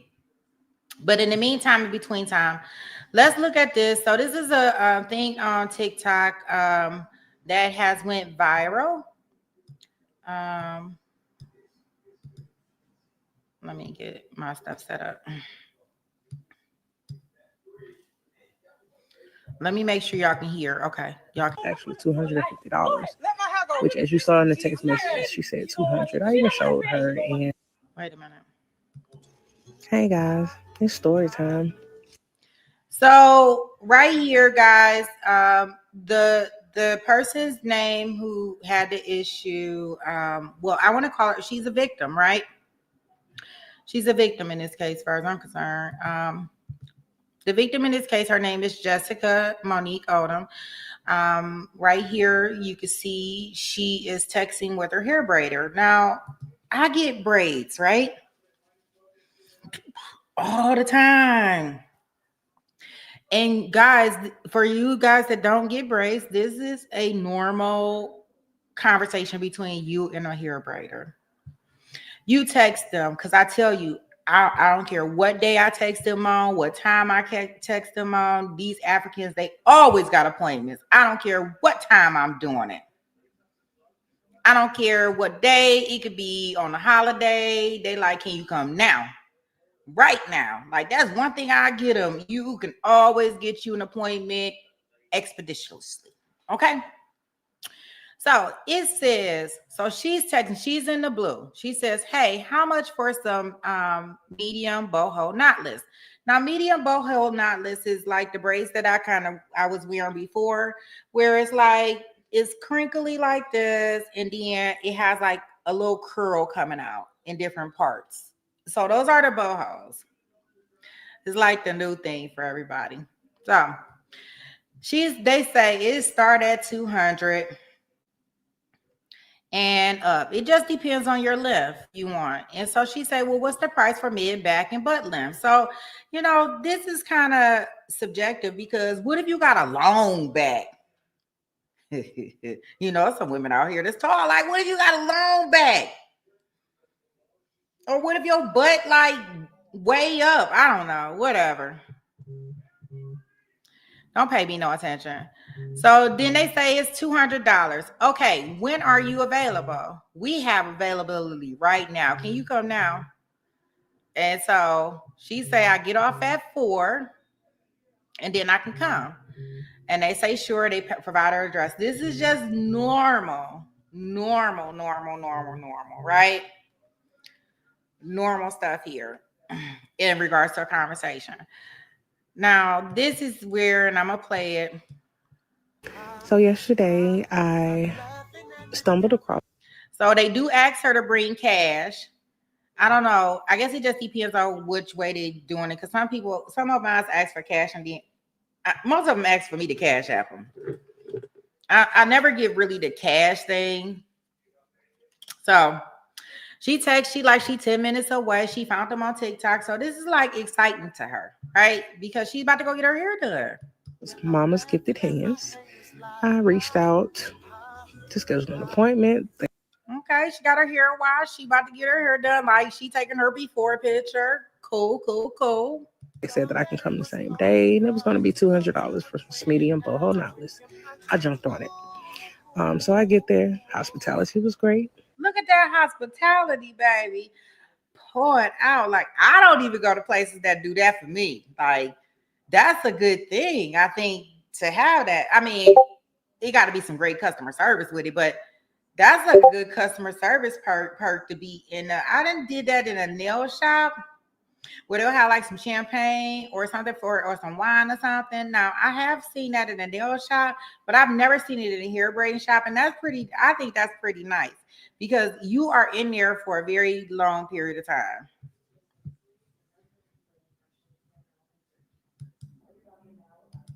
Everything was great. And things quickly changed. Mm-hmm. When I paid the $200 to them. So now, as you can see, this is one of the hair braiders.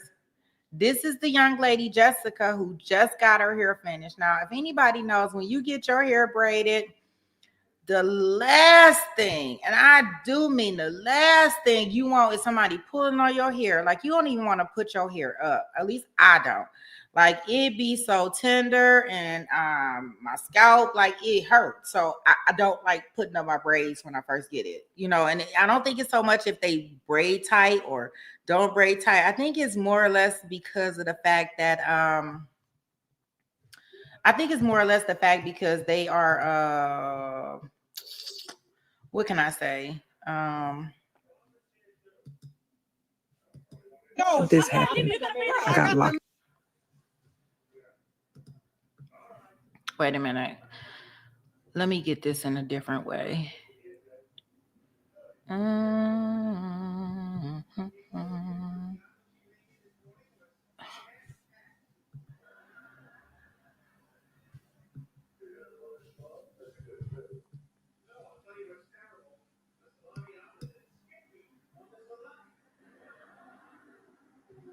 Yeah, it can be painful. Well, that's why I don't put my braids up when I first get it, depending on what I'm doing and if I let my hair rest. Wait a minute, I'm gonna get us back to the video. I'm just trying to figure out a way that I can like make it a full screen. But I don't know.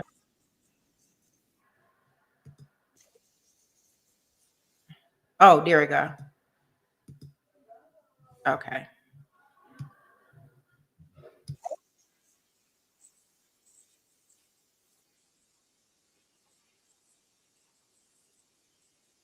This is crazy work. Like, you see her, she's so aggressive over here.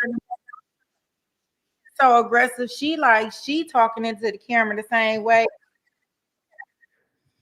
This one right here, I don't know. I think this may be the owner. She is something else. Now, guys, this is all for $50. So what happened is she got finished with her hair. She gave them the $200, and when she gave them the $200, they was like, well, no, you owe us more than that. You owe us $50 more because we put human hair in your hair, and the human hair is going to be these curly parts is what they're talking about, right? And she like, well, no, I'm not about to pay y'all no extra $200. I didn't ask for that, for that to be put in my hair, human hair. And so they like, well, give us $30. We'll chop it up, give us $30. And so she was like, I'm not giving you shit. It said $200. I gave you your two scunted. You got your two scunted. I ain't got no more money for you. Oh, no, no, no, no, no. Not up here at Mama Gifted Hands. They was like, nope, you sit down, sit down. We about to cut the boho braids out your hair. Like, no, I'm not about to let you cut anything out of my hair. So she wasn't on, she trying to get to the door so she can leave because she's not paying him nothing else. And these three women blocked her in, kept her from leaving, started pulling on her hair because they trying to say that they are taking back their product that they installed in her hair. All bad.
Y'all see this? And right here, this is where her hair was pulled out because she had a braid here and she gonna have a braid there. And y'all know the bad part about this is like this is on your edges. This may not never grow back.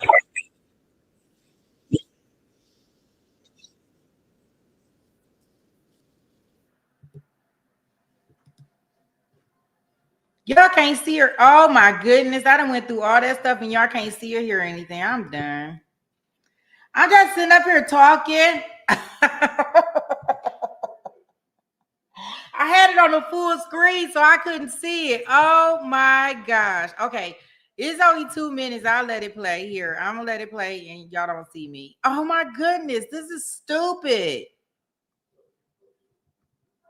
I'm just sitting up here having it. I'm like pointing stuff out and all types of stuff. I was giving y'all a good narration.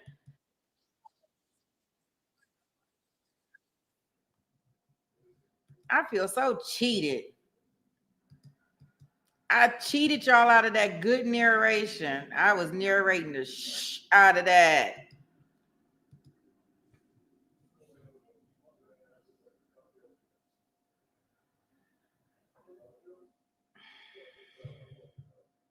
That's stupid.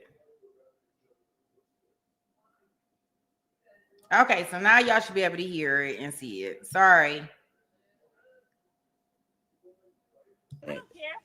The services that I received was actually $250, which, as you saw in the text message, she said 200. I even showed her, and she agreed that she said 200 and still tried to demand that I pay 30 to 60 more dollars for the human hair that they put in my head that I never asked for. I was threatened, locked in. I tried to leave. I got pushed back in, and my hair was pulled, as you can see here. They pulled out my real hair while doing this. The police was called, and when they showed up, she started saying that I punched her, and I never did. So the police ended up watching the cameras, and at the end of it, the police even told her they assaulted me. I never punched her. I did try to push past her to get out because I was being held against my will, which is illegal. You can pay $250 for You didn't say $250. Okay, I thought you just pay for the hair and leave. So yeah, things started out great, but they didn't end so well, as you can see. I would not recommend Mama's Gifted Hands in Birmingham you know. I fell in love with their work that I saw on TikTok, but if it comes with this, I don't even want it.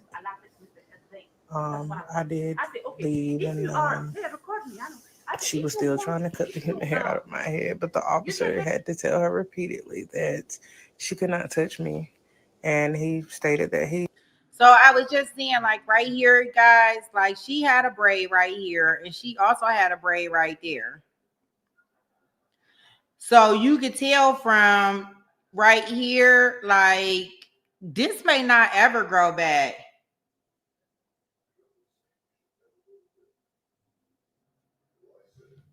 I know. Y'all see it now?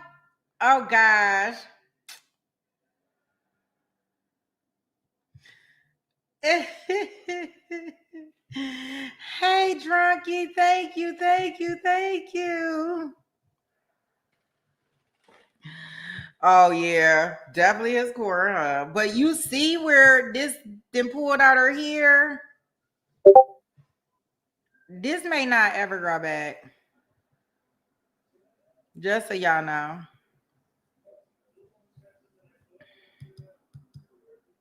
He saw the messages, and I paid what we agreed upon. It was nothing that could be done. So that's that in regards to that. Let me show y'all this. Because, you know, all three of them have now been arrested. Let me see.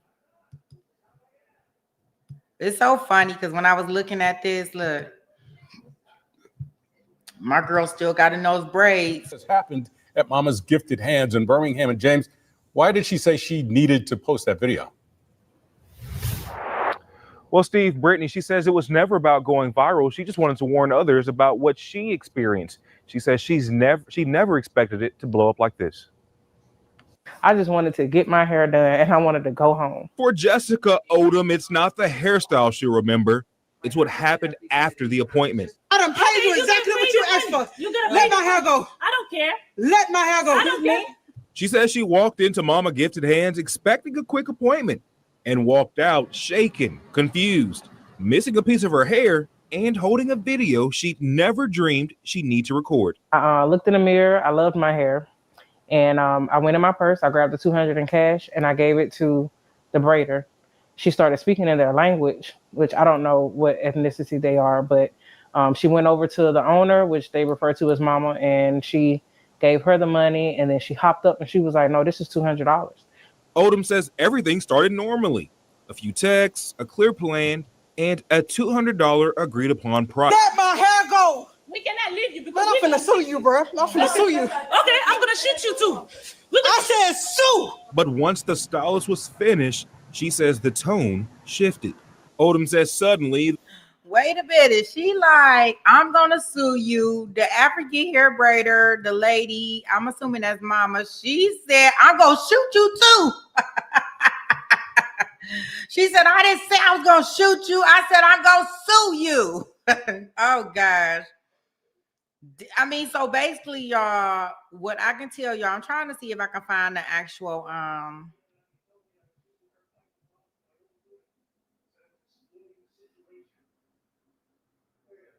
these goofies.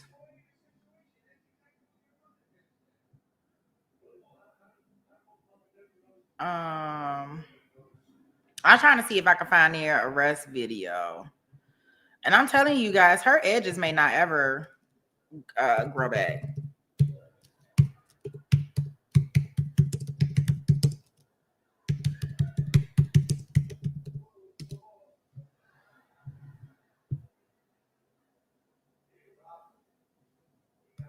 The salon owner and two of Ondo.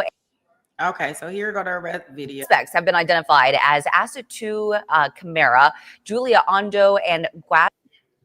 So this is the one that we mainly see in the video. I don't know what's going on with Gladys's wig. Oh gosh, SD. Pretty Brown, can we please explain what's going on with these heads? You know the people that do hair, they hair be in the worst condition. Like, what is going on with this lady hair? What is this wig that she got going on? It look like she done. Oh, I mean, come on. I mean, you talk about some rough times. So, guys, they were all arrested, just so y'all know. The only person name I can probably say is Julia and Gladys. I don't know what the heck name this is. I don't know this first name. And I ain't even about to try with it. But what I can tell y'all is what I wonder is, about them being African, right? With Africans, I don't know. Are they, depending on, I guess, where you come from, do they have to go back to their country? Like, do they get kicked out? Because, I mean, they did kidnap her and assault her. So that's considered a felony. Gladys Nzinga Kumba, all of Birmingham. That's Singa Kumba. Let me see. She gonna pronounce the names for us. Kumba, all of Birmingham. Wait a minute, she gonna pronounce it. Wait a minute, let me get back in here. Over $50. The suspects have been identified as Asatu Camara. Oh, Asatu Camara. Julia Ondo. Gladys Nazaya, Julia Ondo and Gladys Nzinga Kumba, all of Birmingham. They have been charged with kidnapping and assault in connection to the incident that happened last Saturday at Mama Gifted Hands on Parkway East. Jessica Odom, the victim in this case, told WBTM 13 she texted the salon owner directly to book her appointment. In the text messages, you can see how she asked how much for boho knotless. You must be behind us, Pretty Brown.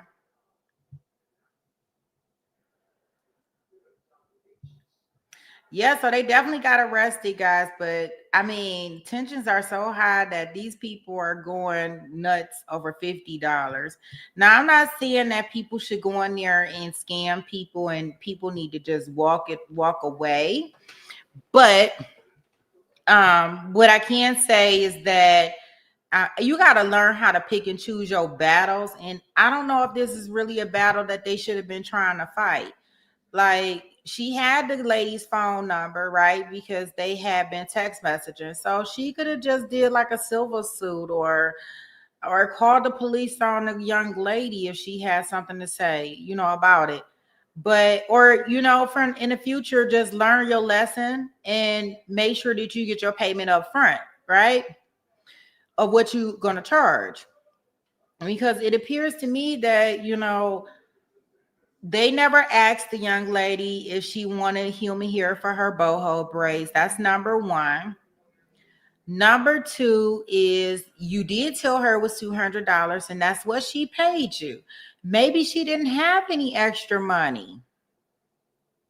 So now over $50, they are going to have to find all types of lawyers. I don't know if they get deported.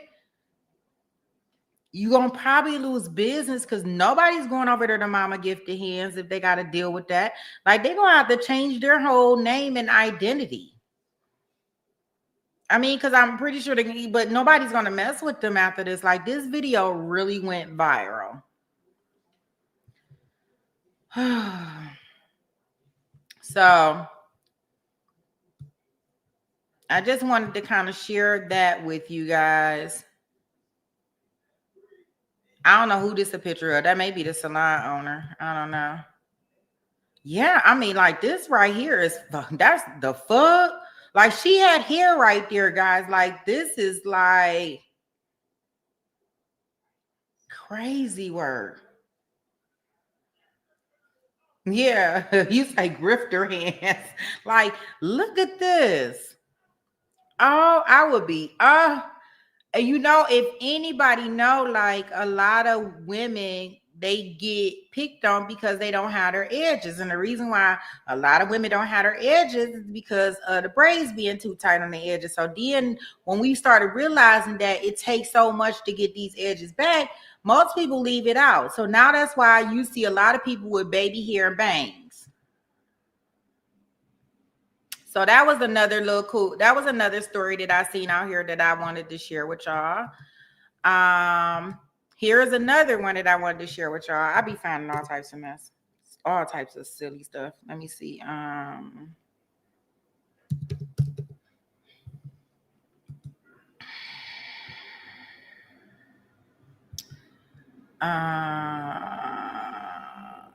So let me. I'm gonna give y'all the background. I'm only doing this one. Do y'all see this girl baby here? What the fuck? What is this shit? What is this? Yeah, she got Sweet Pea cussing because what is this in her hair? Y'all, hey, yeah, refresh, get Pretty Brown. What is this in her hair? I need all of this, all these bangs, baby hairs, whatever this is. I need everything to approach the bench. And I mean approach it right now. Because I'm about to sentence all of this to the oh, it look like two gates. What is this? Girl, if you don't brush this stuff back into this ponytail or whatever you got going on, like where do they think that this is cute?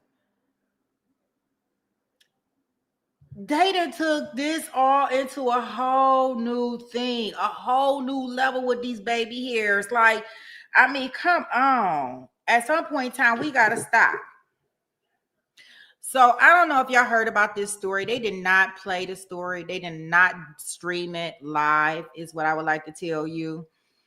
It would have been, I guess it might have been a nice trial for us to watch. I wouldn't have mind watching it. But if y'all want to hear like any like crime scene or any like some of the details from it, the best place that I can point you to, and I'll put her stuff in the chat, is Real Talk Boogie. That's where I found out about it originally, but they didn't have an actual hearing. So she did take the stand. I don't even know if they show her testimony. They might have shown her testimony. I'm not sure. But she did take the stand, as you can see right here. And she got them baby hairs and they is on deck. So if punching you where? I will put it in our description chat if you want to check out what coverage Real Talk Boogie has on it. Like I said, they did not have it as an actual trial, or we would have been in there. But it's so crazy because, guys, this girl, if I'm, some people, they just do too much. This goofy, she stays all the way in New York. Her dude then left her. He then moved on with a new girl, blah, blah, blah.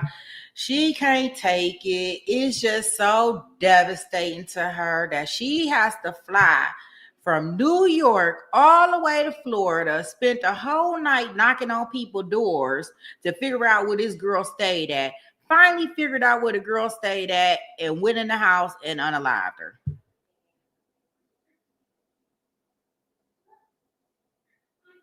She only 31 years old. She didn't unalive this 23-year-old girl, and now she's gone. The life been a life been lost, and this goofy about to go to jail. Like all over some guy that didn't want her. Like it's so crazy to me. Like y'all were whatever. I don't know how many miles that is apart, but y'all was states away from each other. Girl, all you gotta do is get under another.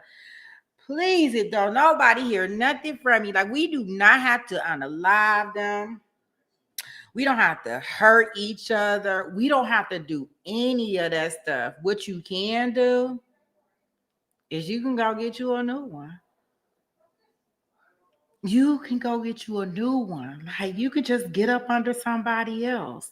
Even if it's just a temporary fix, like come on. But to go fly, like I wouldn't even thought the person was worth a plane ticket.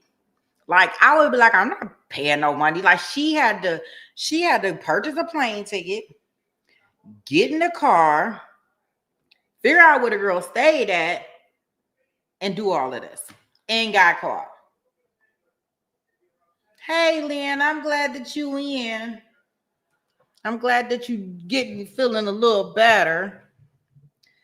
So that's right, Miranda. We have to get up under a new one in order to get over the old one. It ain't nothing wrong with that. Or get with yourself. Shit. I mean, I guess you can get with yourself too, but I mean, you ever heard of out of sight, out of mind? It's true. When people are out of sight, out of mind, it really becomes out of sight, out of mind.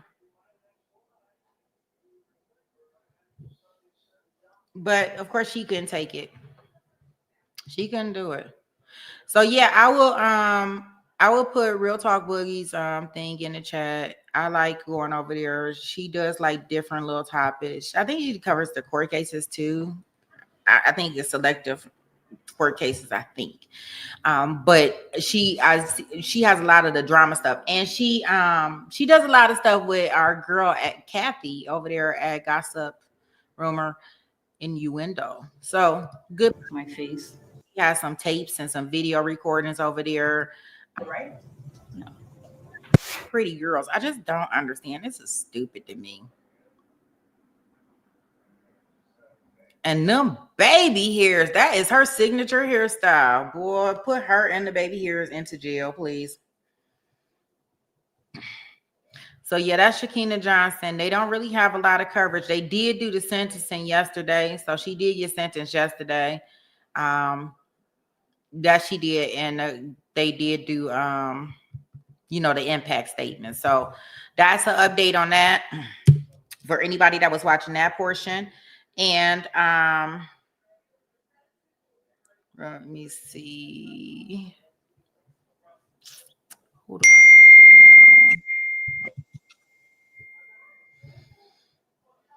now? Let me see. Oh, let me go to my homepage. Wait a minute.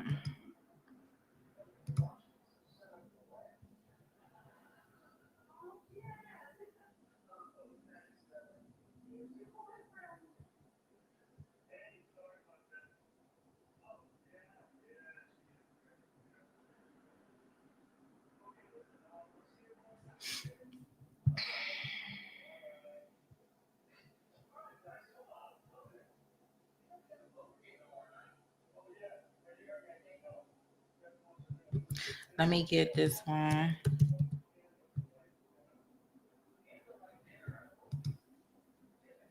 Oh, shoot. Ouch. Wait a minute. Let me refresh my thing again because it's not coming up in my timeline. Oh, come on.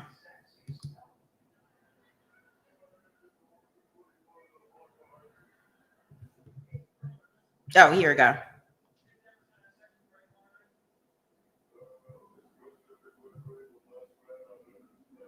Man, I think I want to find it on Law and Crime. Let me see.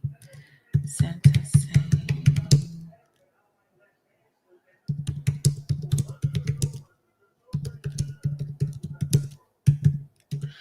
Is it sentencing set or was he sentenced? Like, ain't nobody got time for that.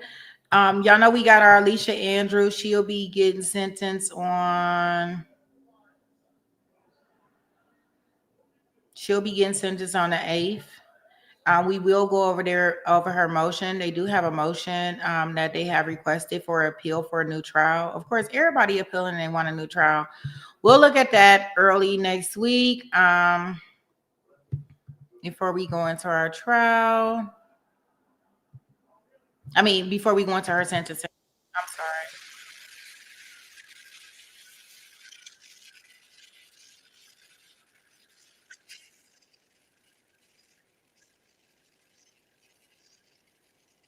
I want to know, did he have like a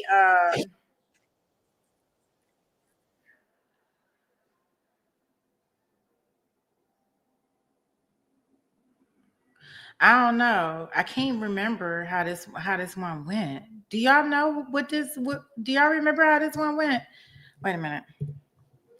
I feel like I watched a hearing or something on this, or maybe I just watched a preliminary hearing on this case, because it just looks so familiar to me, like I seen this and he was guilty or something, or they did the evidence. Y'all, has anybody seen this case? Because it's a guilty plea in death of Jimmy J. Lee. Did they have a trial on this, or was this what was this? Or was it a preliminary hearing? Because if you take a plea deal, yeah, we didn't watch it all together. I know I watched it though.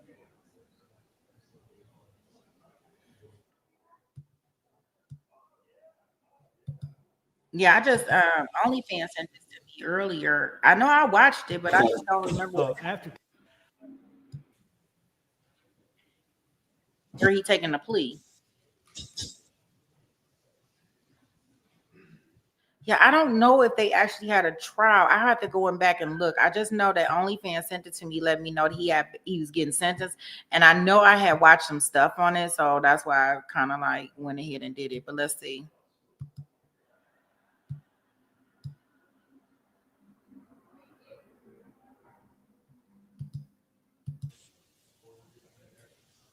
Okay, well, I guess if didn't nobody see it or don't know nobody know nothing about it, we'll move on. Cause I can't recall to tell you everything, all the details about it. Yeah. Wait a minute. Let me see. I'll find something. That can give us the background and details on it. Only because they'll make a very concise synopsis, right?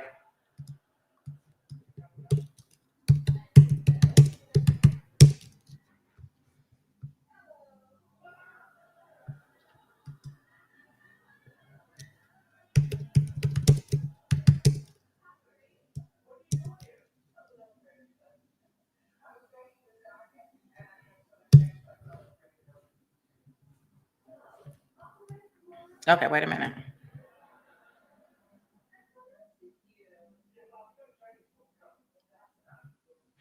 I wonder, do they tell you in the sentencing? Don't the state tell you what happened when we do the sentencing portion?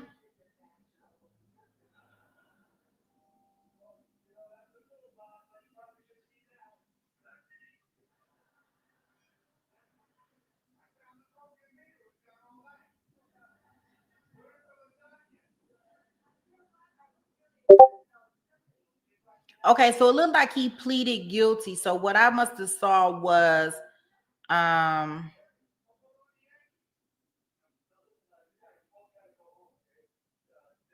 yeah, so what I must have originally saw in this case was a preliminary hearing.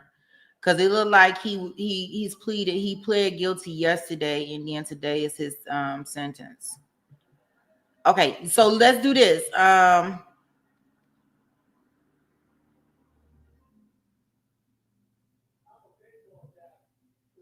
I'm trying to see if there's one that's gonna give us a little details. Let me see.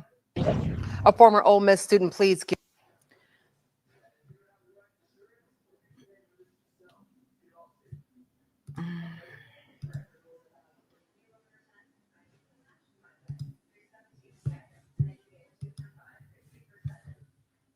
guilty today to killing a classmate. The change in plea came as jury selection was beginning in Timothy Harrington's second trial for the murder of Jimmy J. Lee.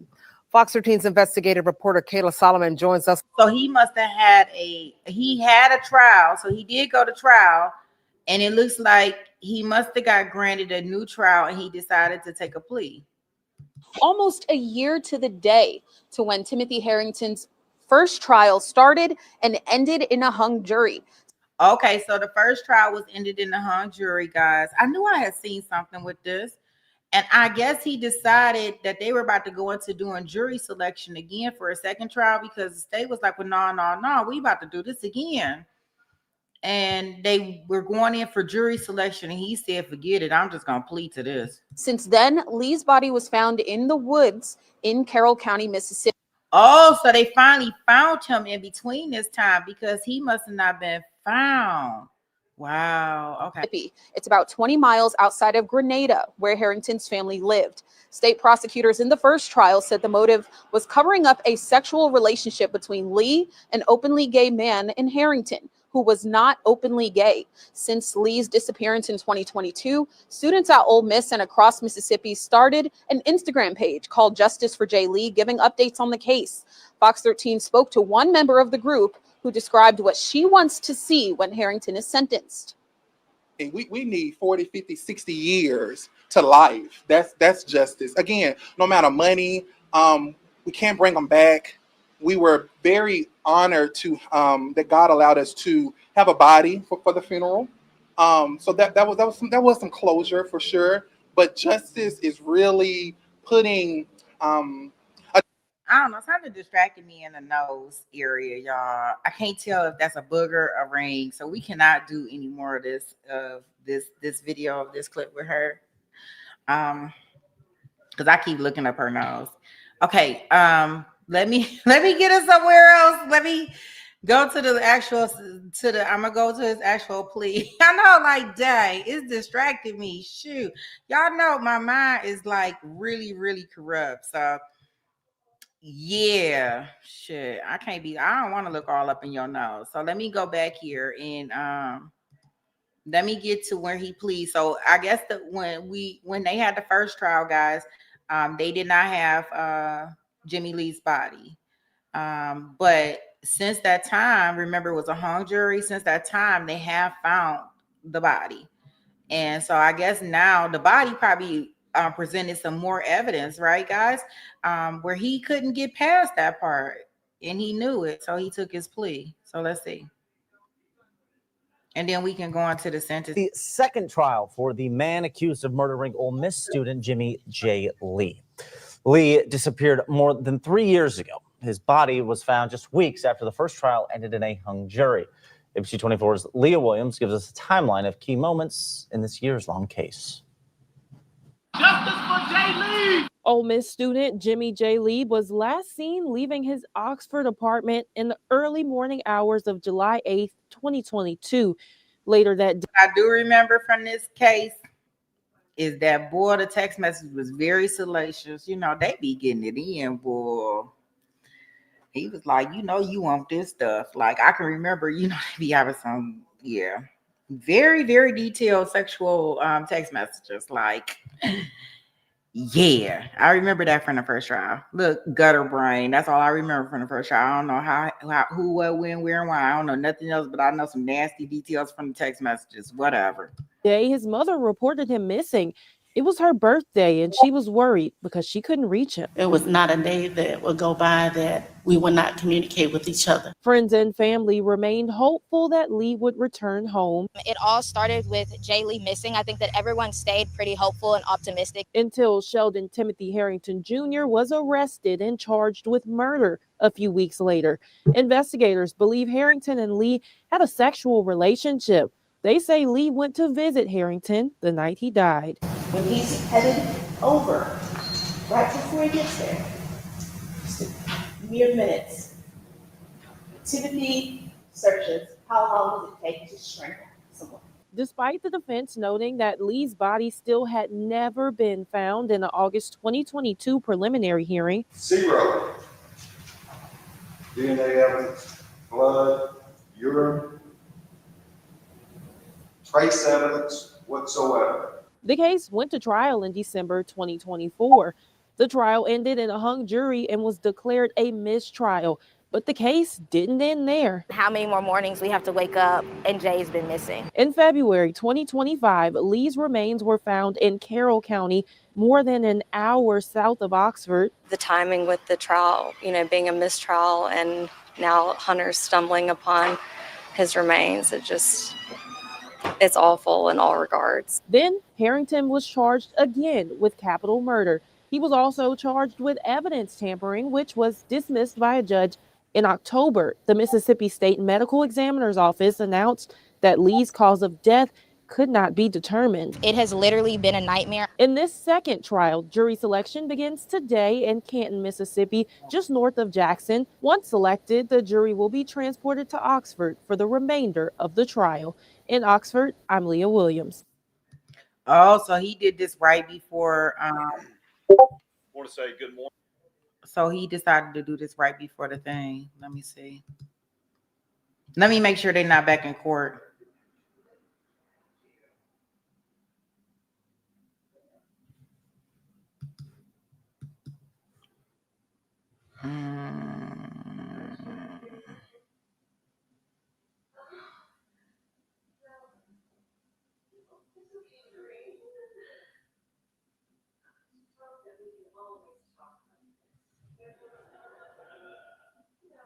Let me see. The second trial for the man accused of murdering Ole Miss student Jimmy J. Lee. I wonder what he was sentenced to. I wonder because he had to get a deal, right? If he pled out. I guess the big difference between, I don't know what other evidence that they may have had, but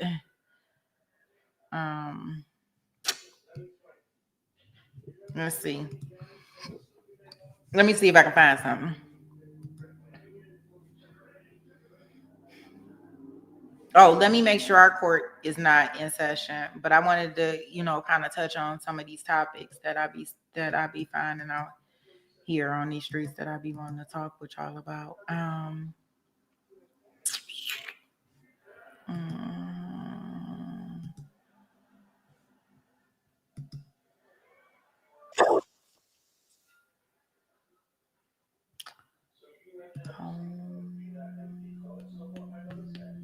Okay, so they are still at lunch. We got 6 minutes. So I got that in my background. I just want to get that all set up to make sure we don't miss a moment of that. In the meantime, in between time, I will take us into I would like to see what he was actually sentenced to. I did watch this trial, the first trial. I couldn't even remember that it was I didn't even remember that it was oh, okay. Dang, they showing it right here. Goofies. Okay. We'll just watch the I don't know if I have to see the impact statements, but let's see. The court having previously accepted Mr. Harrington's plea of guilty in these two cause numbers yesterday, and we're here for sentencing today, which I understand has been agreed to, and that there is a sentencing. Hey guys, have we recently seen this judge somewhere? Y'all tell me. He looked familiar. Did we recently see him in the trial somewhere?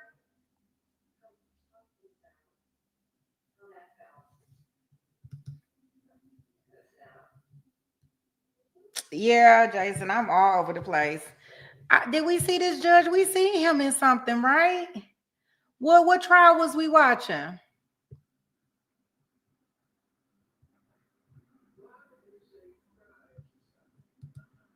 Recommendation in this matter.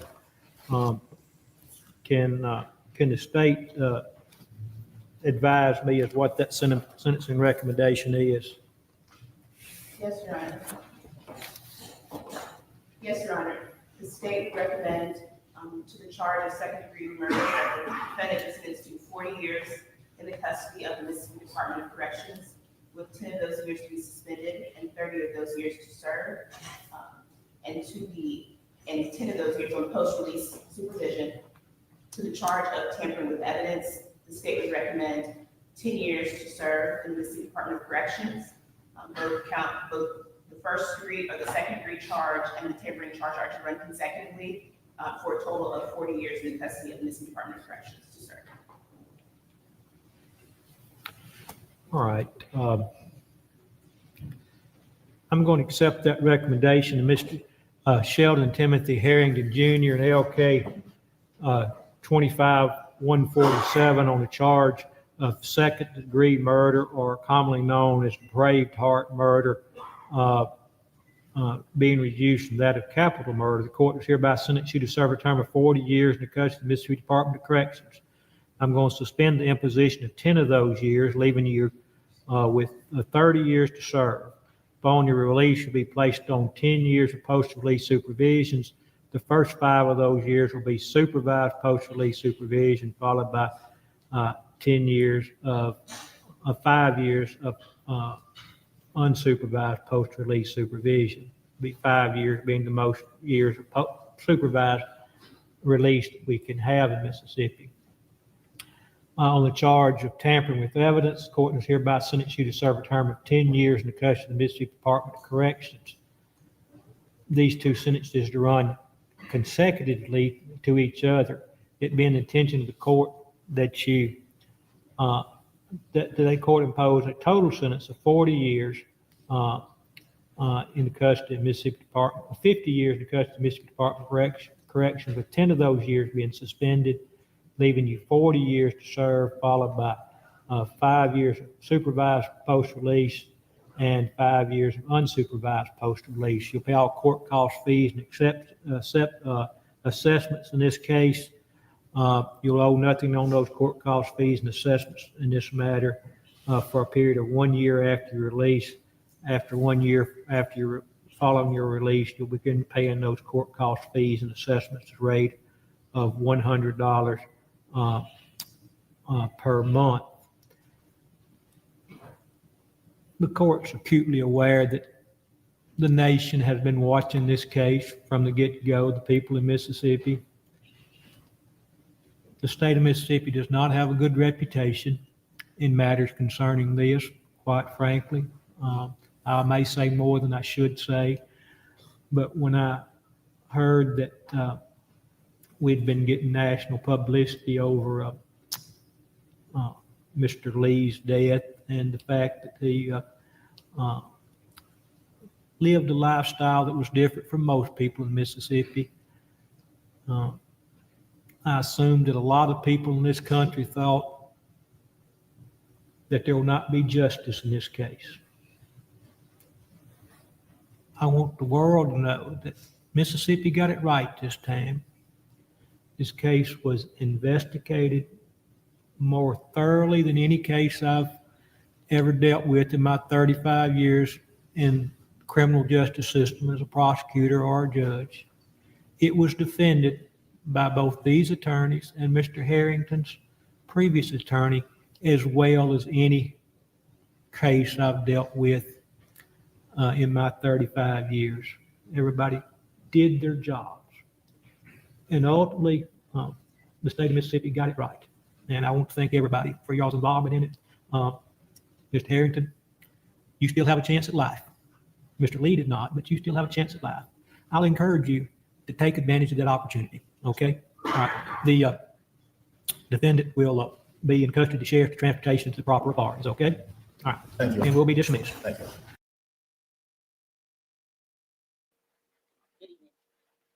I want to first thank OPD from the first wellness call that I made.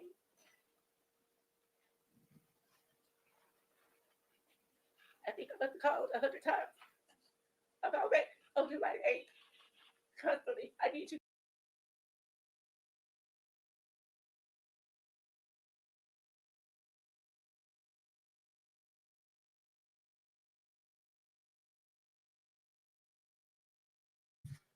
Well, I was gonna try to see how much I can get through.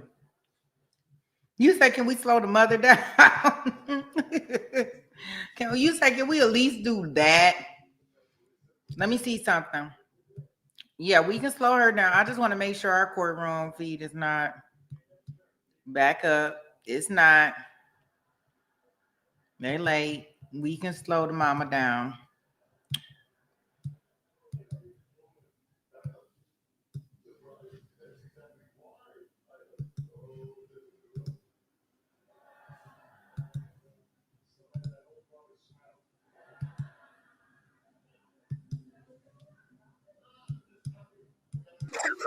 To my baby's apartment to do a wellness check.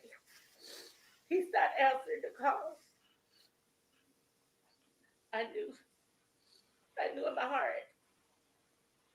But I thank OPD. OPD has been faithful from day one.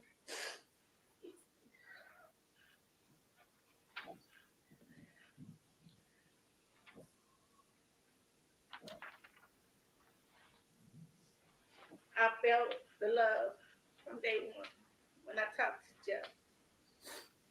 He said, this means something to me. This is just not an ordinary case, Miss Lee. And that touched my heart. I think I'm thankful for you, how you jumped in and allowed the PT to take force. I'm thankful. I'm thankful for Gwen, how she jumped in, all the way from Jackson, Mississippi, to take part of this case. I'm thankful.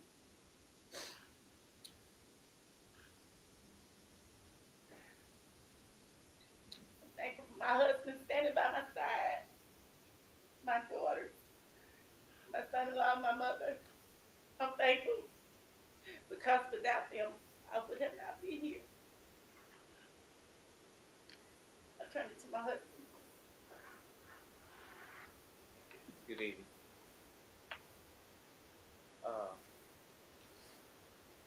As my wife said, we're thankful for all the hard work and dedication. Thankful for so many people bringing this together. Jeff in the police department, rest of the police department, and college police, the campus police, and in the various Homeland Security, FBI, all these intelligence agencies that work to find answers. That's what we needed answers to find out what happened and where fit the dotted lines together. And it was a hard task. It was oftentimes met with resistance. Not all entities work in coherence together. So sometimes the companies that, what I'm trying to say is sometimes when they need answers, they have to reach out to different companies to find answers, such as communication companies, Apple, or some of the social media companies to try to see if they, get answers. And oftentimes they are so harsh with trying to protect, privacy. And sometimes that makes it a little hard. And I do understand that aspect, but I want to say today that as I've spoken with the judge here and Jeff and a few other people in the legislation about pushing forward for a bill, I want to say we got too many of our American kids that are missing, and nobody, it's hard to get an answer. And so I want to say I'm Jimmy Lee, father of Jimmy J. Lee. I'm presenting to you, there's a bill. This bill is about protecting our country's children. Millions of American children are currently missing. This number is growing by the minute. So there's no time to waste. Too often, a family is in this country with an unimaginable amount of, with a country with an imaginable amount of technology. Too many families join the number of families dealing with missing children. There are a number of large tech companies, phones, social media, and communication platforms that hold users' names, passwords, and other login information. Please understand that as officers try to figure out what's going on and families try to figure out what's going on, time is of the essence. The more time goes by, the less chance of a great outcome.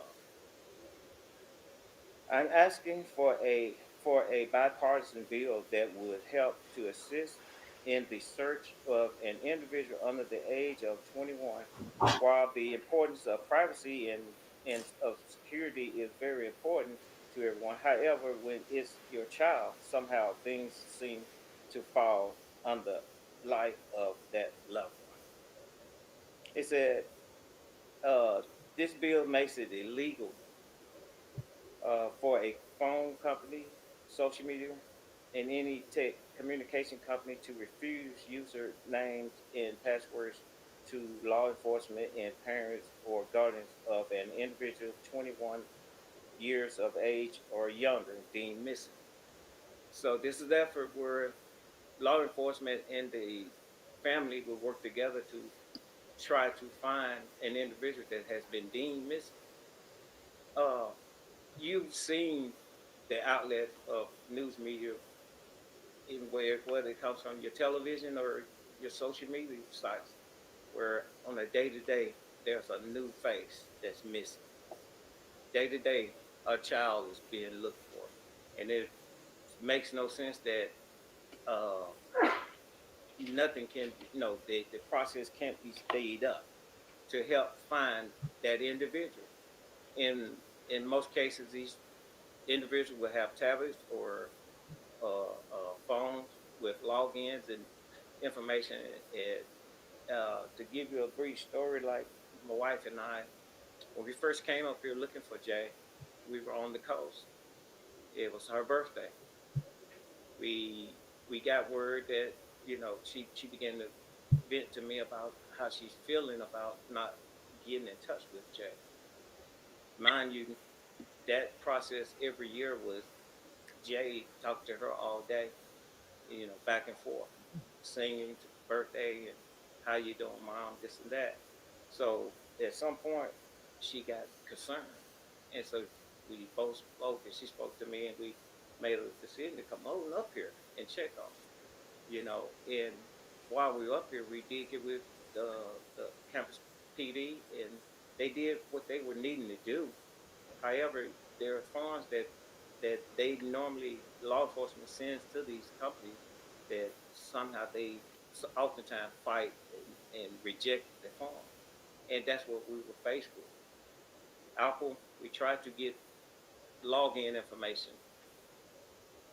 Truth be told, I don't think Apple would have been responsible for my son's death, but they're definitely responsible for his decaying body laying out there in that field.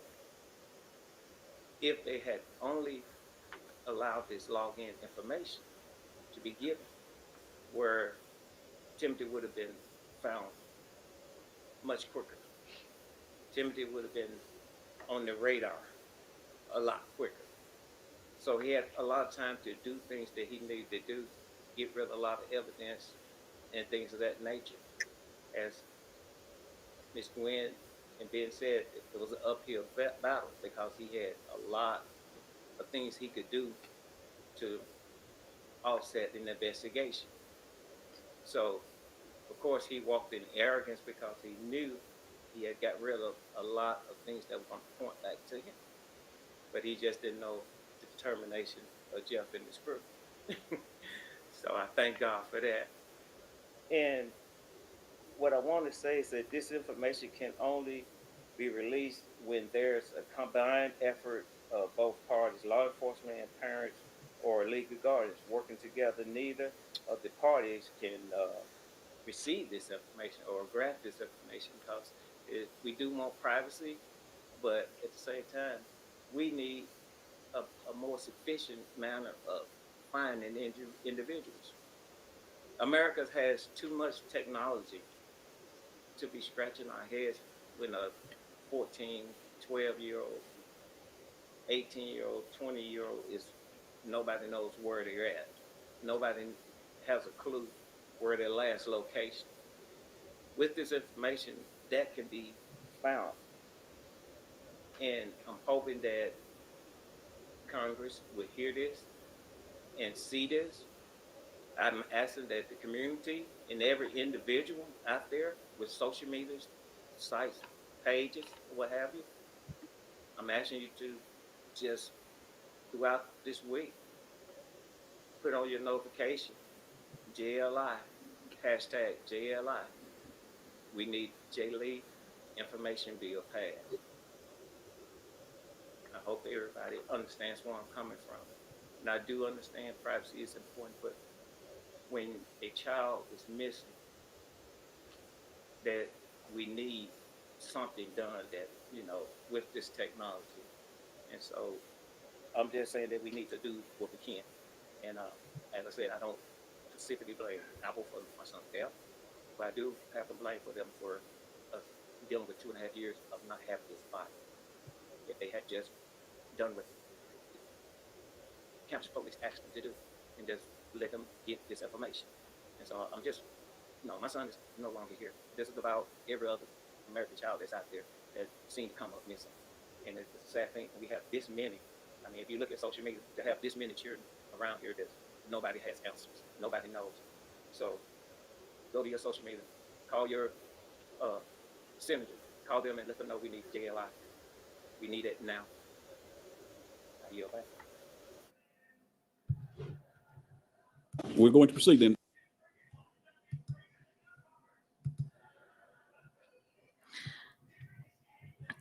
Okay, so our court fee has started back.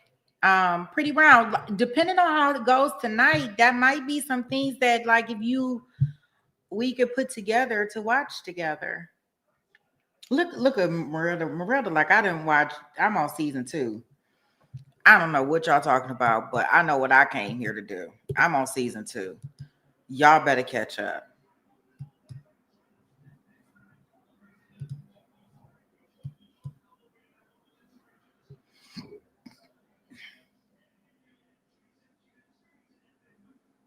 Pretty Brown, like, yeah, I just finished season 2. Oh, well, baby, Merelda need to catch up.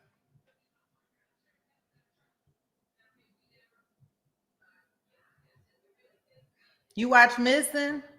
That's on Netflix. So we'll see how it goes tonight with our first hour for the Diddy thing. And then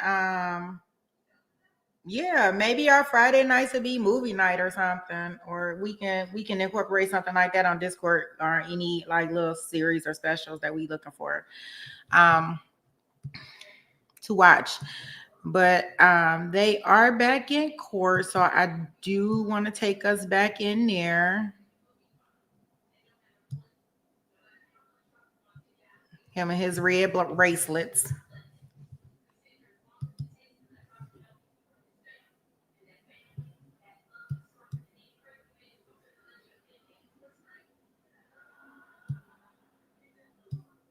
Yeah, see, I haven't really watched any like specials or anything. I think the last one I watched was the catfish story.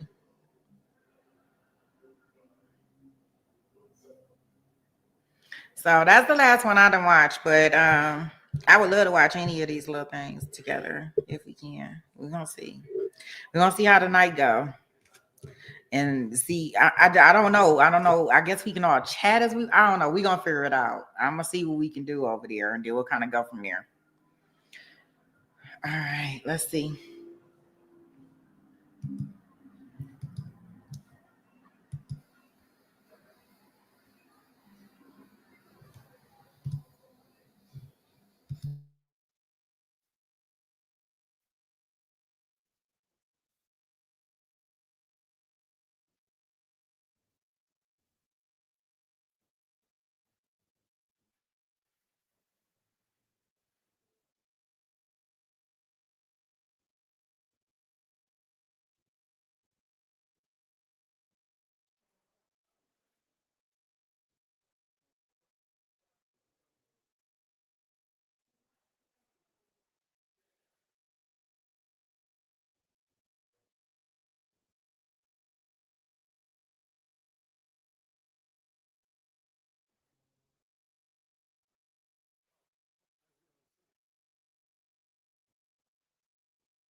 Yeah.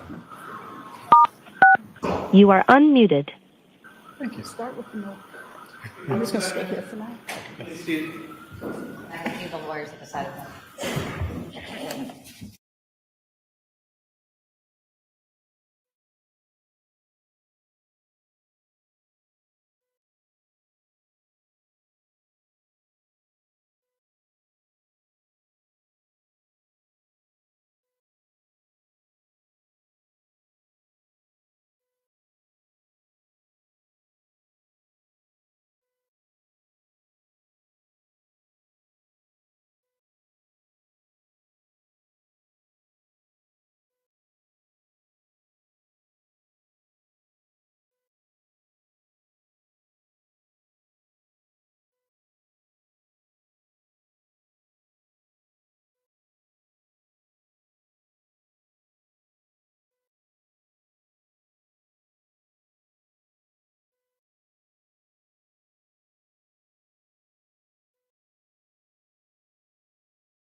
Oh, yes, please. Thank you. All rise for the court, please. Jurors entering.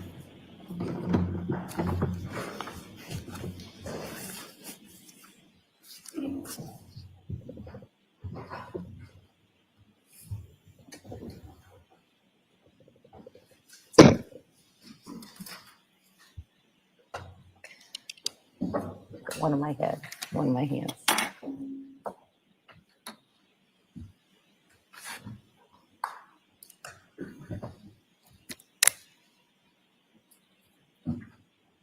Put us back in session. You may be seated. And you may proceed. Thank you very much. Marino, I just want to finish with that. Can you just remind me of the exhibit number in front of you on the binder? Yes, it's Exhibit 79. I just want to finish with Exhibit 79 with the going back to initially page 598, record 2193.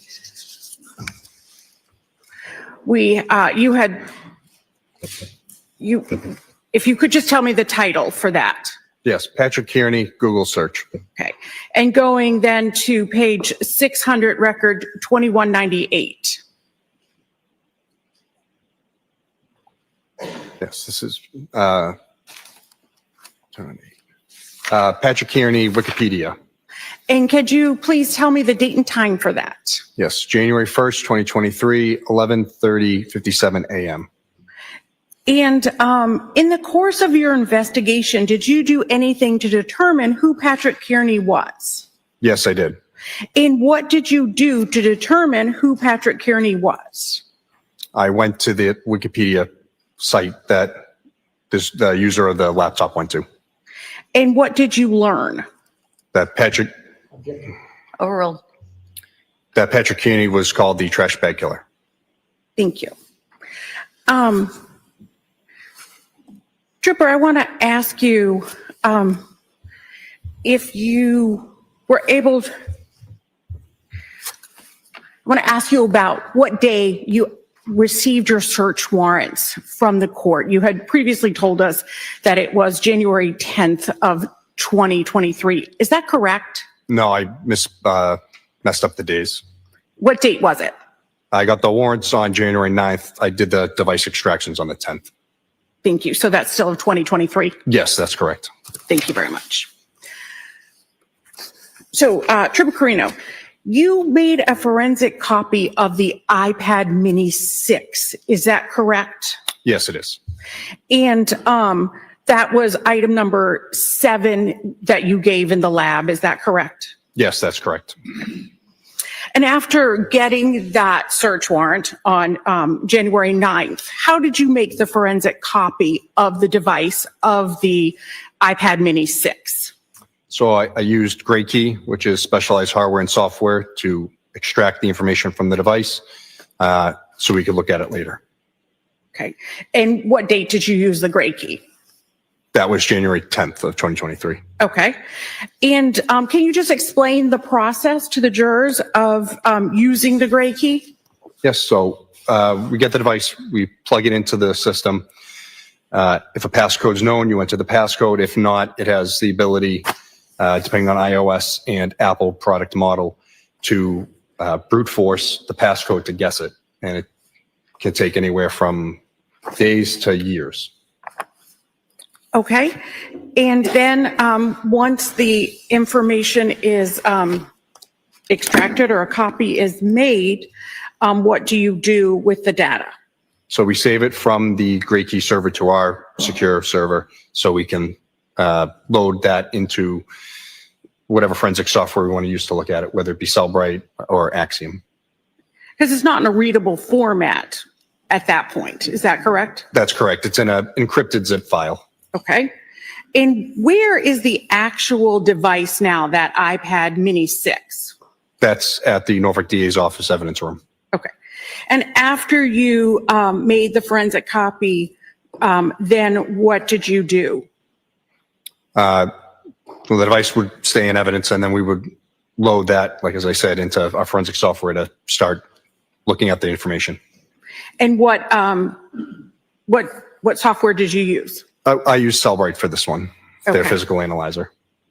Trooper, had you previously examined this device, that same device, the iPad Mini 6? Yes, I had. And when was that? January 7th of 2023.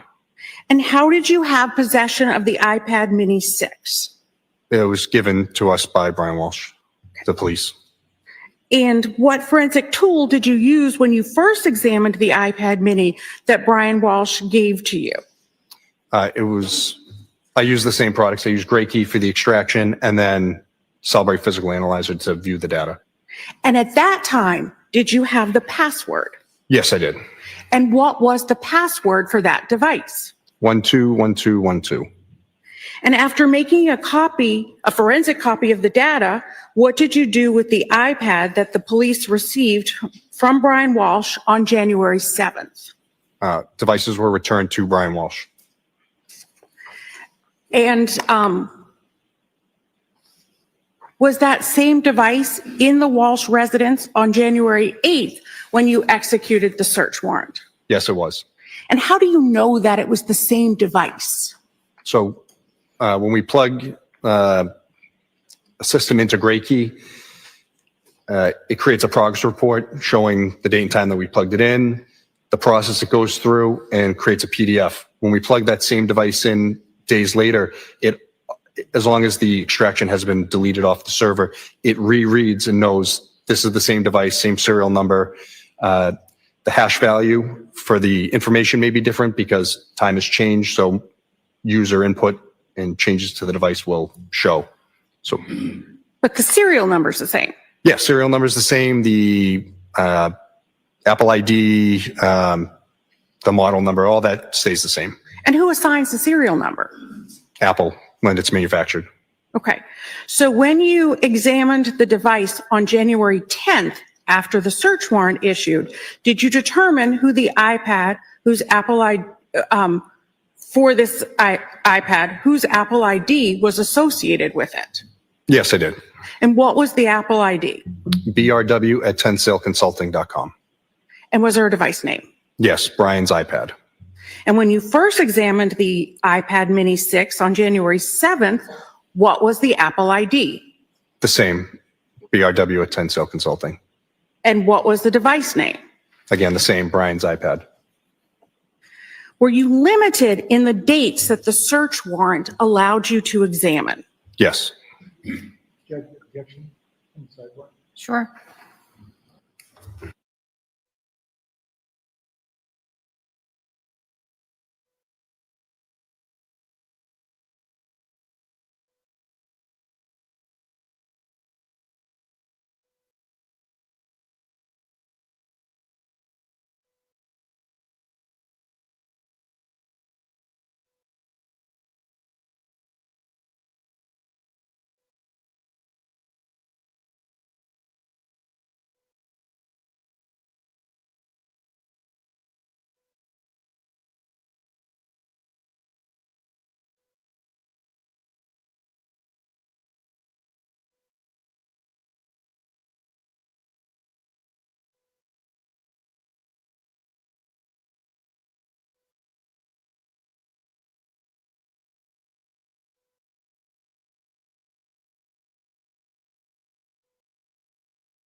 I know as soon as I get started talking, they gonna come back.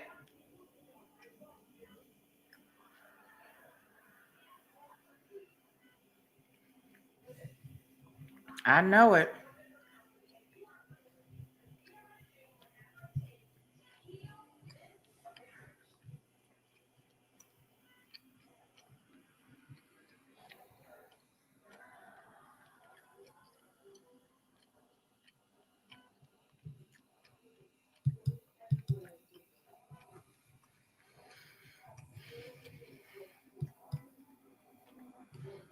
Yeah, it is.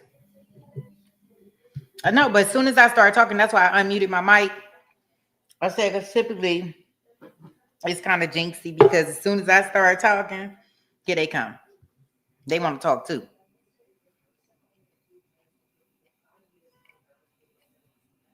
Oh, see? I told y'all. Y'all see him coming back? I'm telling you, I'm going to start charging for this psychic work that I'm doing. It's so predictable.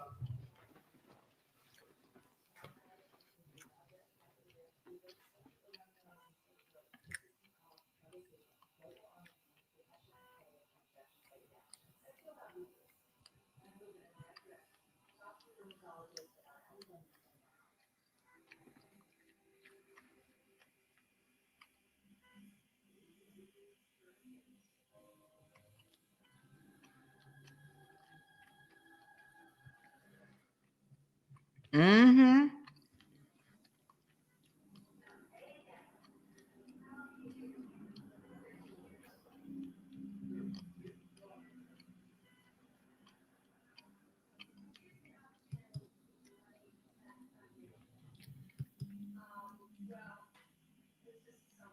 He said, let you get those lotto numbers. I wish we had them, Jason. Boy, I sure wish I had them. I ain't got nothing. I need them. I need them in my life. I want them in my life. Like Juvie, baby. I do need them. Barbara and Sweet Pea. How's everyone doing with not smoking? You really want to know how I'm doing? This is how I'm doing. Let me show you how I'm doing.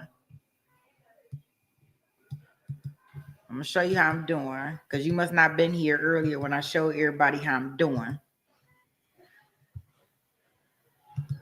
This is how I'm doing.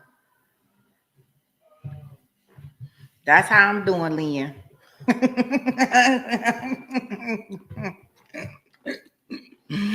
Yeah. So when anybody asks me how I'm doing, that's how I'm doing. I got the white around my neck and I got the over here. That's how I'm doing.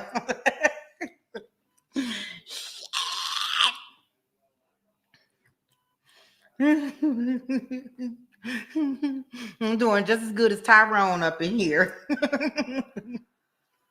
That's how I'm doing, Leah.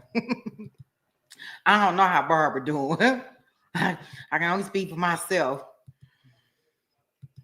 I don't know. Barbara said she had a lot of stuff to do today, so I know that's probably what she's doing now. But yeah, if you ask me, that's how I'm doing. What you almost? Hey, ain't no shame in my games. You know, smoking, cigarettes, cigars, whatever you smoke, man, they the biggest pimps out here.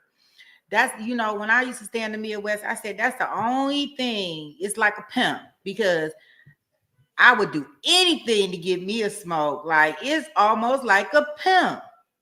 I would go out in 2-degree weather, snow up to the top of the whole door frame, and be trying to figure out how to crawl my way to the store, sliding with some boots on if I can't move the car.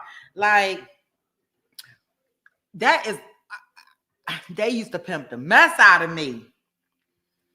It be raining outside. I'm trying to get out there and figure out how to smoke. Like it's just, oh. So yeah, it's almost like it's addictive, like probably like a crack, you know, like drugs, like real drugs. And the bad part about it is that it's so legal. It's so legal, right? So you don't have to, nobody stopping you. Yeah. I called him, I like my little sister too. I could get your ass up on the store. Like, okay. All right. We gotta get that. Oh, yeah, I like that.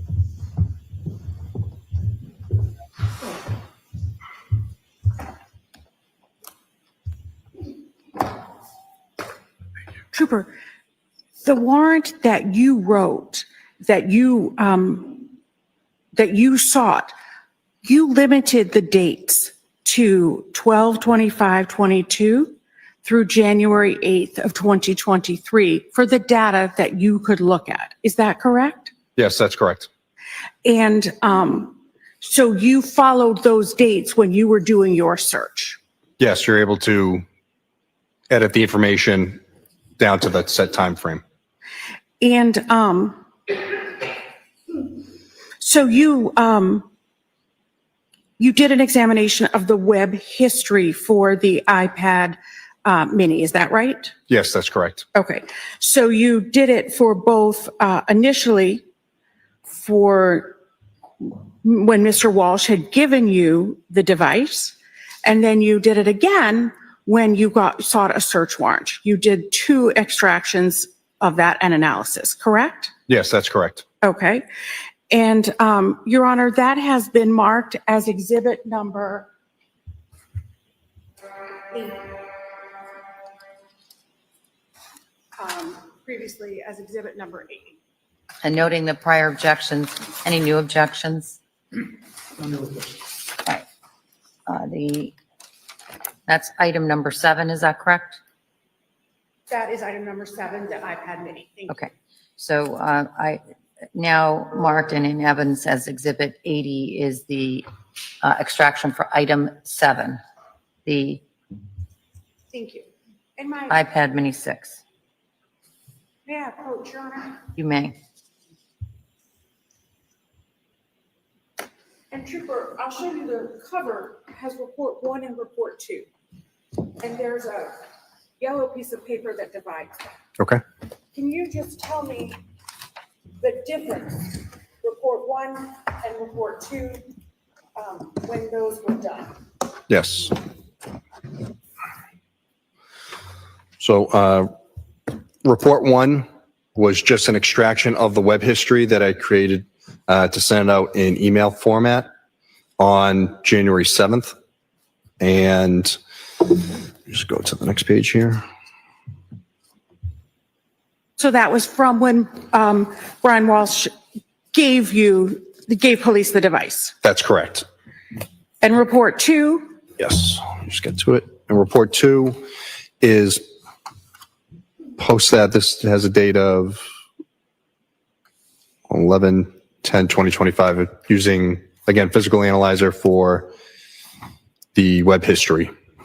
Okay, and that's from the search warrant content, is that correct? Yes, that's correct. Okay, and what makes the PDF reports different besides one was given to police and one was based on a search warrant? Yeah, so Cellbrite and all of these companies, they come out with constant software updates. This is a far older version of Cellbrite that I used. This is just a newer version, so it might have some columns extra that the older version didn't have. So you're pointing, and if I'm you sorry, could just yes. if you could just use your words. Yes. Yeah, so each report has different columns. It's the same information, but it's just extra. It may have an extra column of information. That's the only difference. So the second report in the file, that software was updated, is what you're saying? Yes, I'm sorry. Yeah. Okay. So you said that the binder contains the web history from the iPad. So those are the same? The web history is the same? Yes, I nothing was taken out from the web history. It's whatever was there from that date and time frame. Okay. And the binder, You said that the binder contains the web history from the iPad. And what had you looked at with the MacBook? Also web history? Yes, it's the Safari Web. It's just called a little different in Axiom, just how they name it. Okay. And what did you find between the MacBook and the iPad web history?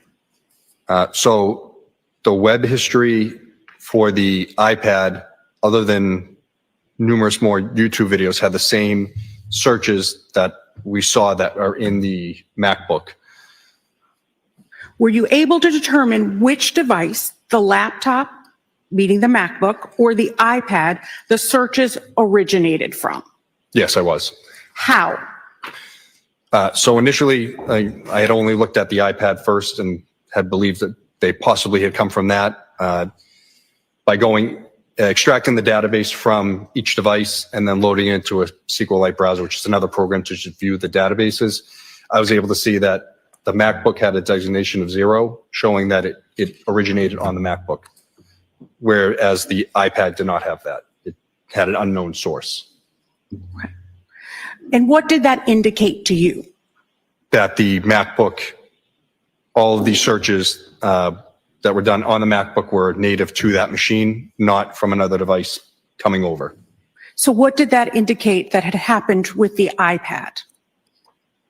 Well, that due to the Apple IDs being the same in both devices, the iPad during setup must have had the sync function on because it was able to sync the web history to the iPad, but not the iPad to the MacBook. And what does sync mean? Synchronize. Apple makes their products so if you use the same Apple ID on your phone, your laptop, and your iPad, it shares all the information so you're not constantly switching between devices. If a user does not change the settings, the data can sync across devices that are signed in with the same Apple ID. Is that correct? Yes, that's correct. Okay. So if you look back at the big binder, that being Exhibit 79, and you look at like record 2365 on page 650.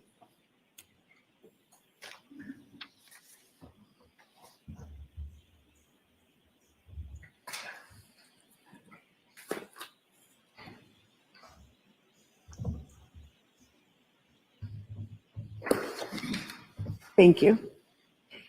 It says, What's the record number we're looking at? 2365, Your Honor. It says in the, I'm sorry, if you could go up, Ms. Gilman.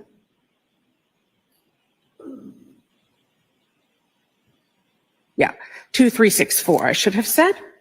In that URL, it says channel equals iPad _BM and source. What does that mean? So it's reading that channel is iPad _BM. BM stands for bookmark or favorites. So it's that the Google search engine is a favorite in the iPad.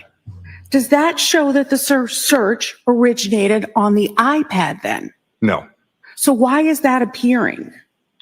I'm not 100% sure of how or why Apple codes it this way, but it's that the iPad and the MacBook are synced. So the iPad has Google as its saved bookmark search engine. Thank you. You can take that down. Thank you very much. Did you forensically copy the iPhone 13 mini and iPhone SE pursuant to a search warrant? Yes. And these are Apple products? Yes, they are. Okay. And are you familiar with an iMessage? Yes, I am. And what is the difference between an iMessage and a text message? So the iMessage is going from Apple device to Apple device, whereas a text message is going Apple device to an Android. You'll know this if you have an Apple phone, you get the blue messages. And if you send it to someone who doesn't have an Apple phone, you're getting the text box is green. So what was the process that you followed to make a forensic copy of the phones? the same as the iPad, plugged it into GrayKey, did the extraction, and then from there saved it to our server and would be able to load it up later into Cellbrite to analyze it. Same process. That's exactly right. Okay. And could you forensically copy both phones at the same time? No, as I said, we only have one GrayKey machine, so we have to do one device at a time. Okay. And then were you able to look at the device on a program like Cellbrite? Yes, that's what I use, Cellbrite Physical Analyzer. And had you previously viewed the data on the iPhone Mini 13? I did a cursory look with Trooper Connor Keefe, but I didn't go deep into it. Okay. And how had you accessed the iPhone 13 Mini previously? iPhone, the same way. It's through GrayKey, downloaded it, and Cellbrite Physical Analyzer to view it. But had Mr. Walsh given that to police? Oh, yes, that's correct. Okay. And when was that? January 6th or 7th? January 6th, I'm sorry. Okay. 2023. And you had worked, you said, with Trooper Keefe on that? That's correct. All right. And did you have a password for that iPhone 13 Mini? Yes, we did. And what was that password? 1975-12. And were you able to determine a phone number for that iPhone 13 Mini? Yes, I was. And do you know the phone number? Yes. And what is that phone number? 617-939-8646. And what is the Apple ID for that phone? So there were two listed, Diana_Walsh at Comcast.net, I believe, and then Brian R. Walsh at gmail.com. So that's not the same as the MacBook and the iPad. No, that's correct. So what's the significance of that? Well, that the phone wouldn't sync to those other two devices. Did you examine the device to see if the iPhone Mini 13 was used on January 1st and 2nd of 2023? Yes, I did. And how did you do that? I pared it down by date and then looked at the device events. And were you able to prepare a report? Yes, I was. And how did you prepare that report? I exported the device events from the phone from Cellbrite Physical Analyzer to PDF.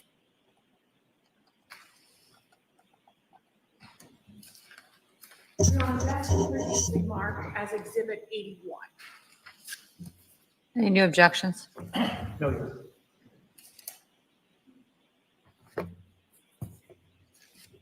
What's the item number on this one, since that's what I've been keeping track of these? Oh, the item number on this one is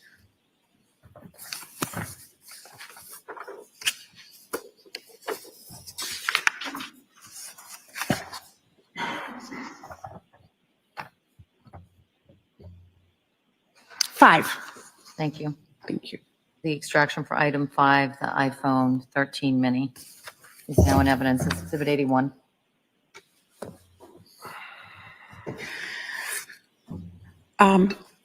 Your Honor, might Ms. Gilman display this? She may.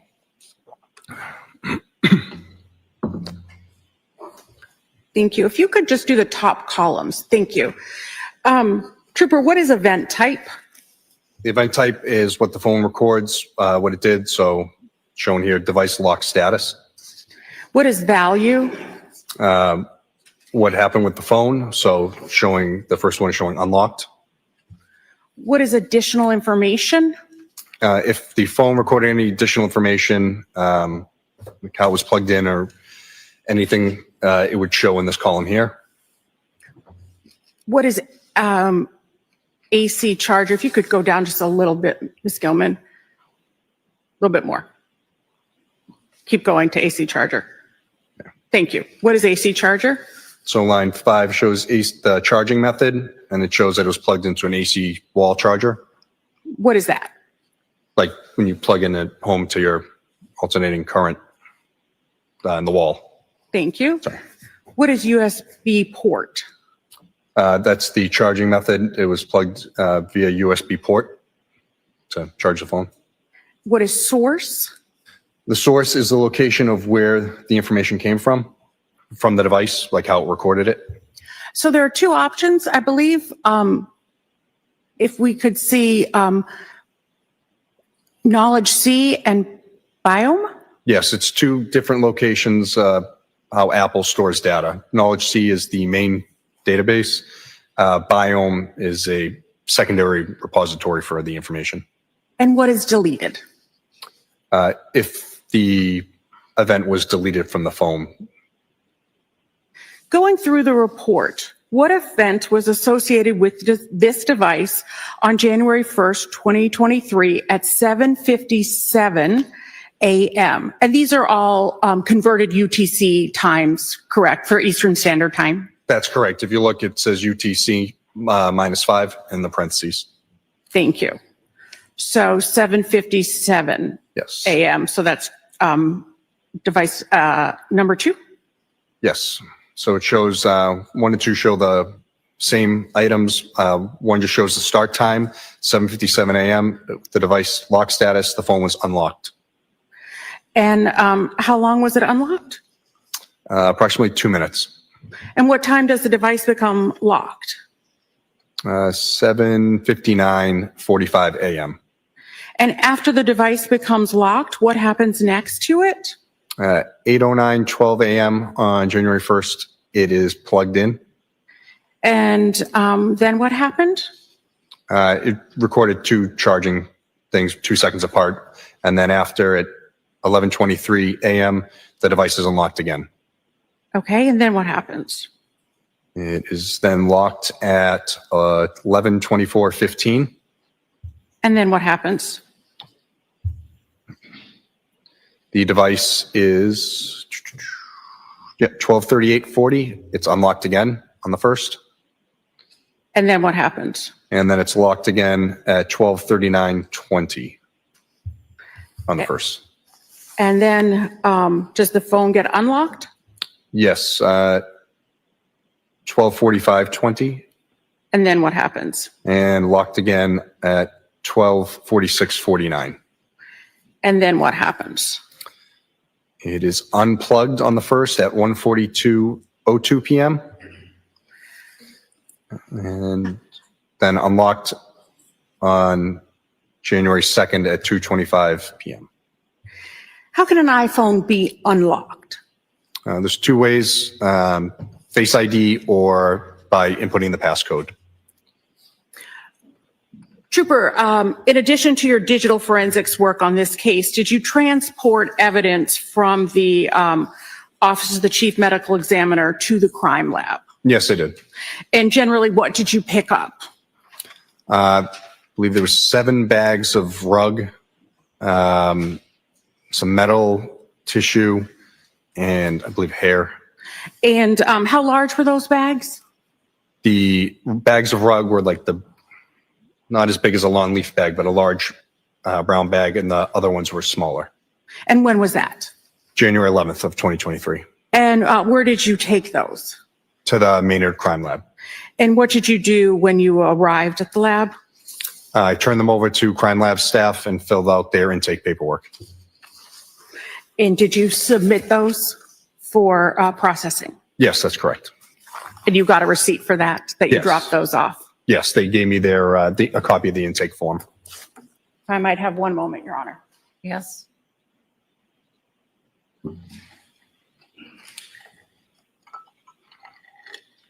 Thank you, Your Honor. Cross-exam.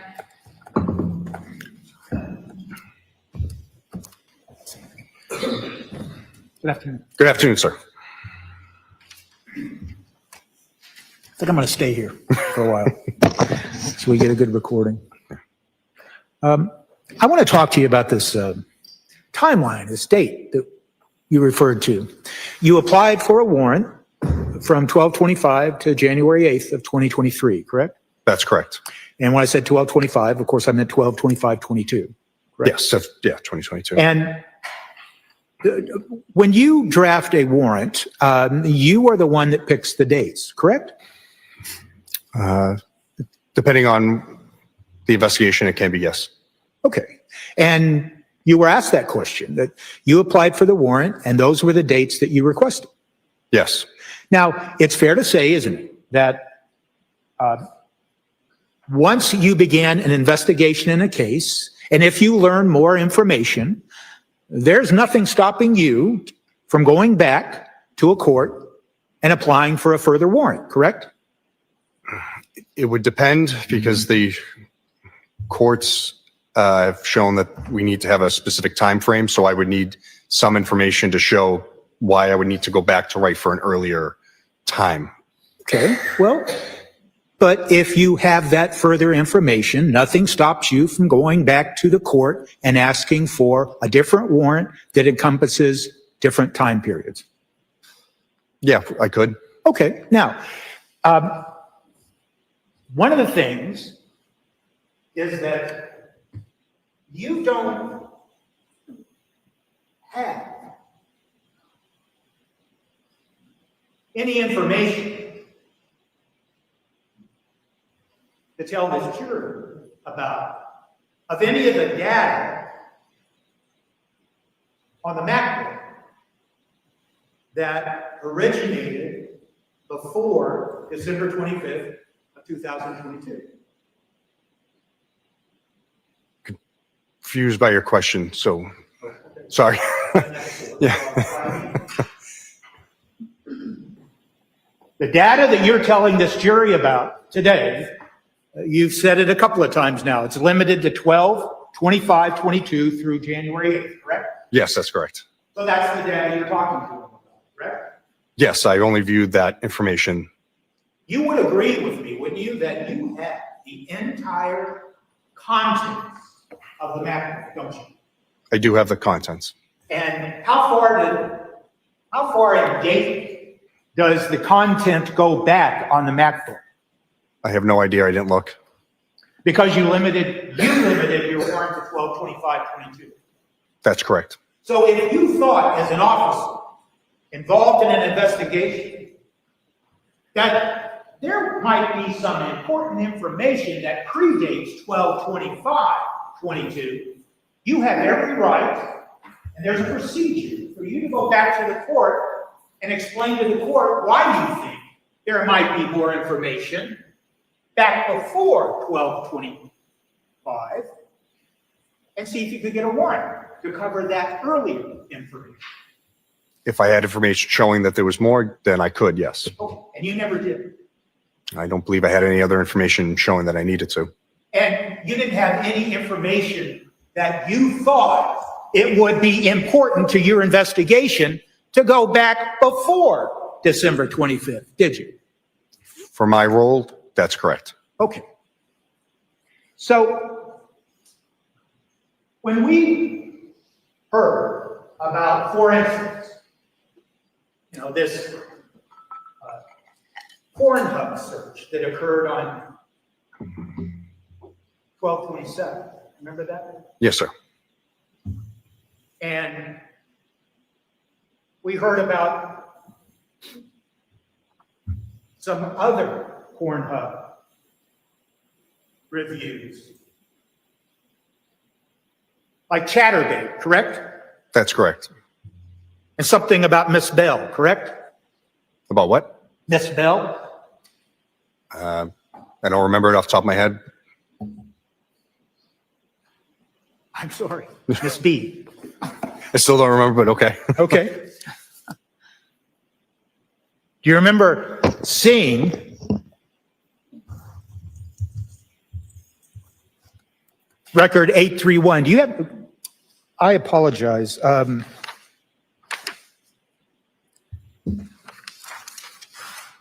don't have that book up here to see it.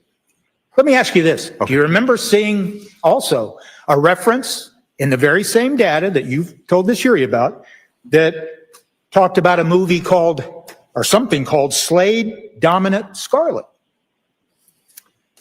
I would have to see it, but could I double check it?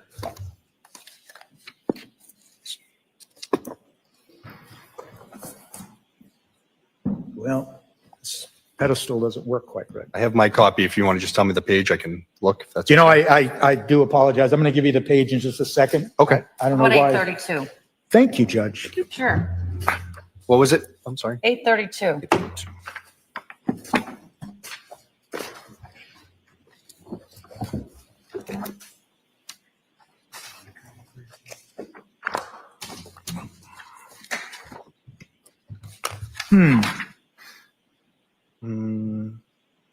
Oh, record 832. I'm Record sorry. I thought you said 832. It's on page 227. Thank you. All right. All right, I'm there. And yep. Thank you very much, Your Honor. Sure.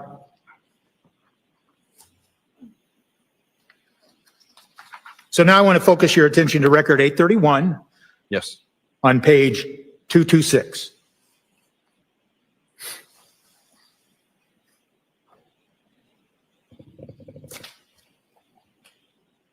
Do you have that? I do, sir. Thank you. And it references something called Slade Dominant Scarlet Straps Cecilia. Right? That's correct. Okay. Now, you didn't testify about that to the jury did you, today on direct examination. No, I wasn't asked. Okay. You would agree with me, wouldn't you, that when you look at these searches involving Pornhub, that in fact, there's a number of, and I keep referring to them as searches, but let me just ask this. There's a number of web pages that refer to what I'm going to characterize as pornography, correct? It's about 10. Right. And am I right to say that that cheating wife reference, what's the entire title of the cheating wife reference? Cheating wife seduces another man to impregnate her. Scarlet Scandal, Seth Gamble, Erotica X, Pornhub.com. Do you have any idea how that particular porn movie, whatever it is, do you know how it came about?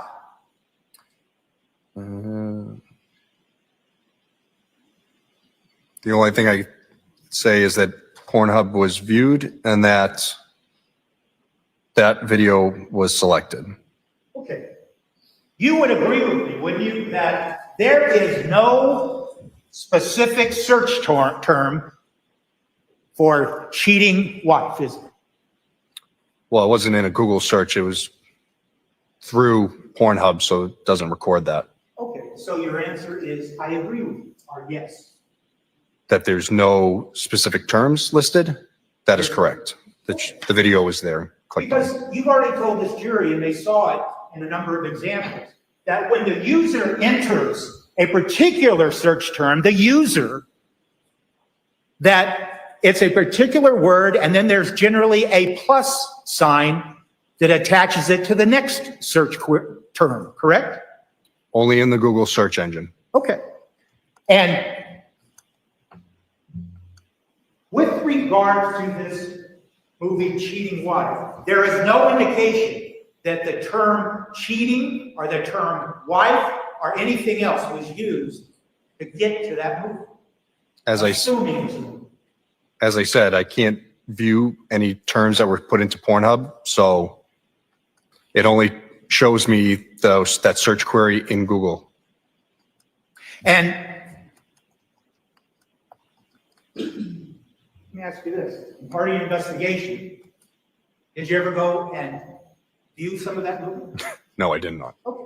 But you did testify that there were times, like for other searches, you went and followed the document and the links, and you reviewed the document. That's correct. But with regard to this movie, you have no idea what this movie is about, correct? That's correct. And you don't know then, prior to December 25th of 2022, how many times, whoever was looking at the MacBook, how many times they frequented porn movies at Pornhub, do you? I didn't look at any data prior to December 25th. Okay. And you don't know how long this person that was looking at this movie, how long they viewed the movie, or if they viewed it at all. I do. It shows me a time frame of 7 minutes. Okay, 7 minutes. And how long is the movie? I have no idea. So someone started watching that movie, they watched it for 7 minutes, and that was the end of it. Is that your testimony? That's correct. And then I went to that Slade Dominant Scarlet video. Okay, and that Slade Scarlet, do you recognize the fact that there is some actress referred to with regards to the cheating wife thing that's also named Scarlet? That's correct. So it's fair to say, isn't it, that you have no idea, as you sit here today, whether the person who is looking at this porn hub video, if they're trying to get access to movies that have perhaps their favorite actress or anything else of the sort, do you? I don't know who this person is, so I have no idea. So your answer is no. That's correct. I don't know.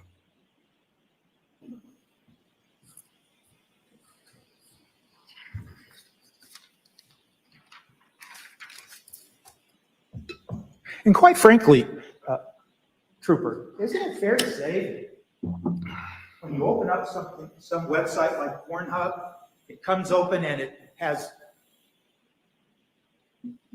all of these possible selections you can make? I don't know. I'm not a peruser of Pornhub, but sure it has options. So you have no idea what options were presented to the person that opened up this page, do you? No, I don't. But yet,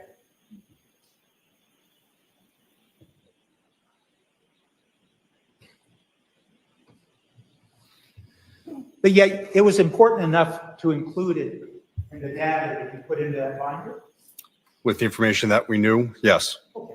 And that information, let's just cut to the chase here, is because of the word cheating wife.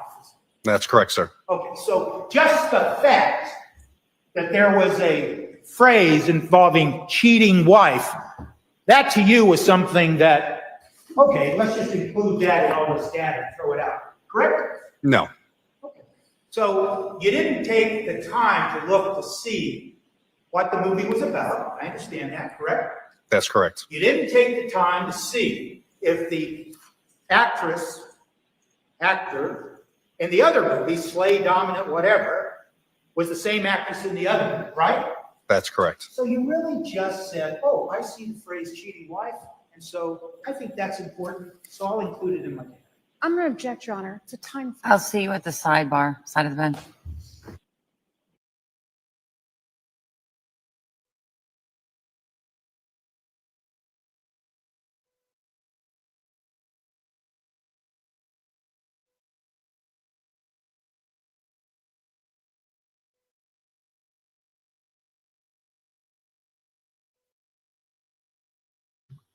I almost thought when they panned over there to him, he wasn't there. They had finished panning.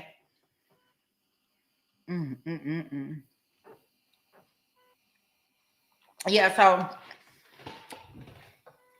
when we end court today, because we should end court in probably another hour and a half or so, I'm going to show y'all what I know on Discord. I am not a professional at it, but I'm at least show y'all enough where we can hopefully get in.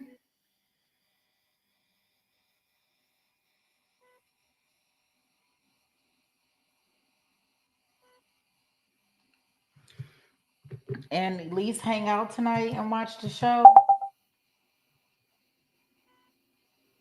Keeping my fingers crossed.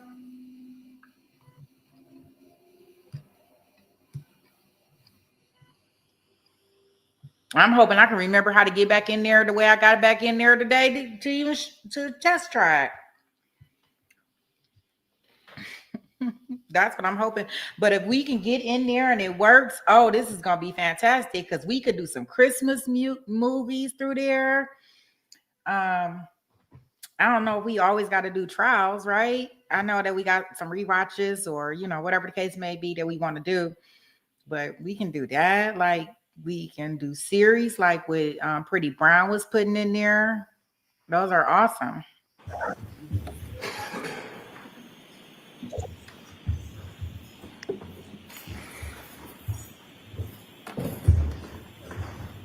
So, first, my apologies because I'm afraid that my question is misleading. Go back. This binder that has been marked as an exhibit contains the entire contents of what you found on the MacBook between the dates of 12/25/22 and January 8th of 2023. Yes, that's correct. Okay. So when I suggested in my question that you, sir, selected certain things That is completely wrong, isn't it? That's correct. Okay. And so I should have used this word. You would agree that you were focused on, by the question, you were focused on the tide of cheating one, correct?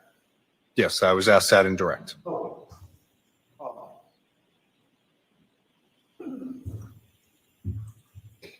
But you were never focused on direct examination as to the other porn movie, the Slay Dominant or whatever the title is. That's correct. And since you decided not to go back prior to December 25th of 2022, you really can't tell this jury how many times and how many different movies were viewed on this MacBook porn. It's not entirely true. Because of the 12 visits? That's correct. So I could look at visits and it could tell me Pornhub was visited. I'm just trying to look here to see how many times. And then it would also tell me, the video would also tell me how many visits. But I'm not sure if that's the entirety of the Spire history or just what I've collected. Right. You're not sure if it's the entirety of what? Finish that sentence. The web history that's in the device, yes. So you just don't know. That's correct. I didn't go back. And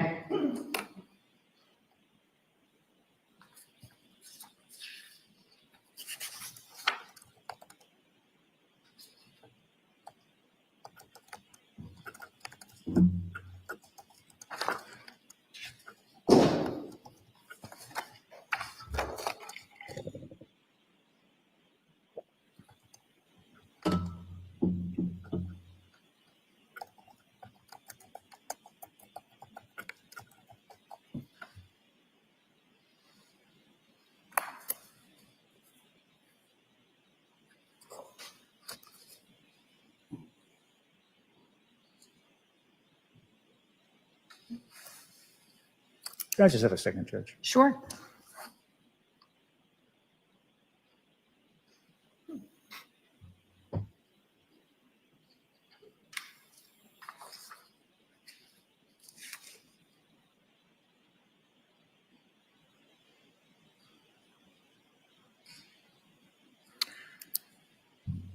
So I want to ask you now some questions about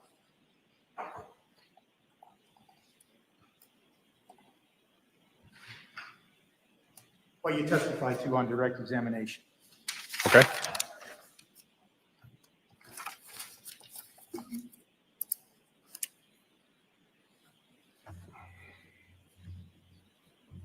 Let's just start with the iPad Mini 13, device number 5. That's been marked as Exhibit 81. You told the jury about the events that you looked at, the event log that you created, correct? Yeah, so it was an iPhone Mini 6, not a Mini 13. The phone was the Mini 13. Okay. And well, you told us about Exhibit 81 being locked and unlocked, correct? Yes, for the iPhone. Okay. And you told us about how it could be locked or unlocked using either a password or face recognition. Yes, that's correct. And how long did it stay unlocked and then locked in the time period that you looked at?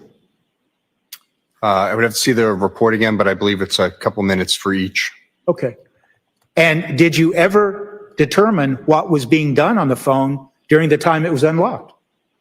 Again, I'd have to look at the Cellbrite report to see other activity or go through the timeline view to see what the phone was doing. I didn't do a full invest into the phone. Trooper Keefe did. I see. So Trooper Keefe can tell us about that. I think so. All right.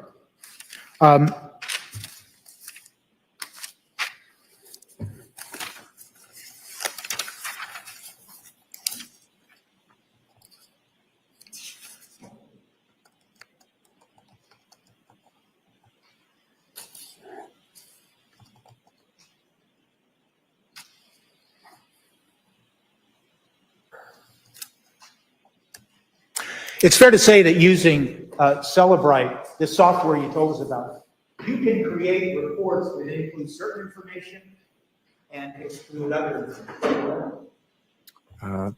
Yes. And you can create reports, so to speak, with the Celebrite software that are restricted by date, correct? That's correct. And you can do term searches, correct?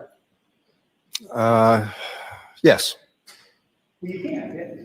Well, I was thinking my question was going to be if you're doing like an entire phone search, or you're just looking, say, messages or web history, because there's different places to search these terms, or whatever you're looking for, say a phone number or whatever. Okay. So you can decide what information you want to look at using Celebrite, and then whatever information you're looking at, you can dictate what terms you think are important to search for, and then you can search for it. Yes, if I had specified terms that I need to look for, yes. And did you do a term search on the MacBook for instance, divorce? No. For the MacBooks, I didn't do any term searches. I just did by timeline from what was allowed in the warrant. Are you aware of the fact that, well, let me ask you this. On that MacBook that you told us about sometime, the reference to divorce and all the things we heard on direct examination, that only occurred on 12/27 of 2022. Is that fair to say? I can only say what I've looked for from that time frame. If anything happened prior, I don't know. But my question is, like you testified to, the references that you were asked multiple times on direct examination regarding divorce only occurred on 12/27. That's correct from what I have. And what was the time period for where all those searches you told us about referencing divorce? What was the time period? I don't remember the exact time. I believe it was around 11 o'clock in the morning, but I could be mistaken. I would have to look. What was the time period that was encompassed that covered the entire divorce searches that you referenced on direct examination? As I said, I don't know the exact time. I would have to look to see. And what time did those divorce searches that you referenced in direct examination, what time did they occur? Again, I'd have to look at the notes to see the exact date and times. But you would agree they only occurred on 12/27? I believe that's the one they all happened, yes. And one of the searches that you told the jury about had to do with something like 10 best states. I think it was 5, but yes, 5 best states. Did you take the time to look at those documents that were referred to those searches? I don't know if I looked at all of the divorce ones. I did look at some. And you would agree that if someone were to be searching for divorce, they could be searching for the topic of divorce and how divorce might affect protection of family assets. You'd agree with that, wouldn't you? Could that? Yes. It could, yes. And are you aware, Trooper, as you sit here today, that around that time of December 27th, are you aware of the fact that Brian Walshe and Hannah Walshe were talking about the sale of one of their properties? I did see Zillow searches in the MacBook for apartments in DC, I believe, but I didn't know anything about sales. Okay, did you ever take the time to examine the phone that belonged to Brian Walshe? Again, Is that Sustains, specify what you're talking about, counsel.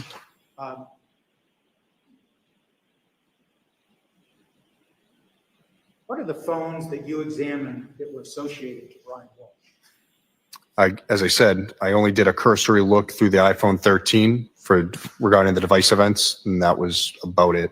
So would Trooper Keith know more about that? Yes, he did most of the mapping. Yes, that's true. So I guess my next question is, are you aware of text messages between Brian Walshe and Anna Walshe encompassing the dates of December 25th and December 30th of 2022? No, there were none in the devices that I looked at. So when you were asked questions about your review of the MacBook and references to the divorce on or around 12/27, you, as you sit here today, you have no idea what was going on in text messages between Anna Walshe and Brian. That's correct.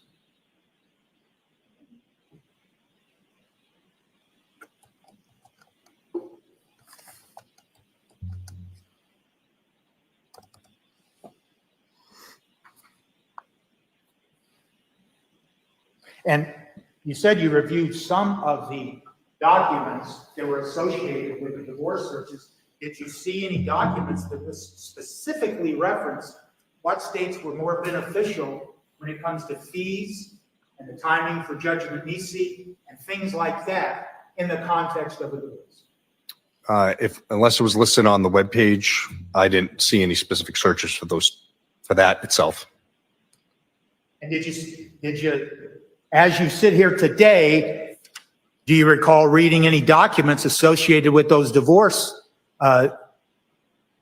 searches that had to do with protecting assets of family? No, I looked at these years ago. I haven't looked at them since.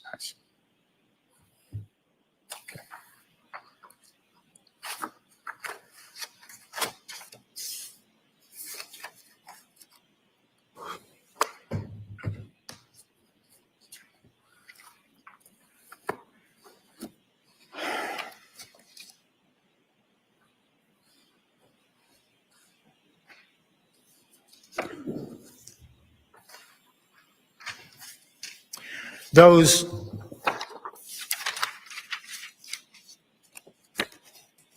searches that you were asked about on direct examination coming from the MacBook and the data that you extracted, the many searches that had to do with Chase. You recall those questions?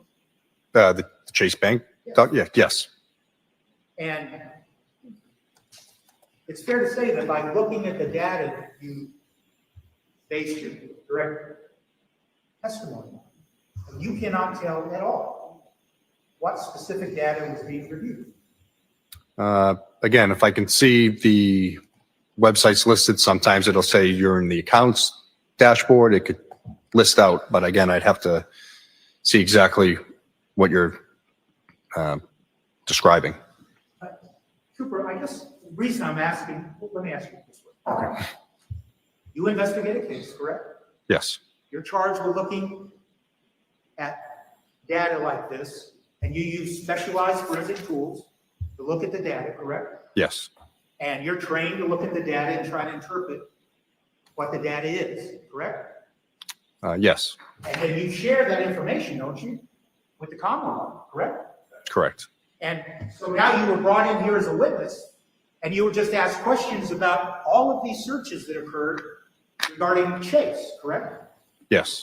And is it your testimony then today that the Commonwealth never sat down with you and said, tell us what you can tell us about what's being looked at on those Chase searches? I wasn't asked to explain every Chase website to them. But were you asked a simple question? Can you tell us what the person actually viewed with regards to a Chase account? Again, if I see the data, I can explain it, but I can't say everything. No, I understand. Yeah. And I'm not. Yeah. No, I don't understand your question then.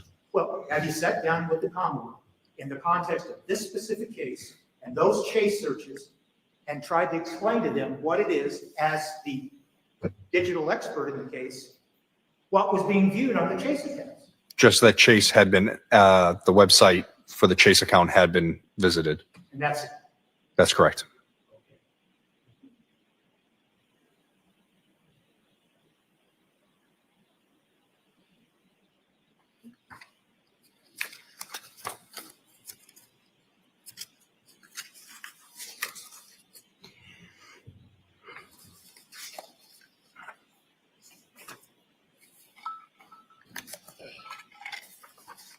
You would agree with me, wouldn't you, Trooper Greeno, that when someone enters specific search terms, then the browser or the search engine that they're using will generate a number of results, correct? Yes. And then the user can click on some of those results or bypass some of those results and just go to some other results. That's correct. And when you would agree with me then that when search results appear, they can lead the viewer, the user, to then follow that link and go someplace else, correct? It's going to be based on the search term, and then it can send you to something similar, but not exactly what you wrote. And is that what you told the jury about redirect? That's correct. And so when a user gets redirected to some other website or something, that's not a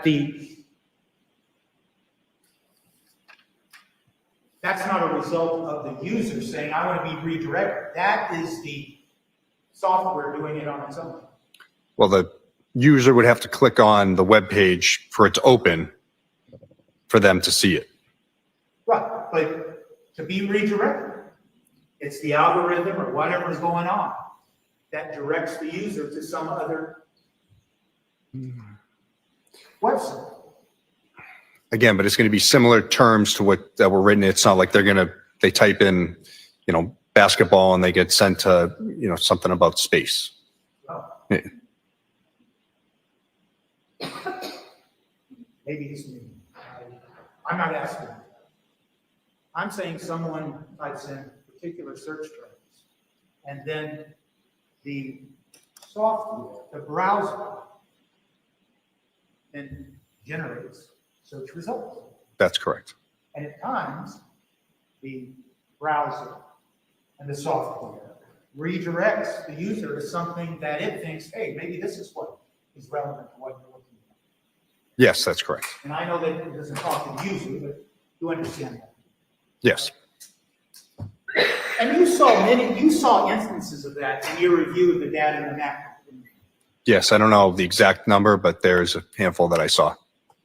And Trooper Greeno, when someone is doing a search for something like how to dispose of a body, did you follow that link to the result of that specific query?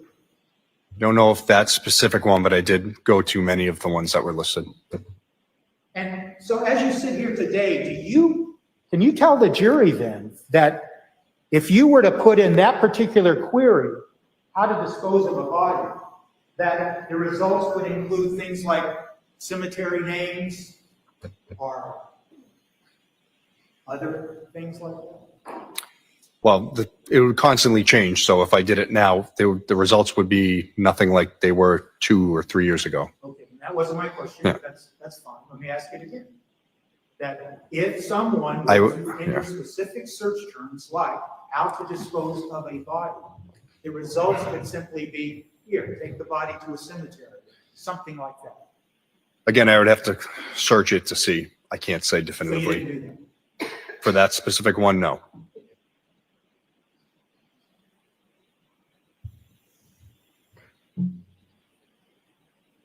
And so it's fair to say that when someone is using specific search terms, sometimes you have to add additional terms to get information that might be more helpful to what you're asking about. So like adding more words? Is that what you're saying? That could be, yes.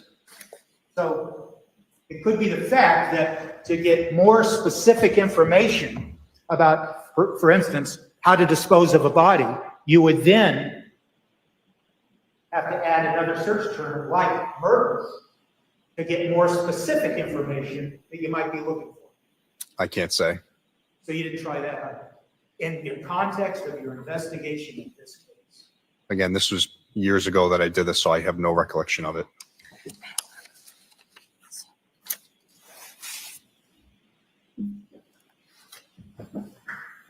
But you would agree with me, wouldn't you, that just in a general context, whether we're talking about terms like murder or any other term, sometimes to get more search results, you have to add more terms. Again, I can't say for certain.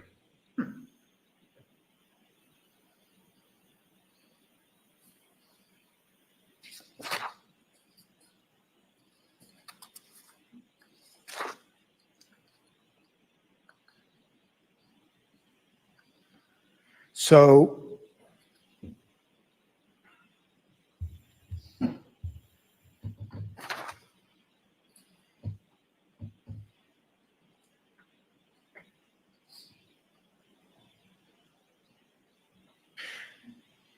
you would agree, wouldn't you, that your review of the MacBook data that you extracted, that all of these dark search queries that you were asked specifically on direct examination, that they all occurred only after 4:52 a.m. on January 1st, 2023? That I was able to see, yes. When you say able to see, Well, I didn't have anything going back prior to the 25th, so I only have what was limited via the search warrant, but everything was from the 1st to about, I believe, the 4th. but we've already been through this, so Yeah. let me ask you again. If you wanted to see if there was searches conducted on this MacBook where someone is trying to figure out how to dispose of a body before January 1st of 2023, and you thought that was important to your investigation, once again, you could have gone back and applied for a warrant to see if there were, right? Well, I'd have to show probable cause for the warrant to show why I would need to go back further than the 25th that I've already written for. So you had no probable cause then to go back to the court and say, I have reason to believe that someone might have been trying to learn how to dispose of a body prior to January 1st of 2023 at 4:52 in the morning. Objection. Overruled. That's correct.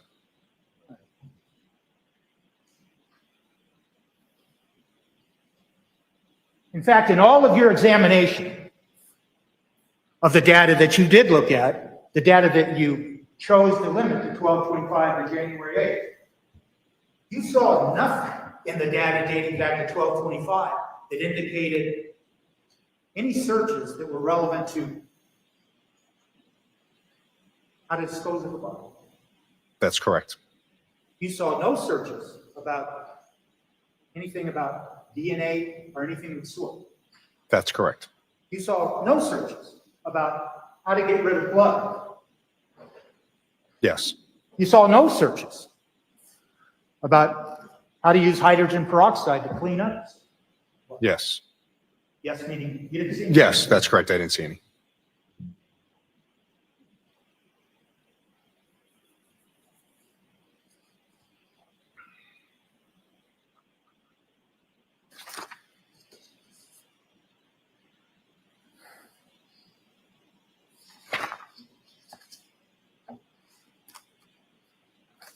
But you would agree then, just try to end this particular topic, that if you had what you've referred to this jury here, probable cause to think someone had tried to plan murder, you could have gone and applied for a warrant to see if there was data on that map. Objection. Sustained.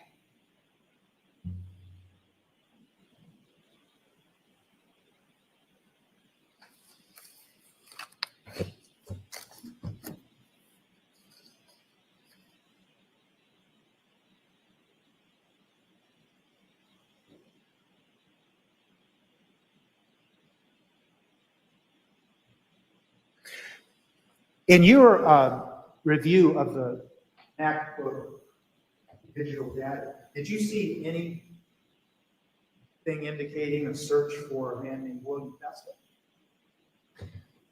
Yes. Was that on? I believe so. Do you recall when that search was? I don't. I believe it was prior to January 1st, if I'm not mistaken. So you have no recollection, as you sit here today, that you had a discussion with the Commonwealth about searches specific to William Nelson? No, that's correct. By the way, I understand that these exhibits, these bindings, sometimes they're referred to as reports, but it's a report generated by Sullivan, correct? That's correct. Or Axiom. Or Axiom. Yeah. And regarding the report, you never wrote any report summarizing what it was that you found on the map. That's correct. I take it directly from the software. That way I don't make any mistakes from transcribing it from one to another. And is it fair to say that this binder that you have there on this shelf, it's 1,034 pages long, correct? I believe so. And it contains many, many entries referred to as records, correct? Yes. How many records? I can tell you in a second. Mm-hmm.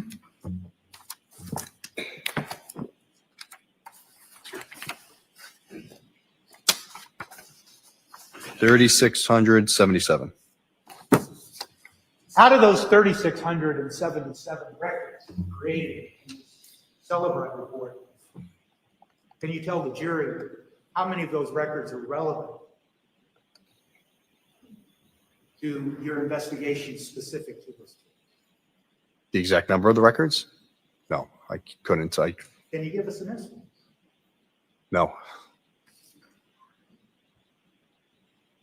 You would agree, wouldn't you, Trooper, that it's a very relatively small amount of those records, those over 3,000 records, that have any relevance to the point of the investigation of this case?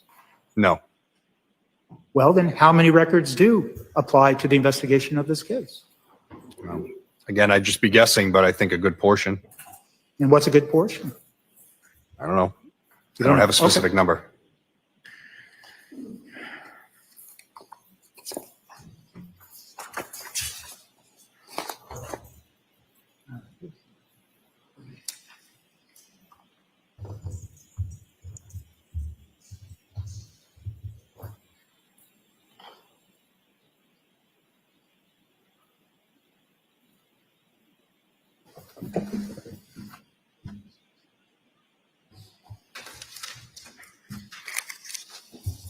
I got it. Counsel, see at the side of the bench.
I understand somebody needs an unscheduled break and the day is getting long. It's at the 3:30 hour. We've done a lot of work today, so I'm going to let you, of course, use the facilities, but I'm also going to send you on your way for the day and we'll be back ready to work. The weather, I know you guys aren't watching, you're not listening to the news media, so the weather looks like nothing better, as my someone would say.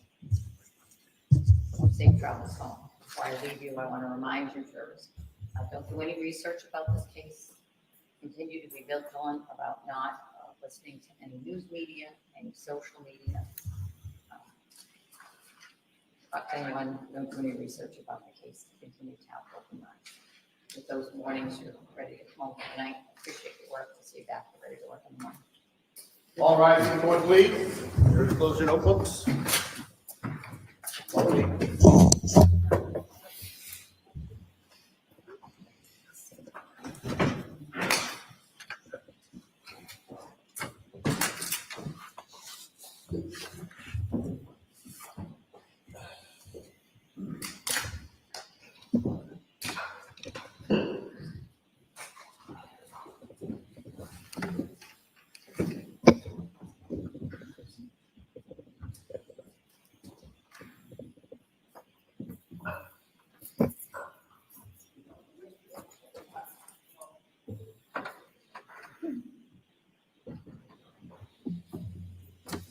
Please be seated.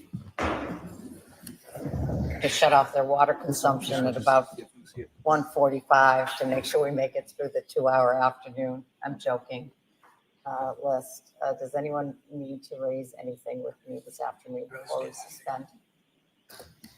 No, Your Honor. All right. So Com will tell me who's on the agenda for tomorrow. We'll finish up with this trooper, and where are we going from there? So we will have keepers of the records from Uber, Lyft, and JetBlue. We would have Sergeant Reardon from Cohasset PD, who is a K-9 officer.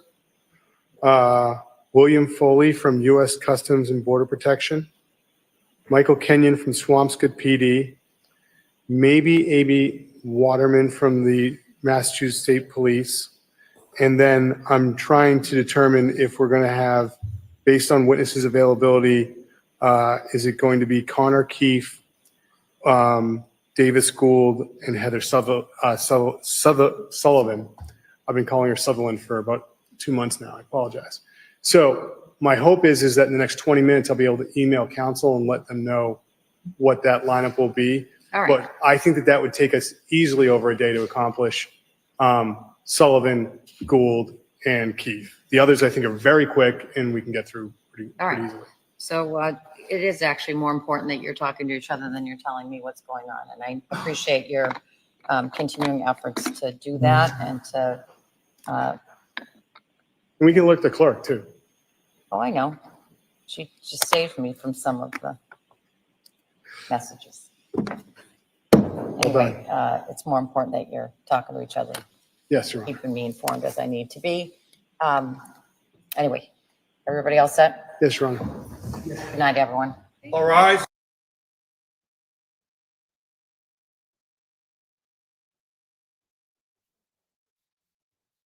I mean, I guess they could get through most of them tomorrow, Dandy, if they what they said, hit miss like Uber, those type of drivers. Give me 1 second, y'all.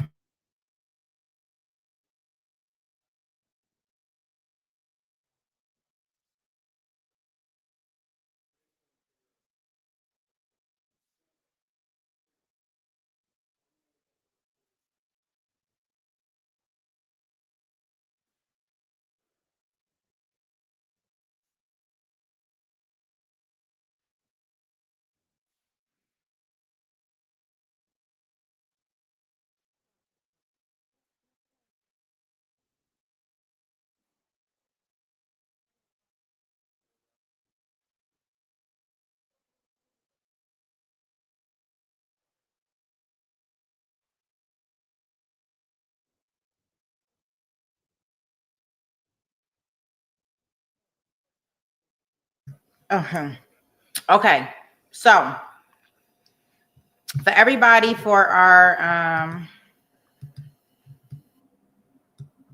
want to say our Discord. We're going to proceed then. Is the state ready to open? All right, you may proceed. Yeah, could I ask that chair?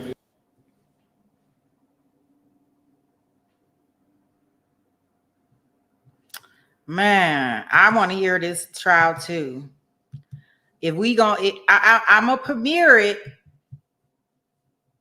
tonight, but it's gonna be after the thing. So, but it won't have no breaks or nothing in it. If that helps y'all, I don't think. I mean, we could. I don't know.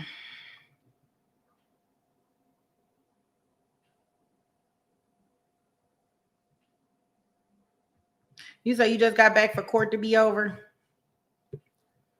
Let me see. Let me think here. So it's 2:00 now. Yeah, I think unless y'all want me to do some of it now and then we do the rest later as a premiere. And what I'm talking about is the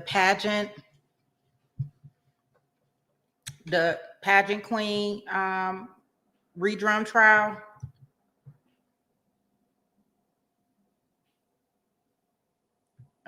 Let's see what else is going on out here.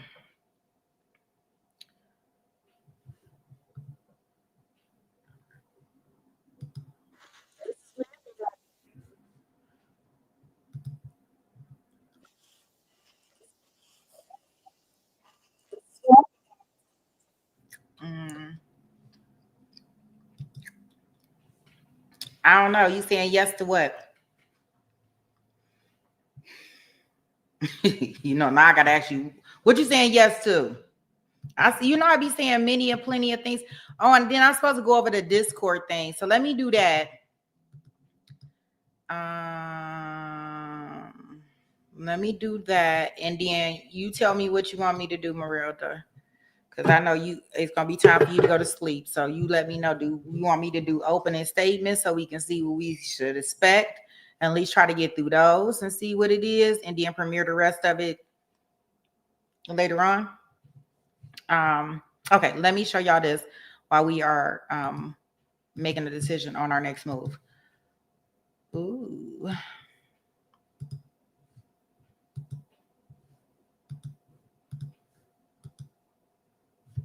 Hi. Okay, so full disclaimer, I am not a Discord expert.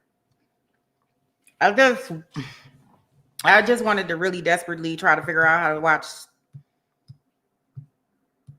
this Diddy stuff with y'all, right? So yeah, there we go. So here is my Discord server. Lynn, you here? Franklin, you here?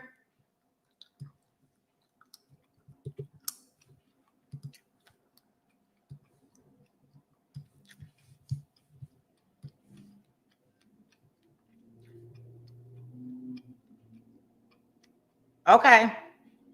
And chat about on YouTube. Okay, so this is what it looked like. So when I go in here, we will be going into here, the voice. Well, I'll send y'all the thing for the event. I think this link that I'll send to you, this link that I have, it should take you right into there. So like I can invite all these people to the event. So I'm gonna put that link in here before we get off stream, so y'all can click on it. But it kind of looks like this. So it'll have the like TV thing.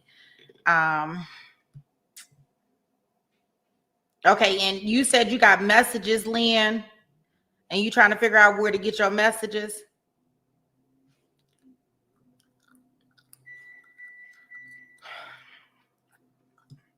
So y'all see down here is like your little controllers.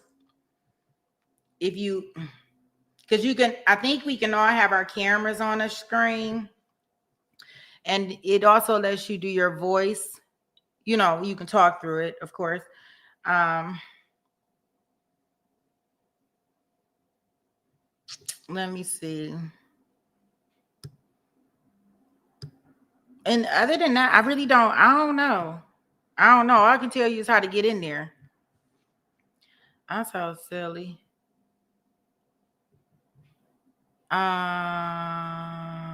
Are we friends yet, Marilda? I can invite you to my server. Okay, let me see.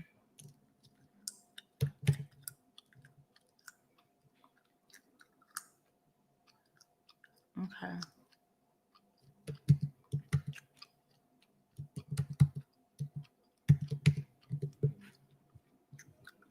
It don't say no, it say no search results. You sure that's yours?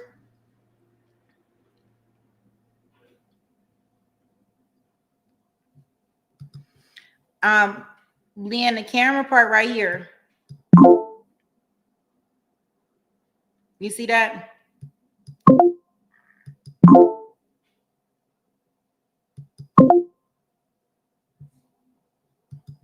You can see the stream for later under Take It to Trial Voice when it's time to join the voice prompt.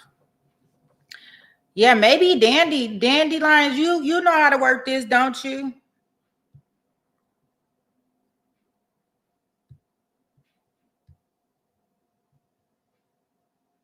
Cause I don't know. Like, I'm just telling y'all what things I found out. Me and Phil was playing around with it earlier. Liam, let me see, cause okay, so I seen your name in my thing earlier. Wait a minute, let me find it again where I saw it. See, that's what I'm saying. I don't even know. I'm just playing around in here. Let me see.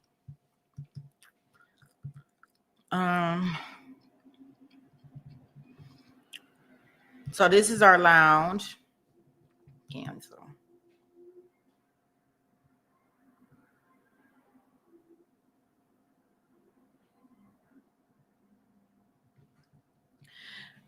Dandy, would there be a time where you can like just walk us through it? Like, you ain't got to come on camera or nothing, but just the look, or am I doing good with what I'm telling them? Like, you don't got to come on camera. You can just talk to me and tell me. Okay, SD name is still in there. Let me see.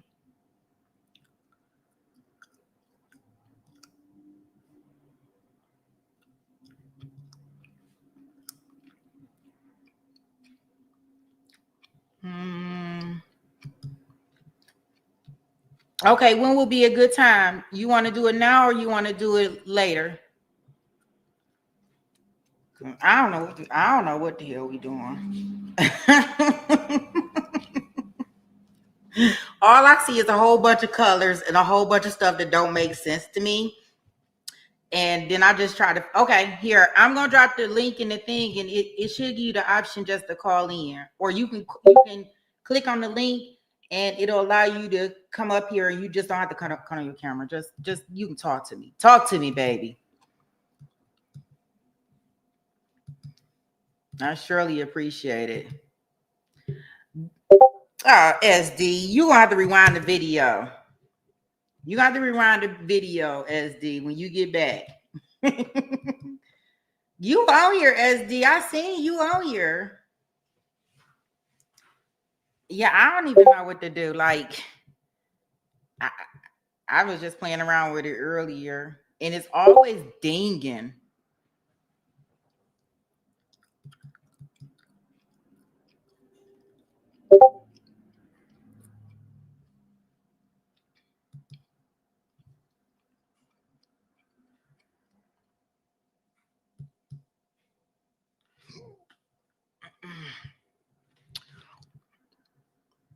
Okay, we about to get our tutorial. I'm about to add Nandy to the stage, and she about to help us out. Hey, Nandy. Hello. Can you hear me? Yes, I can hear you. Thanks over here much, ma'am. Oh, we all lost. We gonna have movie night and then don't know how to get in there. Okay, I'm basing this off of me using my iPhone. Okay.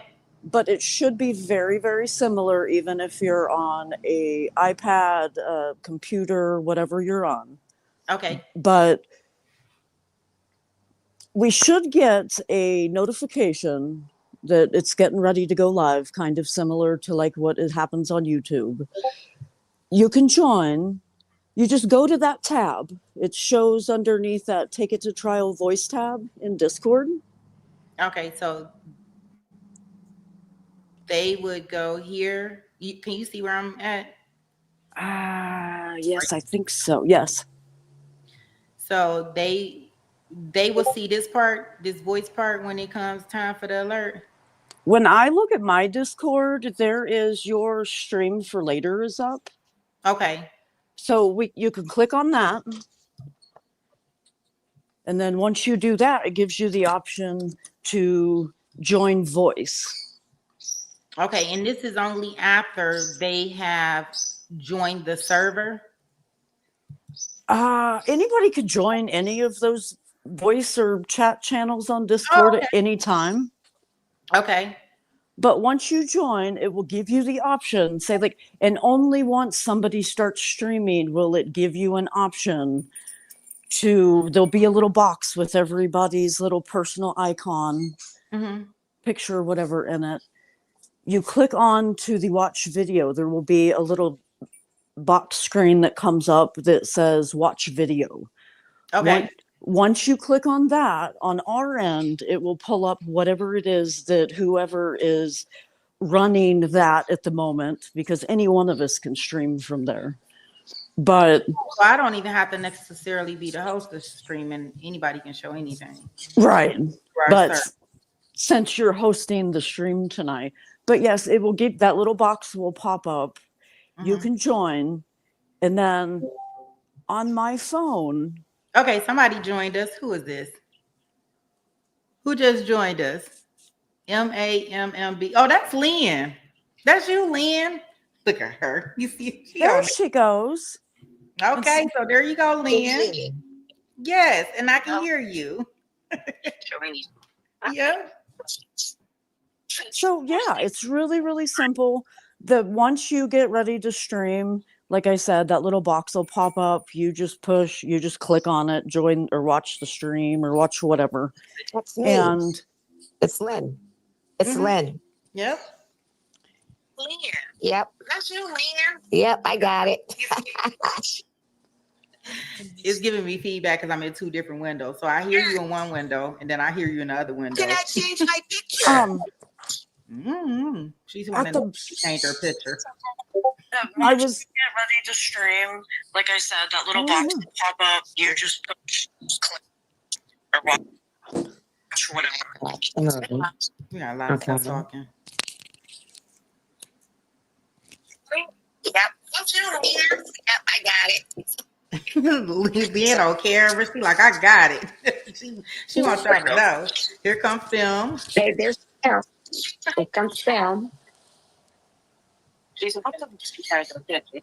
Yeah, I want to change my picture. Well, wait a minute. Let me ask Dandy how if you can change your picture. She knows how. Dandy, do you know how to change the picture? I do believe to change our own profile picture. Let me look. At the bottom of your Discord on my phone, my iPhone, it says home, notifications, and then you, and it shows my picture. If you click on you, it should pull up your join date, and there's just a bunch of information and options. It should, in that tab, give you the option to upload a picture. Oh, look at that. And there goes somebody else in there. Who is that? I can't tell who all come in. Jason. Oh, that's Jason. Okay. Hey, Jason. I'm like, let's see. You get that, Lynn? I don't know. So I think you coming down here. Wait a minute. Let's see. Maybe see your picture right here. Oh, right here, Lynn. So right here at the bottom, on my computer, I see it right here. If you can see where I'm pointing, where it say take it to trial, and then right here, I think I can change my picture. Right, it'll take you in here to changing it. Okay? Right. Okay. Yep. You just pull up your own profile, and then once your profile pops up, it should right underneath your username give you the option to edit your profile.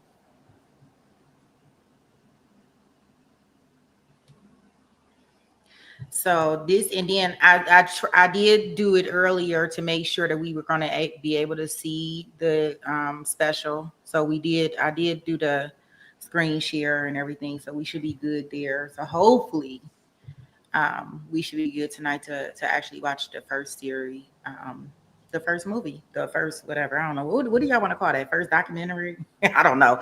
Is it a documentary? Because Diddy is fighting this happening. Yeah, so I guess that's a good way for us to get in there. And as the surf girl, she'll rewind and look at it later. And we all know we can mute and unmute and all of this stuff through here, because I really don't mute y'all and unmute. I mean, I guess I probably do have control over it, but I really don't. Like, you can talk at any point in time, I think. It will be extremely hard for everybody to hear if we join that later on and people aren't muted. Everybody that's in the viewing of the film or whatever will hear every little thing over the sound that's playing in your premiere. Oh. So I highly recommend that everybody kind of play around while you're in there. But don't play around with that mute button. Well, you can only mute yourself. Okay. But not to unmute themselves while we're watching the premiere, because everybody won't be able to hear it. Right. And I do believe there is in your own options while you're watching whatever on Discord, that there's a set of headphones maybe, and that blocks out all external sound if people are talking. Oh, right here. Yeah, you shouldn't be able to hear it. It's been a while since I've joined a stream or whatever on Discord, but I hope that helps everybody. I think it gave me a lot of help here. We're going to definitely see how it go tonight. We're going to have an hour to play around with it and see. Yeah, because I couldn't figure out, like, when we have all of them on this page, you see how my page is? Yes. How do I chat with everybody? Like, how can I still see oh, I see it. I clicked it. There is a chat tab. Oh, yeah, I see it. I got it. So, yeah, that way, once you join the stream, once it starts, you can go back and forth and chat. Well, I chat on my phone and then watch the stream on my iPad, but you can do both at once. Okay. So. Okay, yeah, everybody's saying great lesson. Thank you. Because we just all go in there and figure go for it. But yeah, even right now with everybody in there, they could kind of, well, probably not right this second, but while they're in there at any point, they can go in and kind of play around and see what's what and kind of get acquainted with it. It took me forever to learn Discord. So yeah, it looks like that's take you to okay. See if you see my friend request. Friends.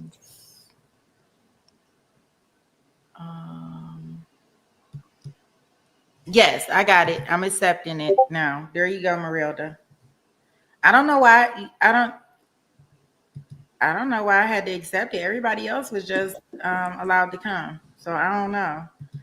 So I will put the Discord thing in there if y'all want to take some time between now and the premiere time to go in there and look at it, play around with it. I'm going to be making sure I look at it and also play around with it so I can be ready for this evening. And Dandy, I really, really, truly appreciate you coming up and volunteering to tell us how to do this. Oh, you're welcome. I just want everybody to be able to comfortably join and not be stressed out, because it can be really stressful trying to figure out a new platform, but it's really, really easy once you get acquainted with it. So. Okay, well, we're going to find out how easy it's going to be for us tonight. All right, well, let's see here. So I guess, guys, what we're going to do is, because we'll be coming back on about 5 hours at 7. So I'll let us go for today. We'll end our court with our theme song, and I'll do the premiere for the other trial for tomorrow morning, and we'll kind of go from there. We'll do our day 3 of whatever Mr. Walsh is trying to talk to us about, right? And everybody that wants to play on Discord, definitely play on Discord. I got it on my phone too, so that's awesome. So even when I'm out today, I can kind of play with it on my phone. I think my mouse died. I think it did. Let me see. Let me plug it up.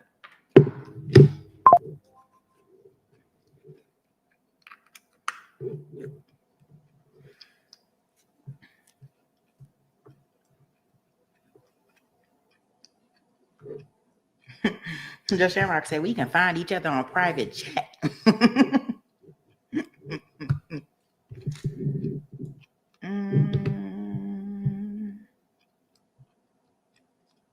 Okay.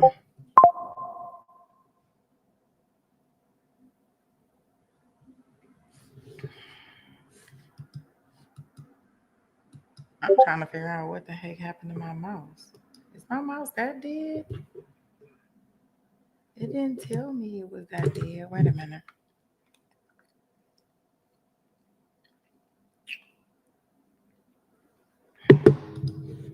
Yeah, I think I'm coming in my pajamas.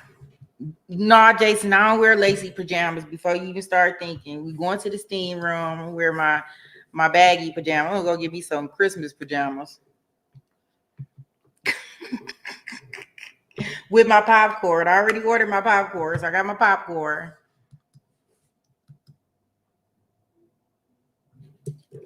You know, pretty. You know how his mind went all the way to precious. Sweet Pea coming with that lace on. Nope. Nope. Had a chat going crazy. I don't know what just happened to my mouse. No, that about to make me mad. I don't know what happened to my mouse. And it's not dead. Oh, here we go. Okay. All right. So does that sound like a plan to you guys? I am going to premiere I do want to watch the pageant one, but I want to watch it where we are able to, I still want everybody to have some time to go over here and not miss anything. I am going to premiere it later tonight, so it's probably going to be more convenient for my people in South Africa, my people that are in Singapore in 8 hours different time zone than us, right? And it'll go into the morning, so I'll start it this evening at some point in time. So that'll be Marilda's time. I call it Marilda's time. I'm still up about that time, but some people are not for this, right? But I'm still up around that time. So we will do that, and I will do it as a no breaks version, so everybody should be good there. And we'll kind of go from there. Anybody want me to do anything or take care of anything before we leave? Any housekeeping that we need to do? Oh, let me make sure y'all had it. Let me drop this Discord thing. I think. I don't know. Maybe it doesn't like me. I think maybe it don't. Maybe it like me. I don't know. Oh, there we go. So make sure you join if you want to come hang out and watch the first part of this Diddy special with 50 Cent. They've been hyping it up. I heard that that's the only thing that's going on in social media today. I have not been out here on these streets really to kind of check it.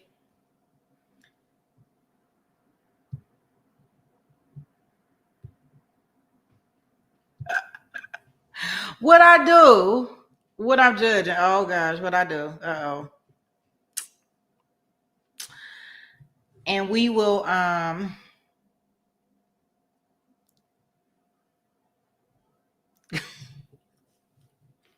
no. I will not. You say you got bedhead. You better to be. It's so funny because I don't wear no scarf or nothing on my head. Like I can't do it. I'm telling y'all, if it take too much, I ain't doing it. So whatever. That's what I can promise you. If it takes too much work, Sweepy ain't doing it. In no way, shape, form, or fashion. Yeah, well, we got to make sure. It's like I got to make sure we all taken care of. Yeah, I'm gonna go in here. I'm making me some more, making some more spicy meatballs. And I'm gonna make some tacos, some ground beef tacos for my baby for Taco Tuesday. And I know when she get home, she gonna be hungry. The youngest, the oldest one, she got a plate ready from last night. I kid y'all not. It got so much macaroni and cheese on the plate and potatoes. I like it ain't nothing but please go to bed plate. Well, I'm assuming that she already got her plate locked and loaded for when she get home, so I don't have to worry about her. But the baby, she gonna want her some tacos. It's Taco Tuesday. Oh, you talk about the way I asked about the housekeeping. It's so crazy, Marilda. I didn't even catch it till Jason kind of like put it in there about it. Y'all know I be just talking. I don't know what I be talking about. I've been moved on to a whole nother thing. I done forgot all about it. Yeah, make sure you bring your popcorn because I'm gonna have my popcorn. I did order that, so I'm good there. Yeah, and we should be good, I think. If anybody have any problems, I would say email me. I'll keep my email kind of active during this period of time and be checking my emails just in case anybody get lost, because it ain't like on the YouTube streets where I can come like find you if you send a message to me. Okay. What's this? Did I just do that? I don't know what that was. What was that? I wonder what I had. Oh, you know why so many voices going on, Lynn? Because I'm still over here in this doggone this Discord, so it's probably echoing. My apology. Let me hang up. Let me get out there. Is that better now?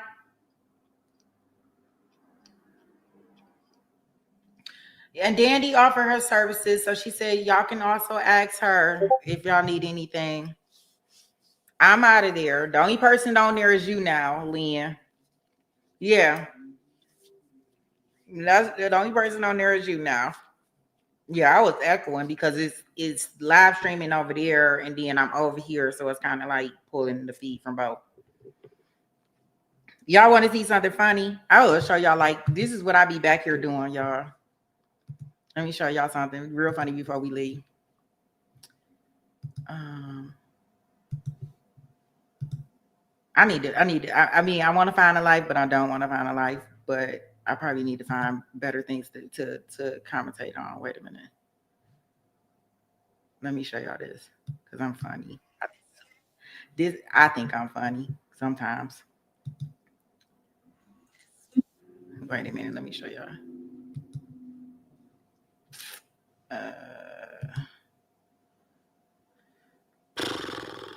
How do I share this screen? Wait a minute. Remove.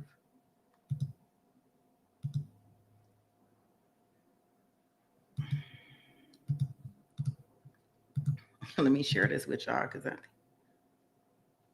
okay. Have a good one, Lynn. Hope to see you tonight. So if y'all see this come to your thing, I thought this was so funny. What happened, guys, when a detective does not want to go down? This is what happened, guys, when a detective does not want to go down. Could you go down, please? Yeah. It's there. It's the titles on the right there at the top. Okay. If you could keep going down, though, please. Okay. And if you could tell me, if you could keep going down, I'm sorry, to 828. And what is this? It says chat with Miss_B in a live adult video chat room now. And what time is that? 12:06:28 a.m. He finally made it down there. This is what happened, guys, when a detective does not want to go down. Could you go down, please? Yeah. It's there. It's the titles on the right there at the top. Okay. If you could keep going down, though, please. Okay, and if you could. Y'all have to admit that, hearing that, like, can you go down, please? Like, she's like, can you please? He looking like, I really don't want to go down there.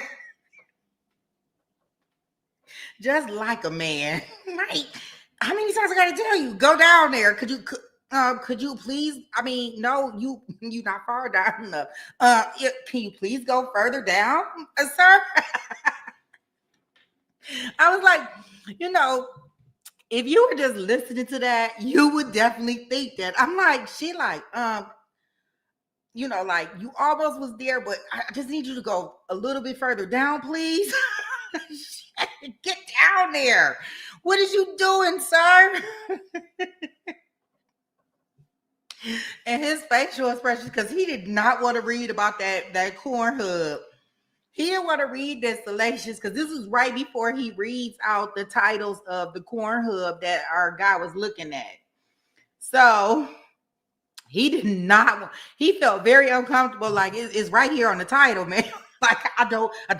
She's like, can you please go down, please?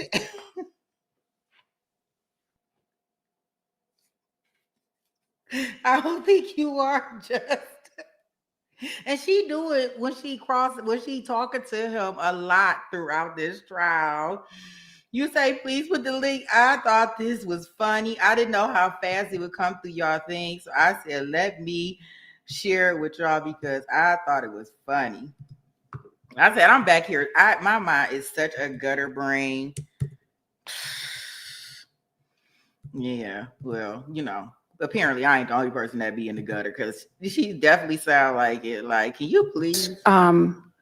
You see his face? Like, y'all see his face right there? Like, you can't even hide. Look at that. He's squinting. He like. Tell me if you could keep going down. I'm sorry, to 828. And what is this? It says chat with Miss_B. His facial expressions is there. Oh, Discord link. Okay. Just like a baby. You say some of y'all like getting down to 828. Boy, could you imagine if she was like turned down the page? If she was like, go to page number 69. Go to page number 86. Oh boy, that wouldn't be a good thing. This, I think, when you say Discord link, are you talking about the thing that I'm putting in here, Baka? Where I do this Discord thing? I don't know. I think I can put the thing for the actual event. Let me see. Share, copy, and I think this is for the event. That may be directly for the event, guys. This is probably to the server. These last ones I'm putting in is for the event. I know his face like, I don't want to read this mess. Tell Mr. Brian Walshe, I keep want to call him Matthew at different points in time. Tell Mr. Walshe to read his own stuff, his own nasty stuff.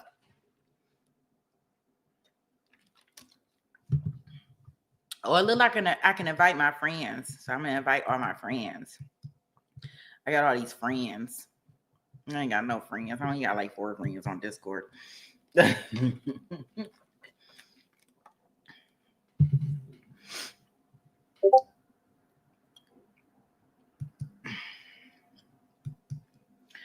All right. Well, there's something for y'all to look at in case y'all need to.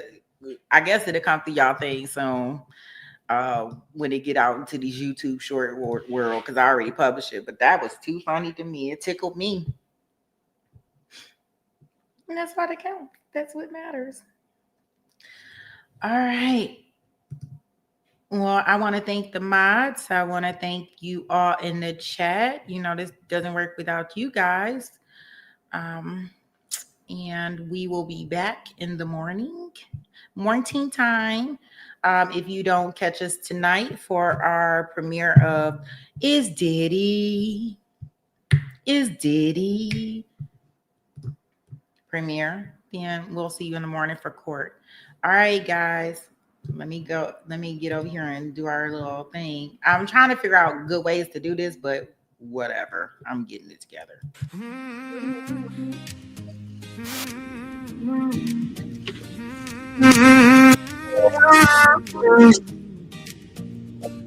When Sweet Pea taps in, you know the courtroom lights go bright. Trials running long, but the family's here every night. Mars on patrol, chat is showing out. This little YouTube corner's what community's about. Therapists you know, steady holding down the floor. Behind the scenes magician, keeping peace like never before. A banner king, a rule keeper too. Every channel dreams of a mind like you. Jason walks in and the ladies lose control. Down to earth king with the warmest soul. Film freaks, kindness, man, it's always on display. Fair and sweet and cheering folks along the way. And Marilia from SA keeps the laughter rolling free. Joking, shining, keeping spirits where they need to be. We're a family in the chat, side by side through every trial. Sweet Pea leads the way with that fire and that smile. We debate, we laugh, we lift each other higher. This courtroom crew is everything we admire. Yeah, no matter what the case so far, we're forever taken to trial. Take it to trial. Pretty brown girl, she'll tell you what's true. Sharp as a gavel, funniest in the room. Dr. Rachel pops in while she's busy running lines. Speaks her mind every time, cuts through like a knife. And Fowler brings the energy, jokes flying fast. Helping Sweet Pea backstage, making every stream last. Then Zach strolls and causing chaos just for fun. The resident cheater, but we love him, everyone. Here comes Maddie, handsome, quick with the line. A comedy sniper with the perfect timing. And Lynn with the updates, always loyal, always tuned. If true crime news drops, he brings it to the room. We're a family in the chat, side by side through every trial. Sweet Pea leads the way with that fire and that smile. We debate, we laugh, we lift each other higher. This coral crew is everything we admire. Yeah, no matter what the case so far, we're forever taken to trial. Take it to trial. Shamrock keeps us trending, replay queen. Holding down the algorithm like a machine. Estes razor sharp, loyal through and through. And yes, she adores Jason, nothing new. Drunky the bear with the white claws, way managing volunteers like she runs the whole land. Cynthia brings inside, would take sharp and steady. Donna keeps it real, 911 and always ready. Tilly Bird's the fat queen, receipts on tap. Easy's new, but she blends right into the pack. Tennessee, hard live, try support her with pride. Melly shows up a family for cooking for his dog. A steady carrying presence through the courtroom fog. And Brooklyn in the house, always bringing that spark. Lighting up the chat like a shout in the dark. Barker loves her grand, speaks truth when it's time. Micrograms with metaphors straight up sublime. Barbara biggest supporter, heart kind of vast. Looking for missing kids, hope to truly last. Only fan from Singapore, flag name but sweet. Still shows up with love every time he takes a seat. And even the part-timers keep this place alive. Curvio, Irish Amy, Capri Law, Hellcat, our tribe. Hearts wide open, stories shared, holding space because we care. From every corner of the world we climb to spend these nights together, one trial at a time. We're a family in the chat, side by side through every trial. Sweet Pea leads the way with that fire and that smile. Mods and shadows, yeah, this love is something rare. A courtroom crew with hearts beyond compare. No matter what the case or file, we're forever taken to trial.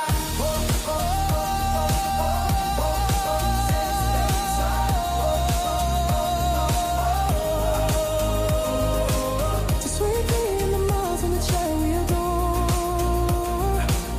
This isn't just a channel, it's a family. And we couldn't ask for more. Okay, guys, what I am going to do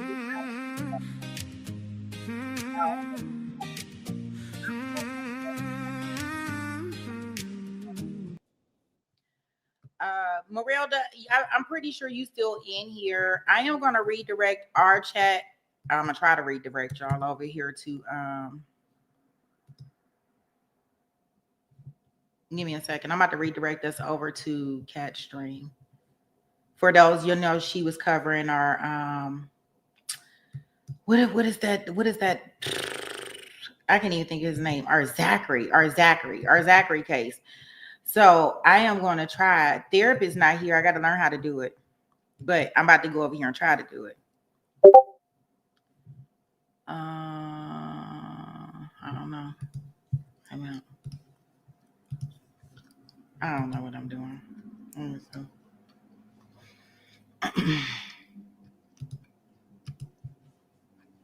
Let me go and back in here.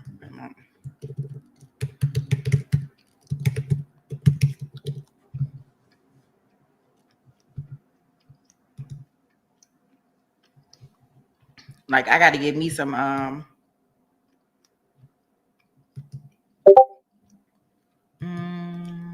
let me see if I can do it. I don't know how to do it. I just need to ask her how to do it.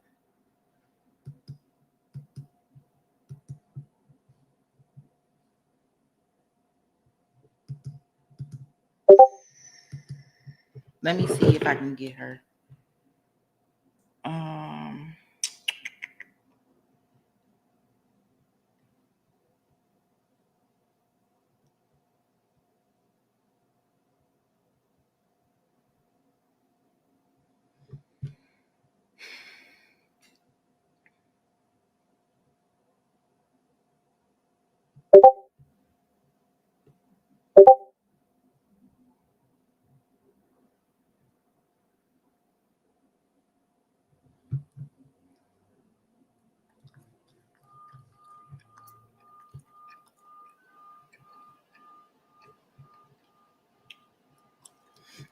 Okay, so she is coming and she gonna redirect us. So as soon as we in, we will go over to Catch Chat. Okay, guys. Thank you guys, and I will see y'all later tonight. But in the meantime, we can go over there and join some more stuff about our Zachary guy. All right, guys. See you later.